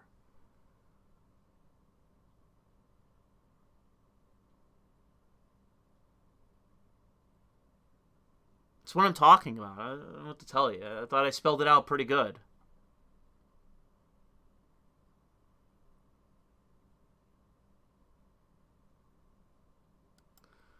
Anyways. Cheese says, hey, Silicon Valley. I believe that's silicone, because it's spelled that way instead of silicon. Subscribe to PewDiePie. Our next president should be a Chad Lifter Kaiser that will go down to the left with Thor's hammer, basically an Arnold Schwarzenegger with a brain. Sure, that sounds fine, but I don't know if we really have an option for that. It seems like with the right now, we're kind of paralyzed at the moment. That's really the only thing I can say about with Carl, what he's right about, is we're kind of moving at a snail's pace when we need to be moving a lot quicker. But I think the difference is the acceptance of my position, which is that we are still moving. We might be moving slow and there's lots of problems, but we are moving. And we are on the right track. And I think that's worth considering. I don't think you should discount it as easily as he did in that conversation. And I didn't appreciate it because I think he's wrong.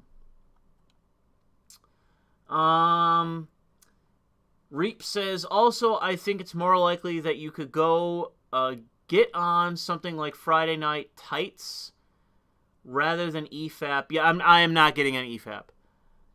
You're not, you get along, I don't know who Friday Night Tights are. You get along with that crew, and it'd also give you a chance to rub shoulders with 1/4 Black Garrett, which is a step closer to someone like Steven Crowder. I don't know who Black Night Tights are. Somebody on Twitter or something sent me a message about Friday Night Tights, because I don't know them. And if I do, the name isn't jogging my memory. Steven says, I know this is a non-political question, and I apologize if you don't want those, but I have a gaming question. If you played Paradox Battletech game from 2018, do you have an opinion on it? If not, enjoy the $5 Bort. I have, and I know that a lot of people like it, but I was kind of unimpressed by it. I played it for about 4 hours or so, and then was just like, I'm kind of bored by this. So I stopped playing. It's just kind of one of those games where it just didn't do enough to keep my attention, and I didn't like the style of it. And it might have been the UI or something else. Something else about the game annoyed me. But I don't like the way it looks, and it didn't hook me. It's one of those games that just didn't hook me, and that is a bad sign for me. It doesn't necessarily mean the game is bad, but unless you have something about your game that sincerely hooks me, I just stop playing it. So yeah, I have played it. I was not impressed by it. The Gettr says, if our side gets power back, what would you be? Would you be opposed to SWAT raids and commie professor offices like they did to Rudy Giuliani? Not really that. It's not really that kind of individual terrorism, which is effectively what you're advocating. That's not really my perspective. If you have a communist professor who's actively engaging in subversive things, like actively trying to propose violent actions against the state, and like you got a commie professor that's organizing an attack on a politician, yes, raid them and arrest them, obviously. But if they're just like an average normie freaking Marxist professor, what you want to do is basically go after the institution. That's the best way that you want to do it, because individual terrorism is not what you want. It only taints your side and begins to raise moral questions that you don't want to raise because it questions the legitimacy of your mission. What you want to do is to go against the actual institution itself. That way you're not hurting one person, you're simply defunding something that is abstract to the average person, and they won't make a connection. And then basically you defund individual Marxist professors. Some lash out, some cry, whatever. You use that as fodder and red chum or chum rather. I don't know, red chum. Chum to your own side. So it's like, look at this Marxist professor cry. Oh, lol, look at this cringe. Oh, Marxist professor loses their gig and they hate white people. Ha ha ha. Like, you use it as more fuel for your own side. You do that like with a SWAT raid. They don't make like the extreme people happy, but it will make the more soft people, question our morality, question our actual mission, and you don't want that. You want our side to view our side as evil or retarded and ridiculous. Like, you want them to dismiss the other side, not question their own behavior. It's important for tactical purposes that is the case. So individual SWAT raids like that, do it on terrorists that you can define as actual terrorists that are engaging in actual terrorist behavior, but not on random Marxist professors. You want to go after the institutions.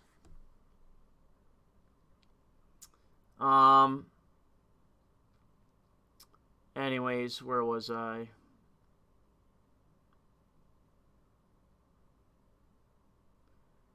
Let's see here.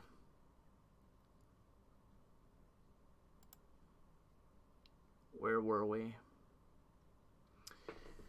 The Gettr says, if our side gets power back, would you be opposed? Oh, sorry, I just read that from the Gettr.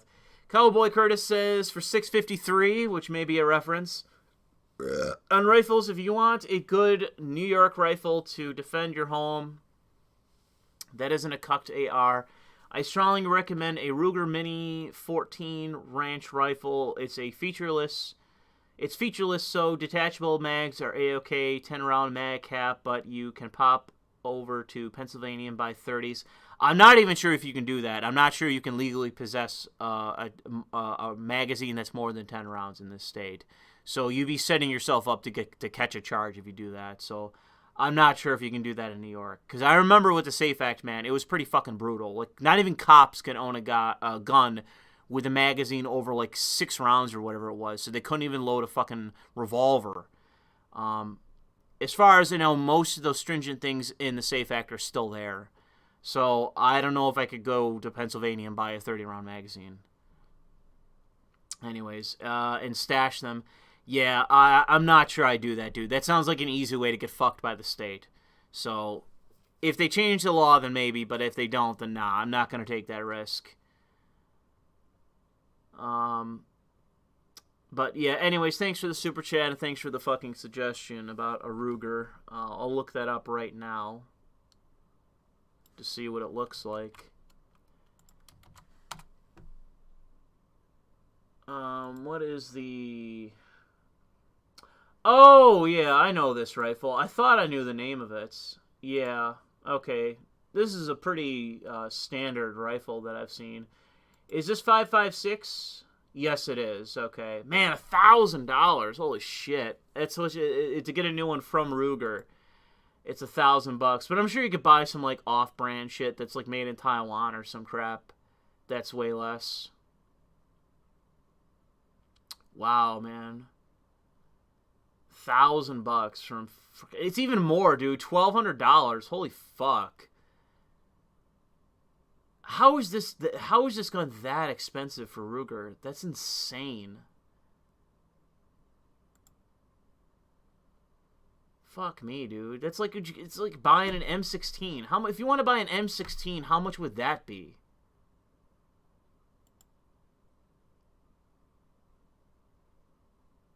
Okay, here's from one from Cabela's. That's $8.99. That's still, in my view, overpriced as fuck. But, am I wrong? Am I wrong, people? Should this rifle be $899 at Cabela's? Like, that seems like really expensive to me. My father bought an AR-15 before the ban for like $400, $500. And he did get a good deal on it, but $8.99 for this kind of rifle seems really expensive.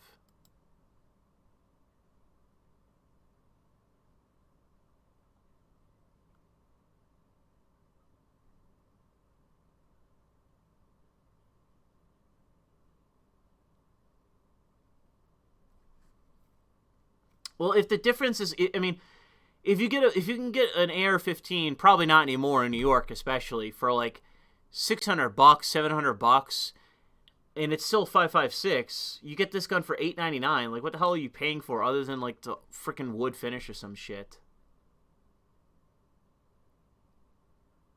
The problem with an AR-15 in New York is they'd probably be freaking $4,000 at this point. God even knows how much they are after they've been effectively banned.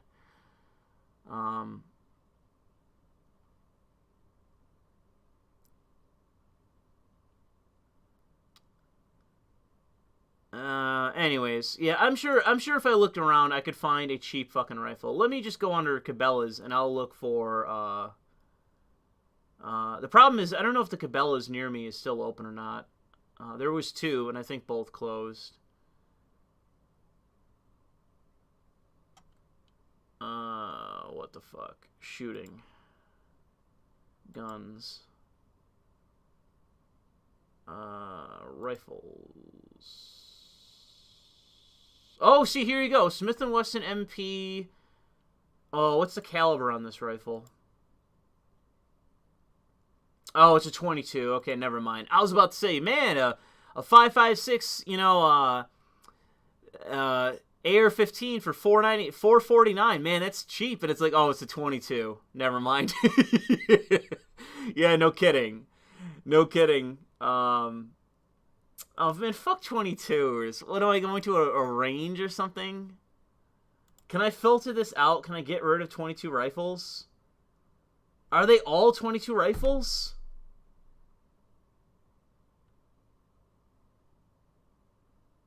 Why are they all 22s?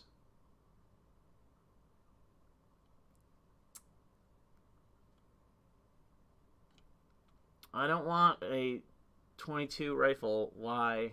Why, Cabela's? Why are you doing this to me? Oh, okay, here we go. Here we go. I think I was on the wrong page. Okay, so now we got 223. Oh, see, these aren't even that higher of caliber. How are these not? How are these not? See, I see this one here, which looks like a 9mm. It's got like that really, really small magazine. Yeah, it's a 9mm. I don't really get the filter on this. It's making it seem like all of these are really low caliber. Like there's one here that's a 9mm rifle. It's fucking expensive shit for some reason. I don't know why. I don't know why you buy a 9mm rifle. Just fucking, it's a pistol. Why would you just get a pistol? Get a pistol and put a fucking stock on it. What the hell would the difference be? It's literally the same cartridge. Okay, what is this? What is this? What is this? What is this? It's an AR. What is it? What is the caliber? What is the caliber? 5.56. There we go. Okay, so 5.56 that I probably can't get in New York because it's not New York compliant. $799. And that's from Cabela. And this is a Smith & Wesson. So it's a brand name AR-15 5.56, $800. And that's Cabela's. So that's not like your local jerk-off dealer or you're getting some deal from some online site and getting it transferred to an FFL or whatever it is. Like, anyways.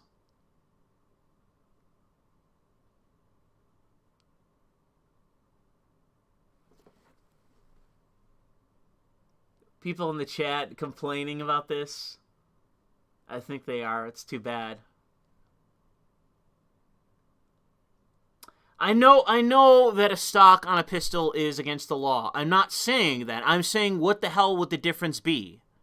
What the hell would the difference be? You get a 9mm pistol or you get a 9mm rifle. What in the world would the difference be?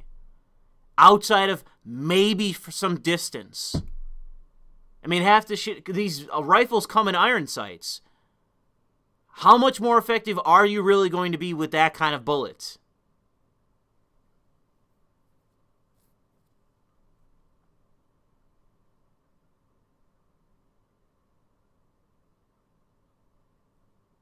Anyways, all of a sudden my chat turns into everyone's a fucking faggot firearms expert. All of a sudden, just everybody's a fucking expert.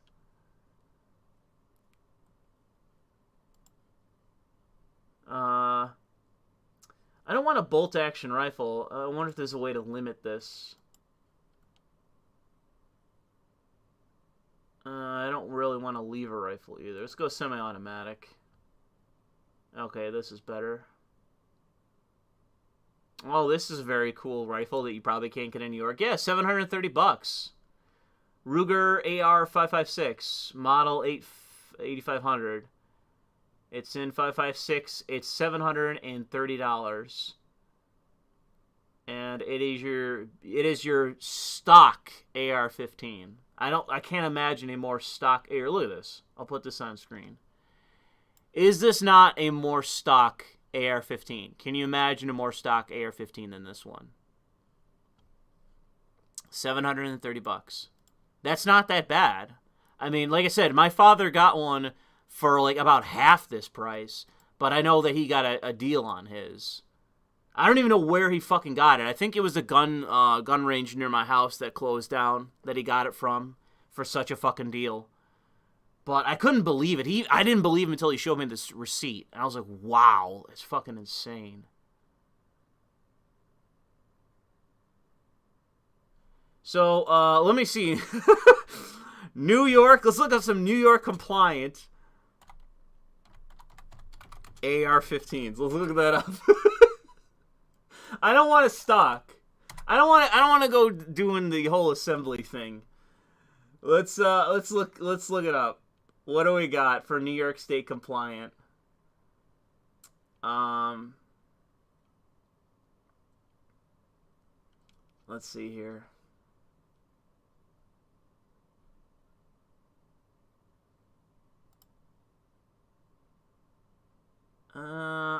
It's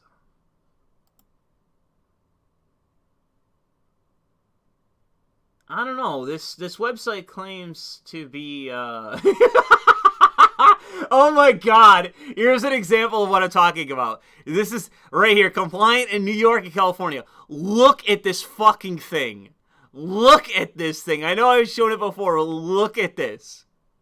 It's why I haven't gone out and bought one, because it looks so awful. This looks terrible. Look at this shit. Look what they did to my boy. It looks awful. And what I love is just like, what the fuck difference does this grip make? What the fuck difference, you stupid fucking retards in Albany? What difference does this make? Oh man, New York, man, and it is true though. I'm pretty sure that this website is correct. That this is a New York and California compliant AR. And it just looks like absolute fucking dog shit. It just looks so bad. And it's $1,000 fucking dollars because it had to be specially made, and it's fucking back order. Oh my fucking god. It's just such a joke. Oh my god. It is such a joke. I gotta look that up. New York compliant. I gotta keep looking that up. New York compliant AR. Let's go back to that website. I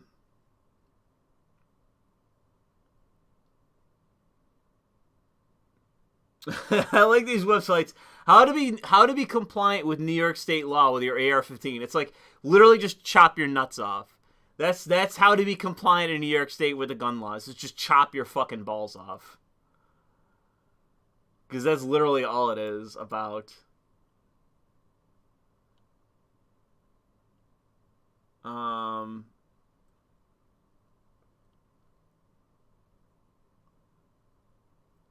Yeah, there's no way that some of these rifles are New York State compliant. Is there a way that I can section these off?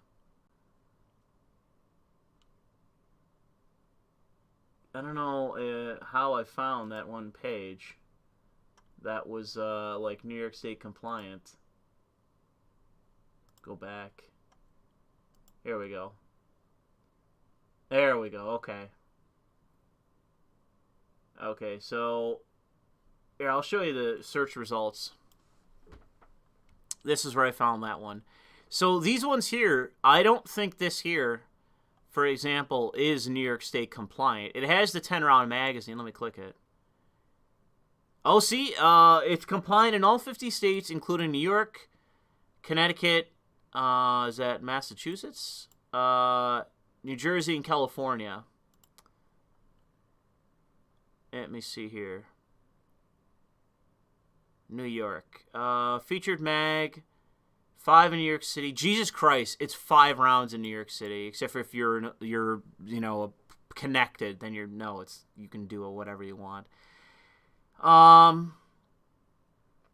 DS-15s in New York City. Fixed magazine pistols varies by county. Well, according to this website, this is New York State compliance. But it's still $1,000 and back ordered to fucking oblivion. But it is 5.56. And this one looks fine to me. I mean, the rail is kind of weird. Like, there's no iron sights on this rifle at all. It's just pure rail. And I don't think, can you shoot a gun with just a rail? I've never shot one with just a rail on it. So I honestly don't know. But, let's see here. What else we got? Is there anything that's actually available? Or are all of these here? Let's go in stock. Dude, none of them are available. Wow, none of these guns are actually in stock. Wow. None of these fucking guns are in stock. Oh my god.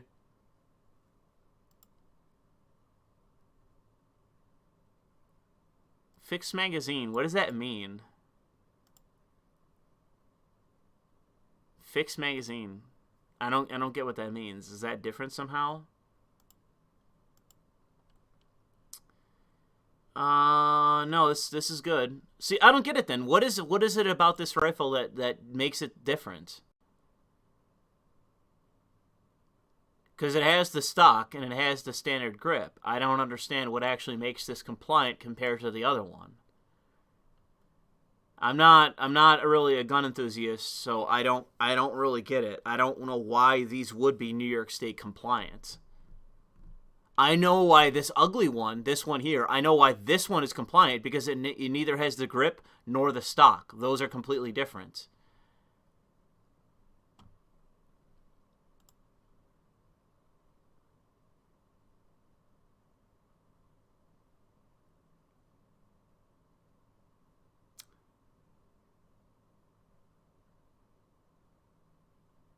So you're telling me, okay, so these particular rifles, not the ones that say fixed magazine, from what you're telling me, you can't remove the magazine. How do you reload them? Like, are these like the guns from frickin' Cyberpunk that you toss them away? How do you reload these rifles if you can't detach the magazine? Is it the slot at the bottom? Like, what do you mean? I don't understand how you can reload the magazine without access to it. If you can't detach it, how do you access the magazine to reload the weapon other than tossing it away?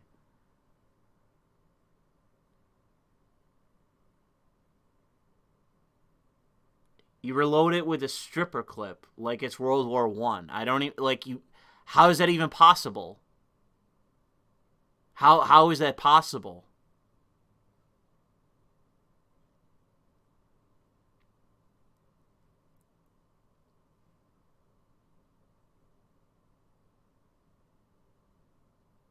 You disassemble the gun? Like,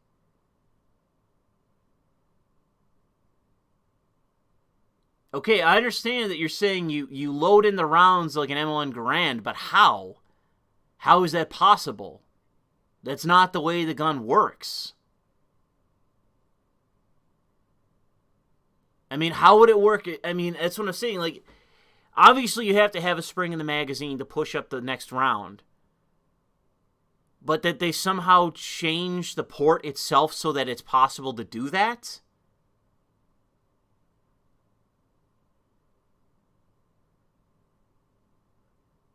I guess, yeah, people are saying watch a video. Fine. That's really weird.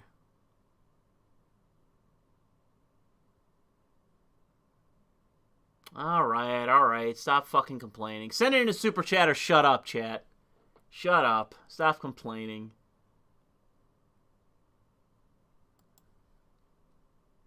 Well, I hope to buy a gun that is not like that. That is all I will say. I hope to buy a firearm that has a detachable magazine. Because I'm not interested in buying some fucking World War I rifle. That sounds stupid.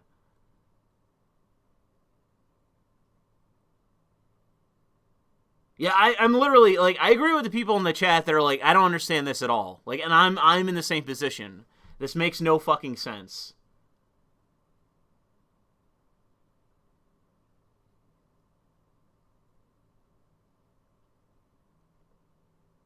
Yes, but bolt-action rifles have a detachable magazine. Am I wrong? Like, I know not every single one does, but, like, you either load the rounds in from the bottom, like it is with, like, you had the wooden stock ones where you can slide in around from the bottom, but as far as I can tell, you can't do that on this unless you can do that with, like, the cover on the magazine. So it's basically the same thing, where you slide it into the bottom, but it doesn't appear to be built that way.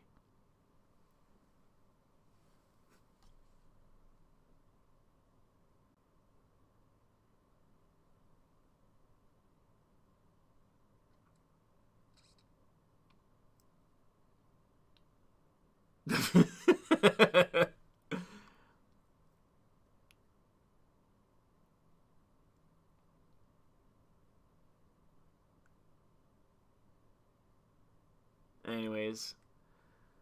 Yeah, I know, seriously. I agree with the person in the chat that says a lever action gun is better than this. I agree. A lever action rifle would be preferable to whatever the fuck these guns are.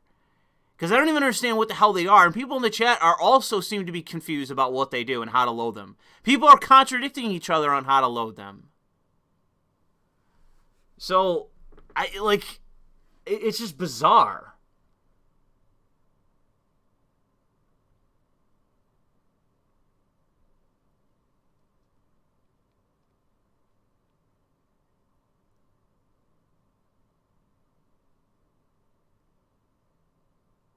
Why in the world would you need to disassemble the gun just to load in more rounds?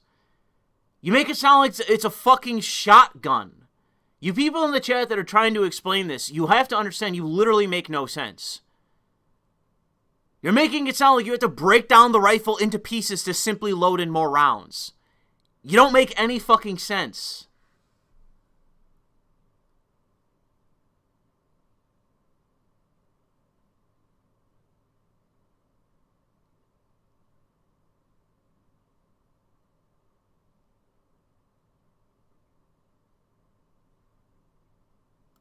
Anyways, fuck that. I don't care what other people are saying. You people in the chat are making no sense. The people trying to explain this make less sense than the fucking people that probably passed these laws.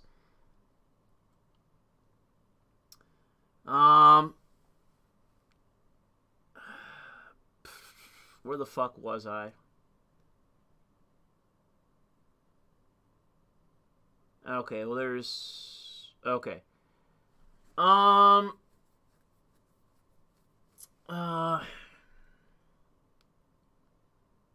Cowboy Curtis says, and by stash them, I mean hide them so you can retrieve them in case of the joggering if you buy one.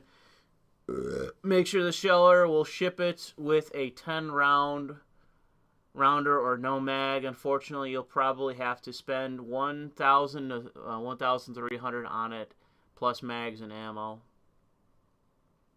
I don't know. I haven't really spent much time looking, so I can't really say. I haven't even made up my mind on whether I want to get a rifle or a shotgun.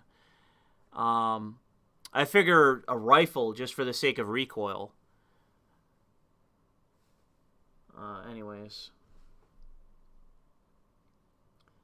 Gettr says, you think the Fed, although a shotgun, it seems like shotguns will have less legal problems. Just buy a shotgun, and then boom. You're not fucking hamstrung with all this stupid fucking bullshit.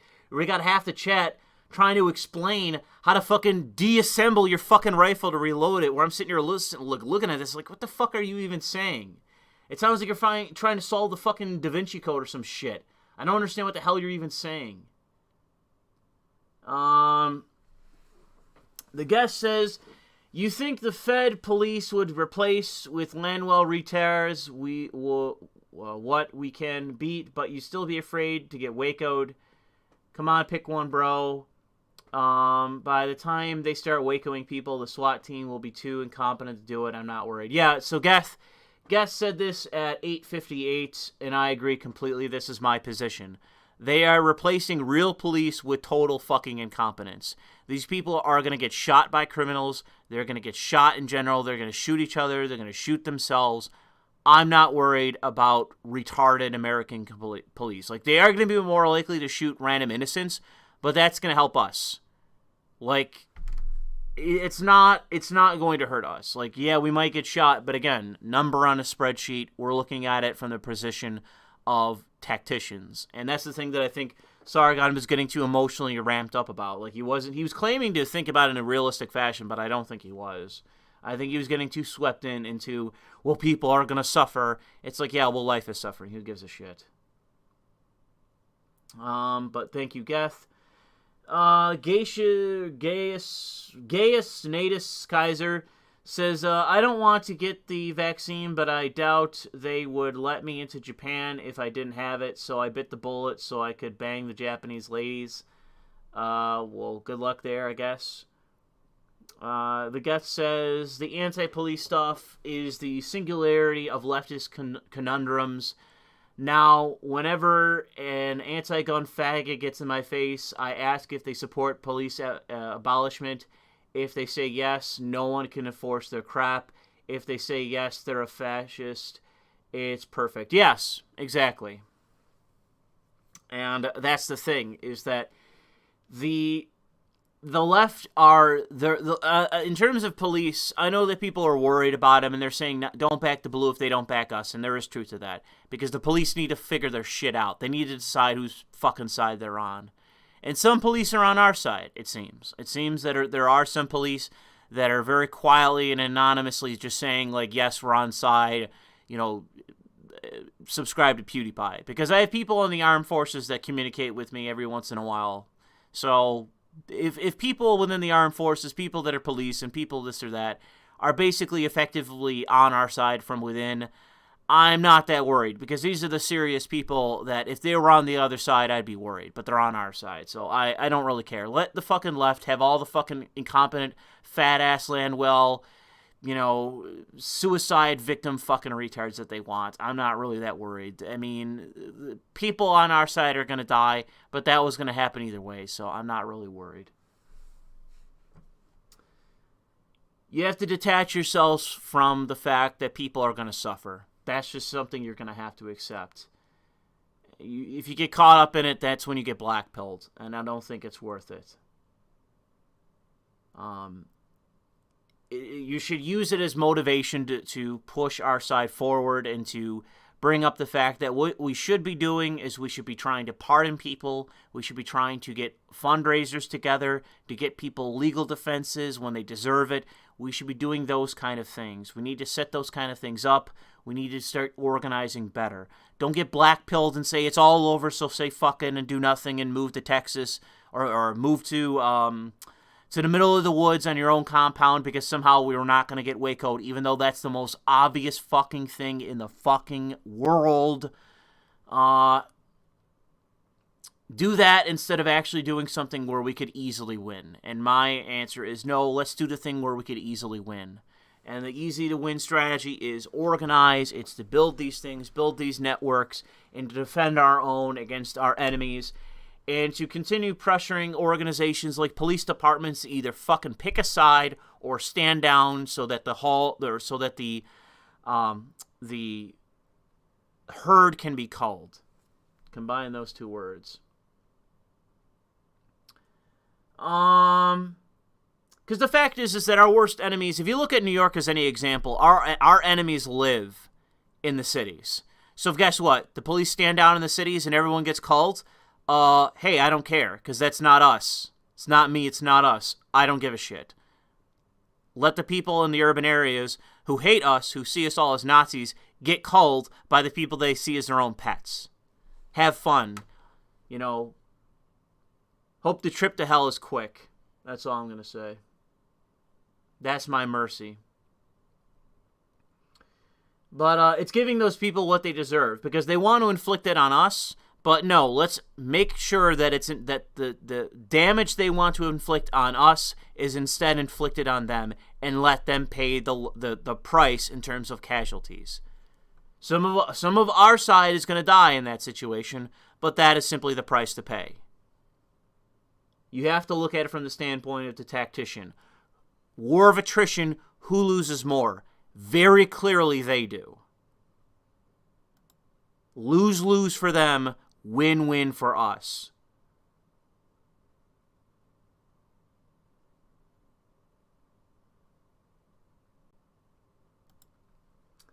Anyways, the Gettr says, do you have any archive videos of the white grillers rising up from last year? I really want to see that shit. I didn't, but I wanted to include it in the video. I played it on a stream where I had it into a meme where I had Lithium by... because it was a bunch of Gen Zers, like fat Gen Zers with baseball bats in Philadelphia. And they were literally like walking the block all carrying bats. And I had it, like the background song was Lithium by Kurt Cobain or Nirvana. And it was so great, dude. It was so inspiring. I was like, this is the greatest thing. I'll see if I can find the video of it, of at least the guys with the bats. But I played it on stream. I know I played at least a few videos of these guys on stream where they were basically threatening protesters. They came up to protesters and are like, you want to fucking fight? You want to fucking go? And the protesters are like, oh no, don't hurt me, no, stay away, you racist, no. Like they just back down in an instant because these are white men, white working class men who don't give a fuck. You could say, you're a racist. Yes! And they're here with a bat and they're ready to fucking fight. It was beautiful, man. And basically these guys just went up to these protesters and on live television just fucking bullied them. Just like called them faggots and ripped down their signs and intimidated them. It was fucking beautiful. It was so great. A tip of the hat to the white guys in Philadelphia, the white Gen Zers, or excuse me, the white Gen Xers rather. Pardon that, I always mix that up. The Gen Xers in Philadelphia who are like, fuck all you millennial faggots. We're going to come and bully you. And if you fucking give a shit, we're going to beat the shit out of you. It was so great. It was so great. Anyways.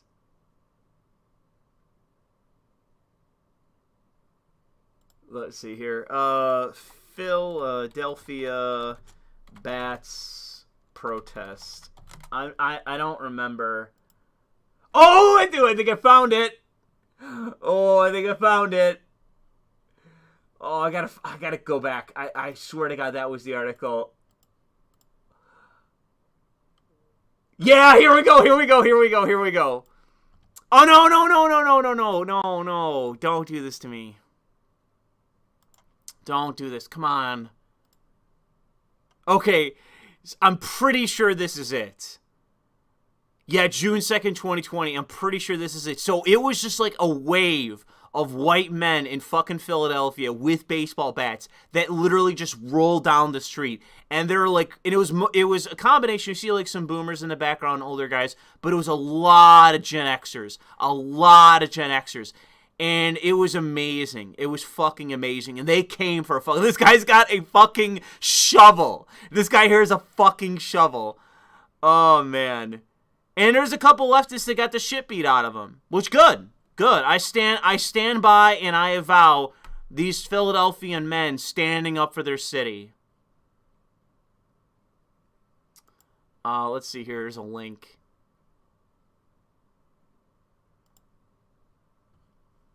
This isn't the video I saw from last year. That was so great. But this is a sampling. It really was just working class men from Philadelphia just being like, yo, we're going to beat the fuck out of these people. Fuck these faggots.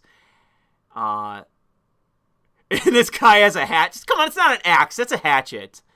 Fucking business, that's right. You lucky I ain't got my fucking gun. Hold on. We need to roll back and have a listen to what this Chad says. I got to put on my headset again. Mind your fucking business. I'm here to protect this fucking neighborhood. Mind your fucking business, that's right. You lucky I ain't got my fucking gun. Go home, dude. So there was a lot of that. These people just came out and they just started intimidating these fucking protesters. And it was because, I mean, like, they got looted. I mean, I don't know what you expect. Like, you got people ripping apart the neighborhood, and it's like, oh, man, so these people showed up are like, hey, you guys are burning our neighborhood down. Get the fuck out of here.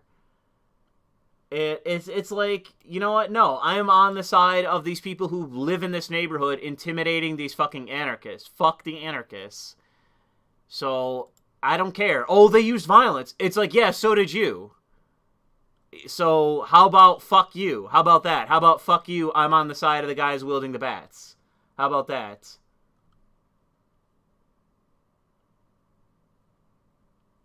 I'm trying to see. Yeah, at least one guy got the shit beat out of him by these guys. So, congratulations to those people back then. They got at least one leftist cocksucker who absolutely deserved his beating.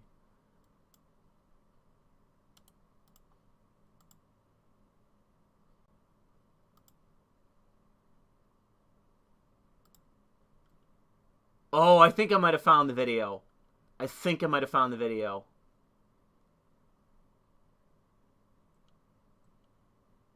Oh, come on. It might have gotten taken down or something, because I swear to God, there was... I think this was one of the videos. Right here was one of the videos. Make it full screen. I don't want to play the audio, but it was... Yeah, this is the video. This is one of the videos. It's just basically they literally rolled through the neighborhood and just started intimidating all the fucking activists that they could find. The whole message was just get the fuck out of our neighborhood. That was the message for all of these fucking guys, was literally just get out of our neighborhood. We live here, you don't, get the fuck out of our neighborhood. That was literally the entire basis for why they were out there marching. It was simply get out of our fucking neighborhood. And I love how it's like, oh no, that's wrong, Louis. That's wrong. They shouldn't be doing that. It's their neighborhood. It's their fucking neighborhood. Oh, this is the video. This is the fucking video right here. Protest on like this. Plain and simple, we just don't live like this. We don't let's go for a walk. Take it in front of your house. Where do you live at?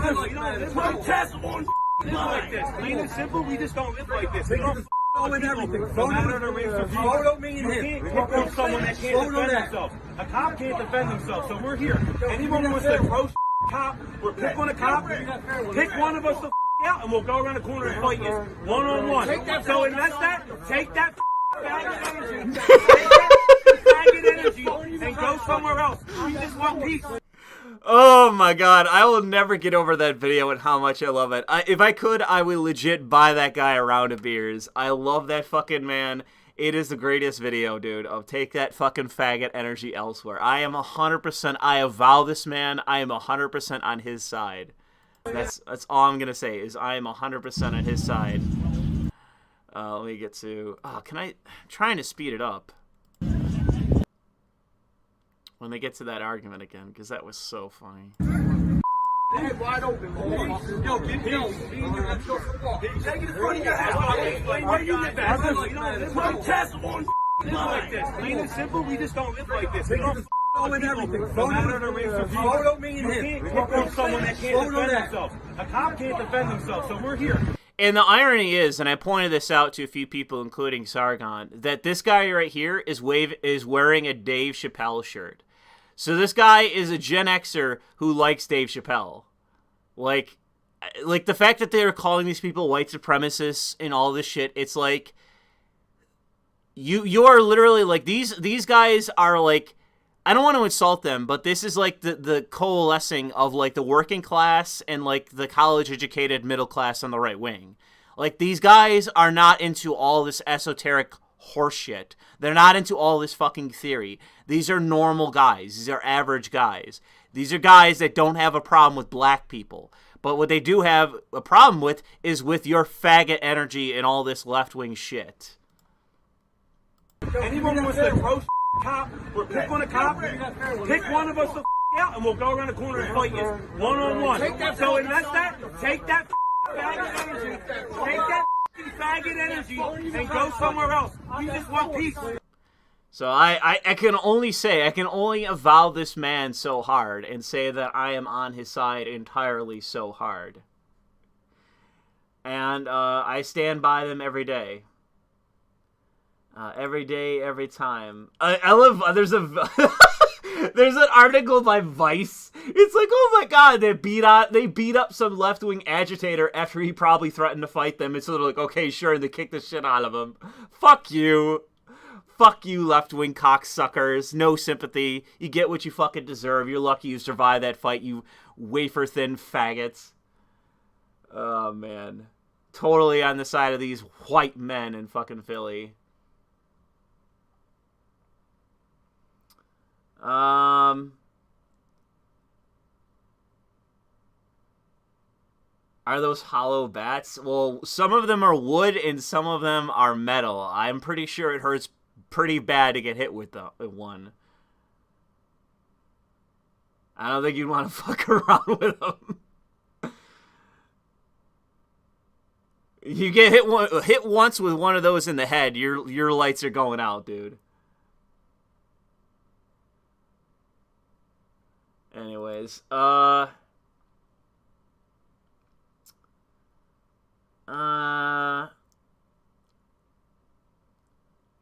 become a VTuber. You already slam your fist on your desk just like Amelia Watson? Is that like the detective VTuber girl?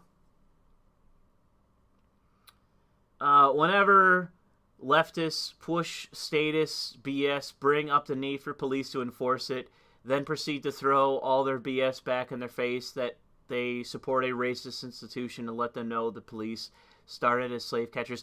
Now, dude, you're arguing with people that don't care. Like they don't care. Like they simply don't care. I know how that sounds to us, but they don't care. Like they are irrational. Like it's not gonna work. And you asked, do you have any archive videos of the grillers? I just showed that. Hope you enjoyed. Cheese says, I'm pretty much a gay dude who's on the verge of wanting to become ex-gay. I tried dating women. So many gay men are just licentious, and I just want to settle down in my early 20s with anybody. Need the manly conservative BF or tomboy wife. I would say I'm not exactly the expert on dating, so I can't really answer your question there. But it does seem like there are a decent number of men that are gay and are ostensibly right-wing or conservative. So I would just say keep looking. You got to understand, though, that you are a very small minority, so it's going to take some time. The Gettr says, the left has won historically because normal people have had to run the gambit of job and family, while leftist losers have all the time in the world. Yes, people are starting to wake up because the left's agenda are starting to disrupt the lives of workers. Well, it's not even that. It's like basically the right wing. One of the problems that all of society is having is basically the marriage rates. The marriage rates are collapsing, being like, basically single. Like the rates are skyrocketing, so no one's getting married. No one's having legitimate kids. No one's getting into relationships. Like that whole dynamic is collapsing, and the problem is, it basically gives us at least the advantage is that now there's a lot more red-pilled single men that are ample and ready to engage in politics. So there's that advantage. Like, we have less men that have families. Like, we advocate for you to have a family, but the fact is that now we have a lot more able-bodied men to actually engage in politics because now they're not engaged in doing, having a wife and family and that. So it's like, as black-pilled as Sargon is, they're going to break down the family. It's like, yes, but that is still not all a net negative. Like, you can see that as a net negative in general, and I would agree with you, because I think it's immoral.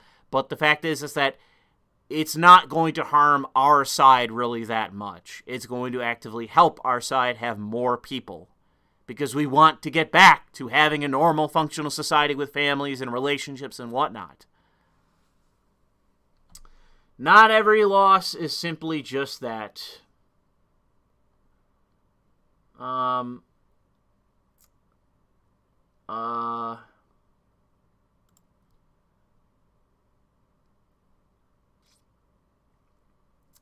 Gettr says, dude, do you need to watch Tim Pool's show last night with a walking meme of a crazy spinster? You can make 10 videos off of that gold mine. Not really. It's not really the point of my channel anymore. If you link it to me, maybe I'll watch, but I doubt it. Most spinster shit is just cringe. It's not even worth discussing.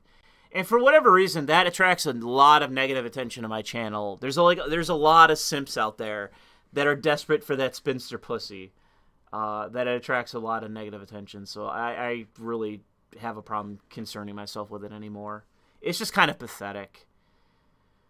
What do you think of Carl Stooges? Since he's not here, personally, I think they're a little too moderate. Hugo rubs me as a European, and Callum is a Reaganite. I don't really know individually the positions of his personnel that much. Callum, I guess, would be the one that I'm more familiar with just because he's more paired up with Sargon. But I would say that it has more to do with just being the UK. What can I say? They're just, even the most radical right-wingers there are still, like, kind of posh and moderate and are constantly moderating themselves. So, what can I say? It's just a different culture. Austrian Robot says, Austrian, I believe it is, Robot. Well, I, for one, never want to see your face. You will never be as beautiful as the old-timey Western preacher I imagine you to be. Hopefully, you can garner greater popularity without that. I'd share your content more if I had people to share it with. Yeah, that's kind of the problem now, is that the ability to spread content has really died down, and it's one of the unfortunate parts of so many of, like, it would be crucial if Parler's back up, but it's still kind of handicapped. Gab is around, but it is also kind of handicapped. We need a platform that has a lot of eyes, that is equivalent to Gab, but doesn't have as many performative problems, both in the sense of the platform itself and also getting people to join it. Parler had that problem after it was taken down, and now it's back, but the problem is no one's really migrating to it.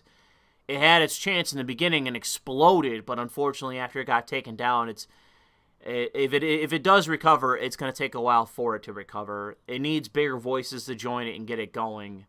And just consistent, we need consistent leadership that we can utilize, that are not going to fall down when the time comes, and that people can, in a unified fashion, promote it. Just go to Parler, like something like that, just whatever it is. Like, you come up with right-wing PayPal, so it's, RightPal. Instead of PayPal, you got RightPal.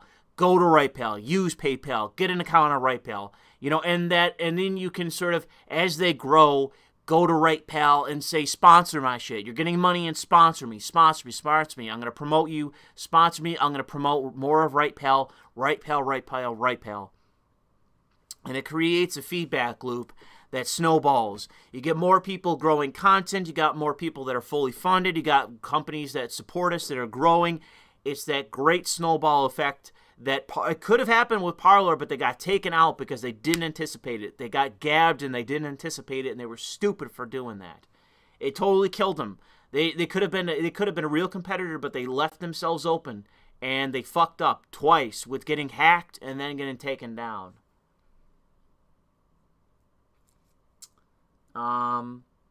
So yeah, we need more things like that, but more importantly, finance. I don't think Sargon really understands because he's too black-pilled, but he'll say in one hand, money makes a difference. They got all the money, but at the same instance that I'm saying, okay, well then let's get some right-wing brokers and right-wing finance. It's like, well, what does that really matter? It's like, well, pick one there, bro.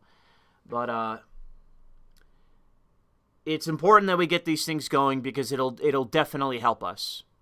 It'll definitely help us, and we need to get them going. But unfortunately, it's not like I can start a bank. I can't start a finance company. I just don't have that possibility because the person that does that is going to make a lot of money. They're going to have a lot of legal trouble in that because they're going to get sued by the ADL and the government and all this shit. But if you can get it integrated to the effect of basically the only thing that can get you to stop is effectively like even if the FBI raided you, they couldn't shut you down. Basically, that's what you'd have to have.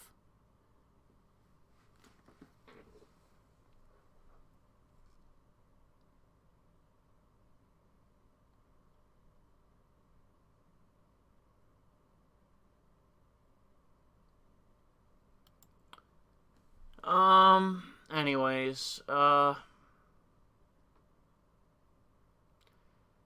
Everything says, keep up what you're doing, man. Appreciate you talking to Sargon, even though he's a Brit. Haha, well, thank you, Fire. Arden of Lady Columbia says, I would like to make a response to Sargon's dadism. Which kind of old folks' homes do you want to end up in? Also, Louis, if you and your dad ever end up arguing to the point of his belt coming out, just pull out your belt. This is a meme until it isn't. Nah, I think we're kind of past the point now. I would never want to fight my father because my father's old now and he was severely injured when I was a teenager, and that had lasting effects, and he's kind of breaking down slowly. He's also getting up there in years, but he's breaking down slowly because of that injury, so I don't really ever want to fight my father. But at the same time, I've kind of called my father's bluff a few times as it relates to fighting me. I don't think he ever would. I don't think my father would ever hit me. He's hit me in the past, just like smacks in the in the head and stuff like that. But actually, like hitting me, like punching me, that sort of thing, like a real fight. I don't think he's willing to do that. And I've called him a few times. Like I've gotten him incredibly angry at me before, and I've like leaned into it even more to push him to see how far he's willing to go, and he didn't do it. He never hit me. So I figured by that point that if he wasn't going to do it at that moment, he never is going to. So I used to have that fear of my father when I was a child, but I pretty much realized by my late teens that he was never going to actually hit me like that. So I pretty much lost all that fear.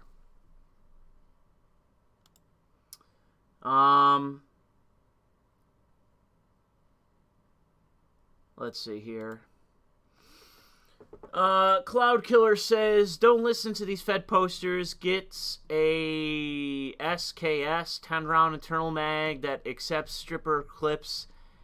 7.62 39. You can get one for $400 from anywhere in the as the Chinese made millions of them. 100% New York legal. Is that a bolt action rifle, or is it actually just a semi-auto rifle? Let me see.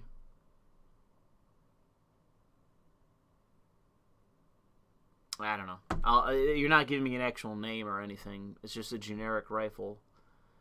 I don't really know. I'll probably pay out the ass for a rifle, but I don't really care. I'll probably just, shop around online for my local gun places, because there's a few in this area. There's actually a couple gun places that closed, which is too bad, because they had some primo rifles in there that I would have been willing to buy at the time. But it's like you had Gander Mountain closed, Cabela's closed, one other place stopped carrying rifles. You had two gun ranges closed. So a lot of the gun stuff around here has been closing. But there's gun dealers in this area, like the FTL or FFL, whatever it is, dealers. Like, there's a whole slew of them around here. And so if I ever needed to ship a gun here, that wouldn't be a problem, because they're all over the place. But they don't really have, as far as I can tell, like a stock. Like, they don't really have a big stock of weapons that they can sell you. And if they do, I think it's just like a lot of concealed carry pistols and shit like that. Because when people get permits in New York, that's like 90% of what they're trying to get is a concealed carry permit for a concealed carry pistol. That seems to be what people want to buy in this state. It's not really rifles. But I do want a rifle or a shotgun or something, and I'm not really against buying, a fairly expensive one, but I don't really want to get fucking ripped off. I'd rather not get ripped off. I've already conceded to people like, lol, you're going to get ripped off from the ammunition, but it's like, well, yeah, but everyone is. Everyone's getting ripped off when it comes to ammunition. There's nothing you can do. So everyone's paying out the nose. So, lol, you're going to get ripped off. It's like, yeah, everyone is. What the fuck is your point? But with a rifle itself, I know for a fact you don't have to get ripped off with a rifle. There's cheap as shit. My friend bought a 1911 for some stupid amount of money, and I was like, bro, there's no way that's a normal price for a Colt. It was like, I think a brand name Colt 1911 or something. I can't remember. Or maybe it was a Browning, whoever makes the other similar sort of like 1911 looking pistol. But he paid out the ass for it. And I was like, bro, it was way too much. And I looked online, and you could buy some fucking one that's made in the Philippines or Taiwan or fuck knows where for like $200 or some shit. And it's like, yeah, there you go. There you go. Same fucking gun, entirely same fucking gun for hundreds of dollars less. So I know I bought an import of a Beretta, but I got that for a decent price. The American one was more. I got it for a decent price at a local gun store that was selling it at not a discount, but not full fucking prices if it would online. And I've had it for years, and I like the gun. It's just not very good for concealed carry.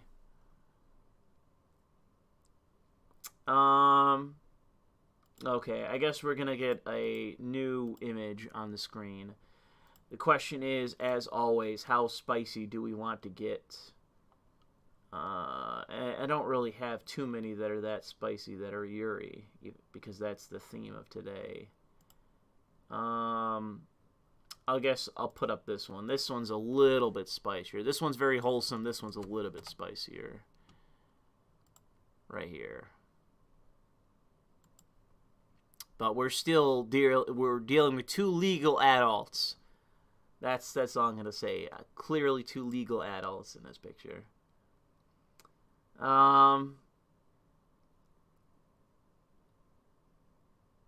Anyways, get back to the super chats. Let's see here.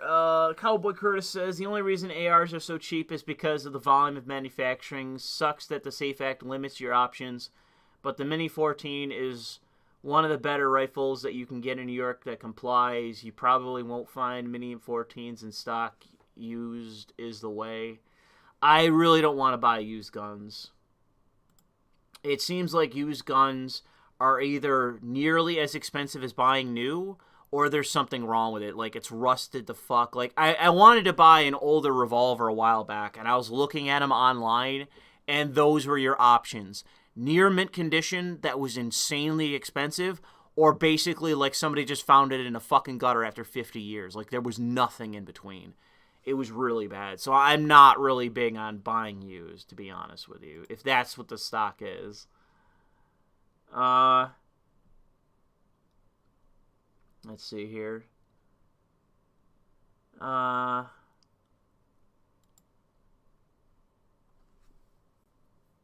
Jesus Christ.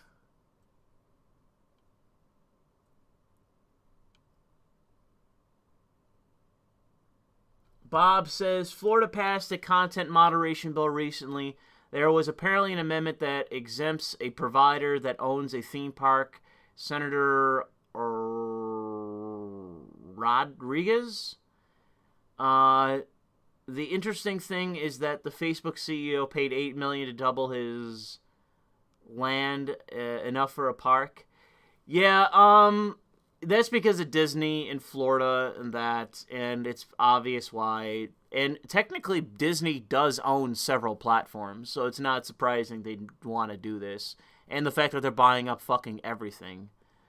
But clearly, I would say that all that is required is to keep voting in like red-pilled people in Florida, and then eventually just get rid of that exemption. Just get rid of it. Put that exemption in another bill that's like a must-pass bill, like the anti, whatever bill. Just come up with something that you want to ban in Florida that's from the left, and just put this exemption in it. Get rid of the thing that would neutralize this exemption, and just force it through. And that way Disney can suck a dick. They're gonna pay either way, so who cares? That's the beauty about politics. Just because people pay you doesn't mean you have to listen to them. Because if you keep winning, it doesn't matter. It's either you come to the table and you give me my fucking grease, or you're not getting shit. That's how real politics should work, if you have a brain.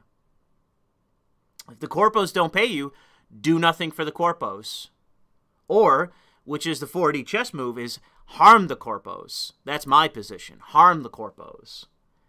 You can give me money, and maybe I do what you want, but if you don't give me money, I'm going to hurt you. So just start passing things that help local businesses and small businesses, and that actively hurt medium to large size businesses. Just keep passing shit. Keep passing shit. One after another. Keep passing things that specifically harm bigger corporations. And just keep going, keep going, keep going. And the point is for them to give you money, so that way you get rid of those things. If they stop giving you money, you put those things back in. That's the scam. That's what you should do.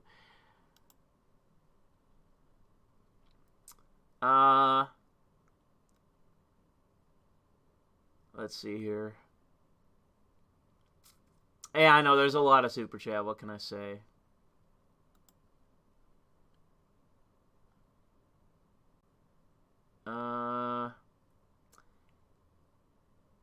Let's see. Yeah, I'm going to have to say, being how long we've gone, if you have anything else, we're 5 hours in. If you have a super chat you want to send it in quick, and let's get it done, guys, because I need to go, I need to get some tea for tomorrow. I need to get some snacks and maybe some milk. And I also need to get some cigarettes. Need to get my fix of cigarettes. And also, what was I going to buy? Oh, there was something specific I was going to buy in the store and I was going to meme about, but I don't remember what it was. Fuck. I wish I'm trying to think of what it was. I remember, like, I was thinking about this. It was like a snack or something. I was thinking about, like, it was like a Diet Coke and, like, a Snowball, which is a reference to somebody. I think it was like a musician or an actor or something. But it was something like that, but like a snack. I don't remember. Sorry. Anyways, it was like a slushie and a Snowball or whatever it was, and that and then something else as like a meme reference that it would be really fringe. I doubt many people would get. But yeah, if you have anything left to say, get it in quick, because I kind of want to end this, because I'm dying here. I'm kind of dying. Mainly misheard sent a link to a video, and I am very cautiously going to play this. Oh, is this a picture or a video of this gun? Turn this down. What's going on, guys? So here we have the LRB Arms lower receiver, and I have equipped it with the Tactical Dynamics cheek rest. Let me not lose this pin here. I used to have a factory regular pistol grip. I now have upgraded and bought me the Tactical Dynamics nice skeletal with the paracord wrapped around it. You can see it's a pretty sweet looking piece, and it also matches the red cheek. There's nothing to brag about, bro. This gun looks like shit already. Rest. Let me just put it all together for you guys. Let me take this spring tension off the old one. Throw a new one. Well, hurry it up! I can assemble this fucking shit quicker. Into place.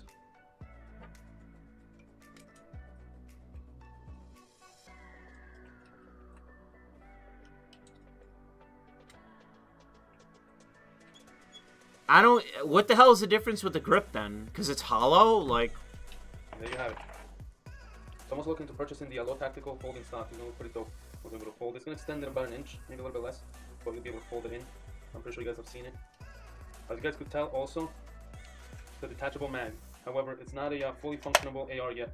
It's missing the whole upper receiver, bolt carrier group, even the buffer assembly, the buffer tube assembly. So even if I throw in my other AR upper receiver, I won't be able to use this gun. Before I purchase the upper receiver, one of these days I'm going to pin this. They sell a pin kit where you replace the whole action, and you replace it with a, it's different, has a pin on it, and you're not able to remove the mag. As of right now, I can remove it, but it's not an operatable AR yet. I'm just piecing, certain things together. You can see my other AR build. This has the fixed mag. It has nowhere on here where I can remove the magazine. That magazine is on there. I have pinned it and I put Loctite on it. This is not coming off. This is the most pathetic fucking shit, dude. I swear to fucking God. This is the most pathetic shit. Like, they did all of this to avoid school shootings. Like, it's just unfucking believable. I load it from the side. This build is finished. It's a long-range build.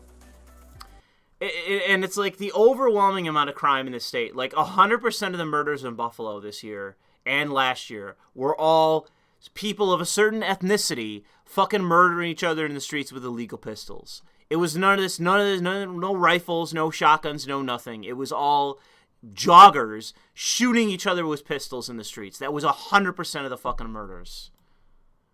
I want to build this other AR. The second build is going to be a short, close quarters build.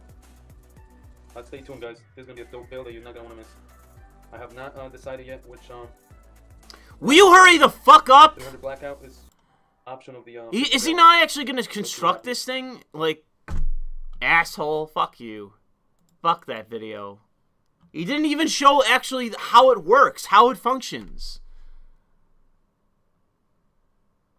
I still don't understand. It's like you got a port on the side of the fucking magazine. It's like, how does it even work?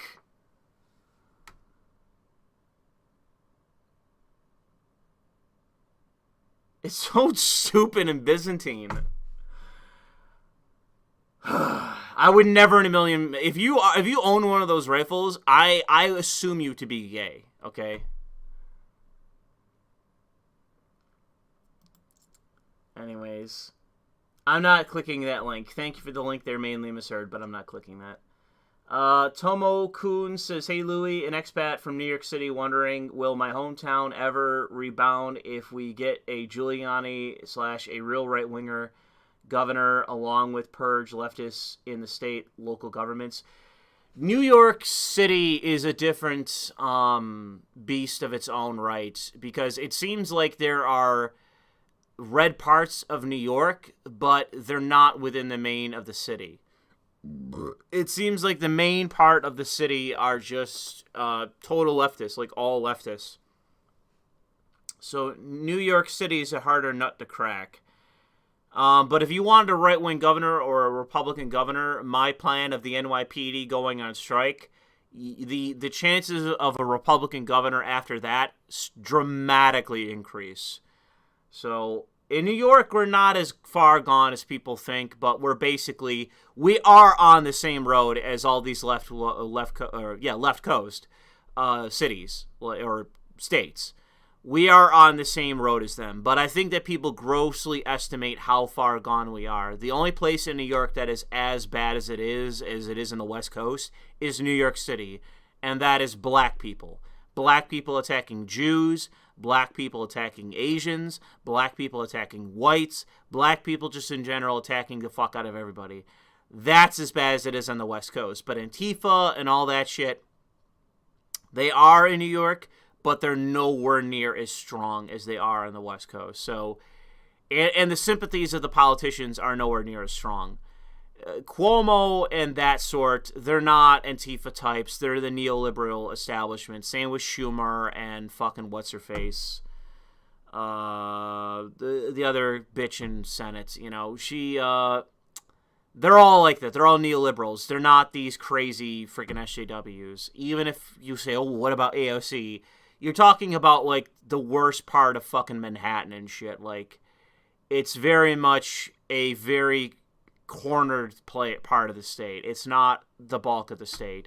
Most of the Democrats in the state, still to this day, are neoliberal fucking shill faggots. They're not dangerous socialists. Are they heading in the direction of being crazy socialists? Yes. Even in my era, you had this one Irish douchebag who was a total lunatic. But he is rare. And he lost. He lost several times in a row. So the fact is that as bad as New York is, I'm still not black-pilled on New York, as bad as it is. One strike in New York City and we figure out that fucking problem, I'm telling you. We'll figure out that fucking problem, lickety-split, because it's just going to be, you know, people, the Republicans in the state basically having the ability to say that our state is falling apart, we need actual nationalists and Trumpites in power, and that the rich, downstate, fucking shill Republicans aren't going to do it. And that is initially likely what we're going to get. It's going to be another limp dick, limp-wristed, oh, I'm a true conservative even though I do everything the left wants me to do except on maybe abortion. Like, that is the first kind of Republican that we're going to get. But what that does is it opens up the door. It opens up the door and all the nationalists are going to be coming in. So eventually it's going to pivot from a right-wing, you know, or a left-wing conservative, a left-wing GOPer. It's going to go from that to a more working class, a more nationalist Republican, and basically all they need to do is get somebody like me in the room, and I could turn this fucking state around overnight. And the problem is, would it be incredibly chaotic? Hell yeah, it would be, but chaos is a ladder. All you need to do is start ripping apart the ability for the left wing to fortify their way into power. And if people are like, well, you know what, maybe we should vote for another Antifa-light fucking politician or another corporatist or another sellout, have another police strike. Let those police go on strike and give them another reminder of what that's like. Give them another reminder of what they're actually voting for. And dispossess our enemies of all their power, power platforms, or what would the phrase be?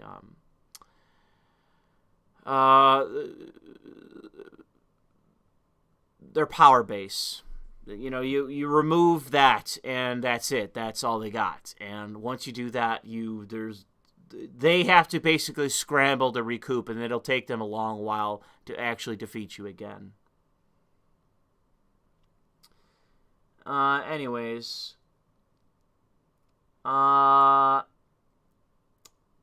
Just sending some support for your sermon. Pre-order Resident Evil 8 yesterday on Steam.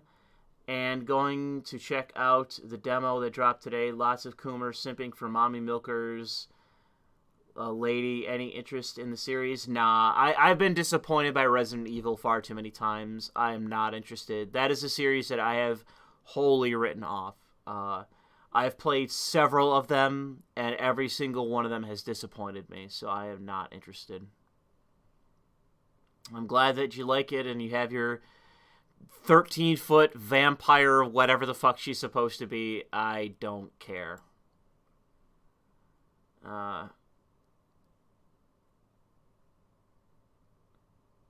Let's see here. The guest says, honestly, in New York, you're better off getting a Remington 870 or a Mossberg 590 tactical models. I think I know what both of those are. Let me see if I can Google them, and the picture in my head is actually accurate. Let's see.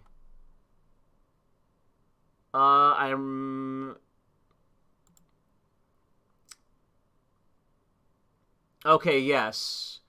It seems like, I guess the 870 Remington has a lot of variants.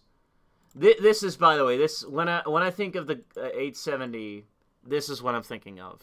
I don't really know how common this would be for a Remington, but this is what I have in mind when you say that shotgun. I'm not really thinking of the whatever it would be, the wooden version, the oak version, whatever wood it would be. I think of the more tactical version of that shotgun. But I did have the right picture in my head. Let's go to the other one. What's the other one? A Mossberg 590. Let's see if that is correct in my head for what I'm thinking of. Oops. Yes. It's basically very similar. It reminds me of what I think is called an Ithaca shotgun. I think that's the shotgun I'm thinking of that's similar to this. I mean, obviously a shotgun's a shotgun. It's barely changed in a fucking 100 years, but that's the shotgun I thought about when it came to Mossberg, which is Ithaca.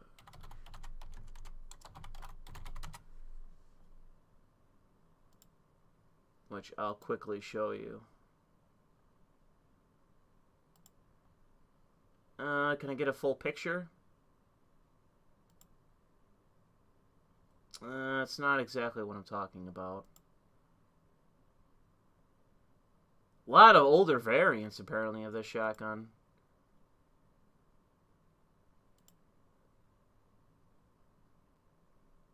Trying to find... Yeah, here we go. This is a good example.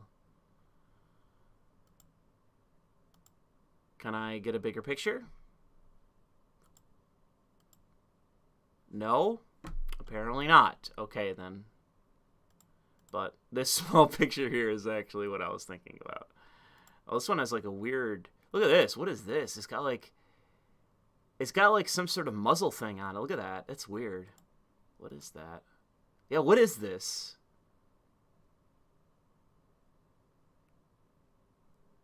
What is it? Choke? Is this normal for like a choke on a shotgun? It looks kind of weird to me. Is this a normal kind of choke on a shotgun? Yeah, this looks pretty standard. This looks old too. How old is this shotgun? Does it say?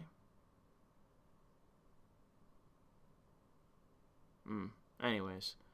But yeah, it's a weird looking choke on it. Maybe I'm just not used to seeing a shotgun with a choke on it, but yeah, it's pretty crazy looking. Anyways. Thank you for the suggestions. A Mossberg 500 sounds interesting. There's a lot of variants of that too. I know my father owns a shotgun, but I think he owns one that is similar to that. But it's shortened. It's got a shortened stock on it. I don't know why the fuck he bought one with a shortened stock, but he did.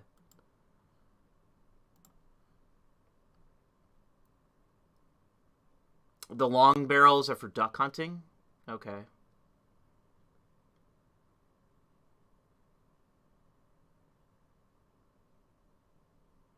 But yeah, I would say a Mossberg 500. Although, I gotta say, like, I am particular to Beretta, so... I would be very tempted. I think aren't Berettas though very expensive? Isn't that one of the problems with Beretta shotguns is that they're exceptionally expensive? Am I wrong?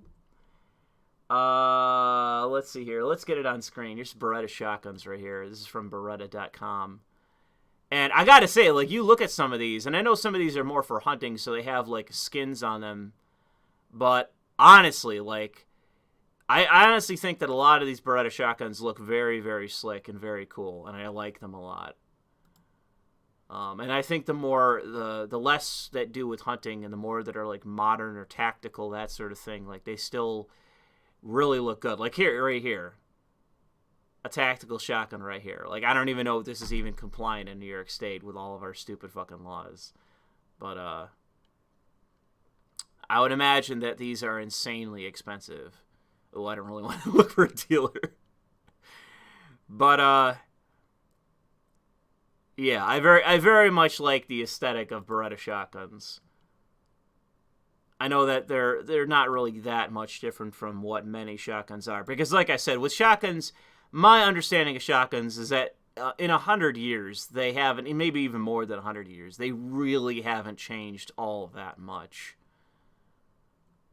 But I do like I look at a lot of these, and I can imagine myself buying any one of these, because there are a lot here. There's the more funny ones with the kind of, like, crazy stocks on them, no, that sort of thing I wouldn't want. But a lot of these shotguns, honestly, even the ones that look more for hunting, they honestly, a lot of them look very good, and I like them. And I think that I would be willing to pay a premium for a lot of these shotguns because they just look really fucking sleek.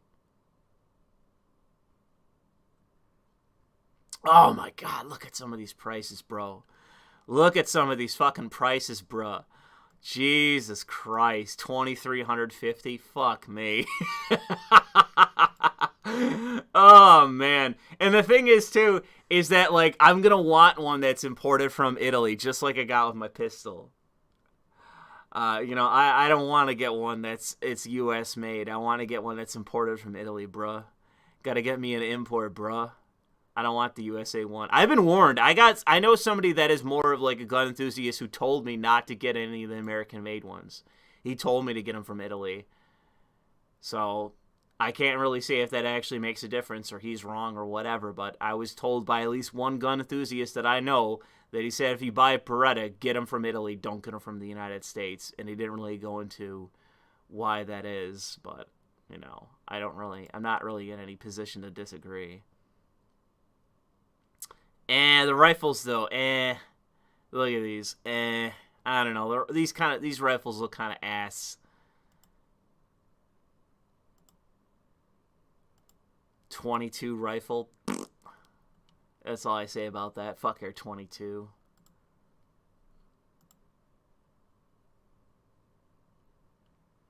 $1,950. Jesus Christ. $1,950. Fuck. This is a 5.56 at least. Fuck me. That is expensive. And it's not, I don't even like it, though. I mean, I'm sure the iron sights on it are probably... I don't know why this zooms in so close. So you can't even see the gun, but... I'm sure the iron sights on this gun are probably really good. They look like they're really big and bold, and I'm sure that makes them really good in terms of accuracy, but I don't even like the look.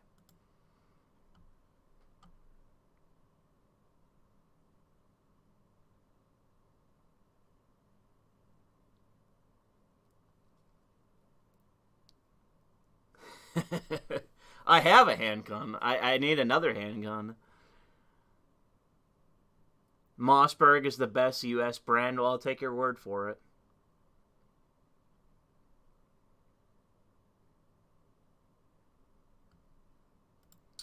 Anyways, let's get back to the... Let's see here. Where were we? Oh my god, dude.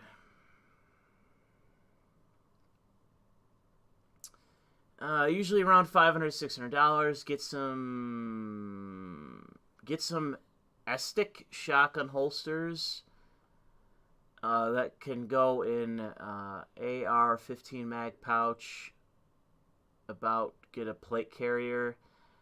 Yeah, I don't know. I was thinking about one of the things that I should get is a one of those survival kits, like you get like food, preservatives, like emergency equipment, med kit, and all that shit. I gotta buy one of those.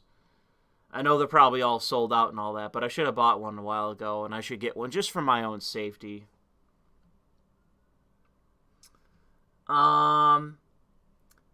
Art of Lady Columbia says, besides Styx and Razor, as well as Sargon with his site, no one promotes BitChute, Minds, Gab, or Parler.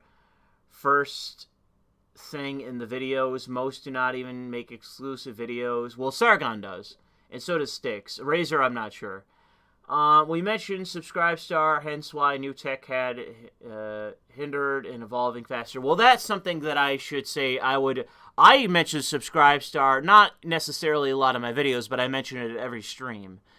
So I would say that maybe you could give more criticism to Styx, Razor, and Sargon for that. I already criticized Sargon in the stream that I don't believe he fully monetizes his channel.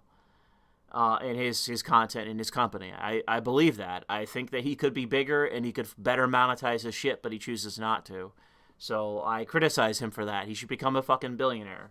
Fully monetize his shit, make a lot of money, and start making the shit he wants to see. I just simply don't have the base. Like, he participated when YouTube was the Wild West and he grew and grew. I didn't do what he did, but at the same time, if I did what he did now, I just wouldn't succeed. It's just a different landscape now. So that's why I say you should take advantage of what he has and grow and get more revenue and get a bigger company and grow and grow and grow and start being able to actually make some fucking moves and create some content that could actually, push the envelope and make things better. I think he has that ability, but he should not. It only requires him to completely monetize his content, and I don't think he's done that just yet. Bob says, stop reading this and get your damn cigarettes. It's not that big of a priority. I had one cigarette this morning. I'm not really a heavy smoker. Art of Lady Columbia says, skip through some of the earlier parts of the live stream. Fuck, man. I didn't expect the level of dismay coming from Sargon, dude. Is he growing worse by the day, or is he recent developments? I would say this is more of a recent development. He's just currently black-pilled because of the UK.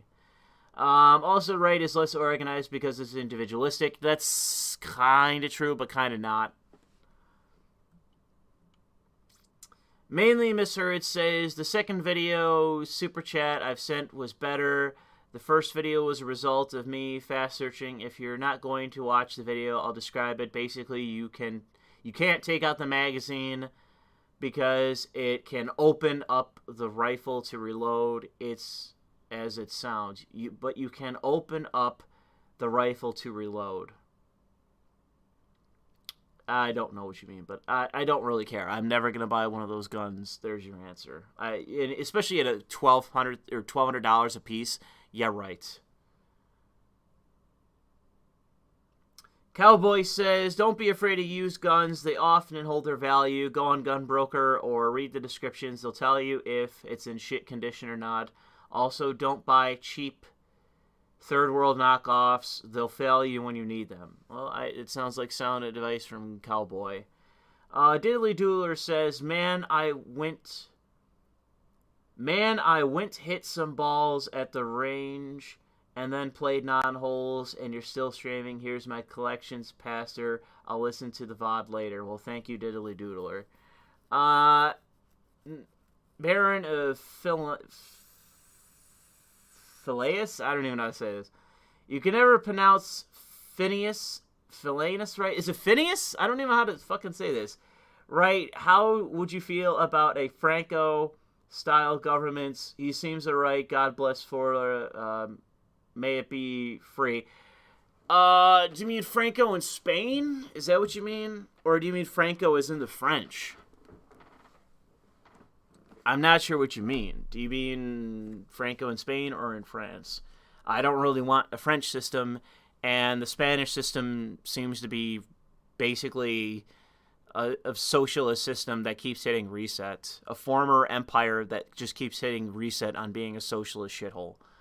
I don't really think that I envy being Spain or France. So let's put it like that. But thank you for the super chat.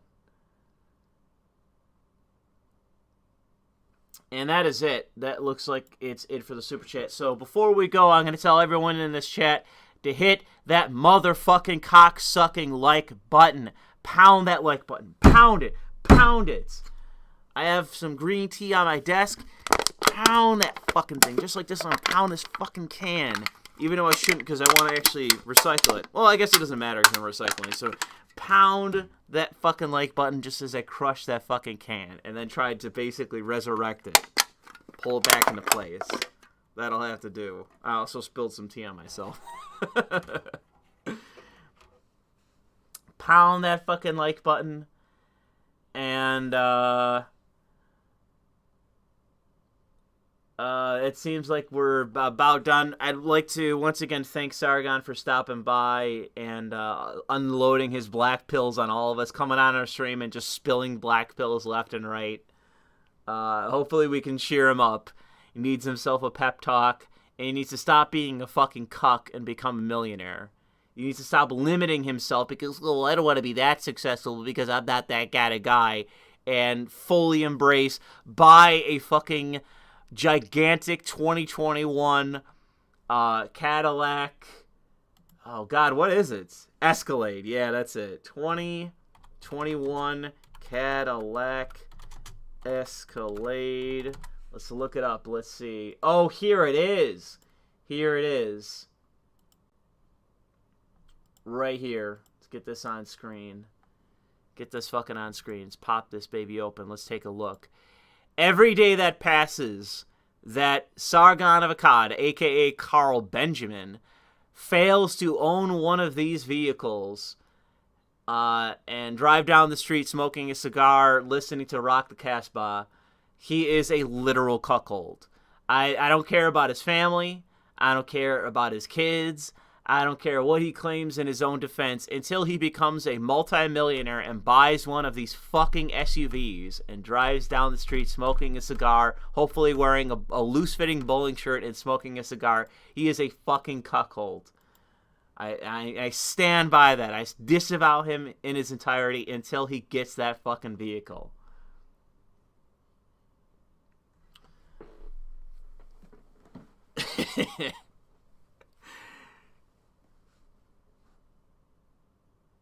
Anyways, because that's the only way he's going to be the Don. That's the only way that he'll be the Don. But it seems he's eschewing that now. Now he's becoming black-pilled Tim Pool wannabe in his studio with his small staff. He could be a multi-millionaire, but he just doesn't want to be. That's my criticism of him. Anyways. Pound that motherfucking like button, you motherfuckers. Pound it now. I'm going to go out to the store and get some snacks, get some food, get some cigarettes. And my mother bought me a very large cookie. It is an exceptionally large cookie. It's not actually as good as her own cookies. My mother has a recipe that's been on her side of the family for like 3 generations beyond hers, and they are exceptionally good. So this cookie is big, and it's okay, not bad, tasty, sweet, good for a cookie, but it's not as good as hers. And I'm going to eat this motherfucker. I'm going to inhale this motherfucker, but I was going to get some milk to eat it with. So milk, cigarettes, and I'm going to eat this motherfucking cookie. Anyways, thank you guys for stopping by tonight. Thank you to all the super chatters. Be sure to subscribe to me on Subscribestar, support my channel, and to support Sargon as well, Carl Benjamin on the Lotus Eaters, but demand that he improve his company, better monetize his company, hire more people, and buy a motherfucking Escalade, and tell him that he is a fucking cuck until he does those things. That is my position. If you ever see Sargon on his channel, you see him on the Lotus Eaters, you get a chance to say something to him in real life, you say, hey, Carl, where is the fucking Escalade? Where is the ice white 2021 Cadillac Escalade in your driveway? Where the fuck is it? Buy it, you fucking cuckold. You literal cuckold. Monetize your shit and become a millionaire and buy one of those motherfuckers.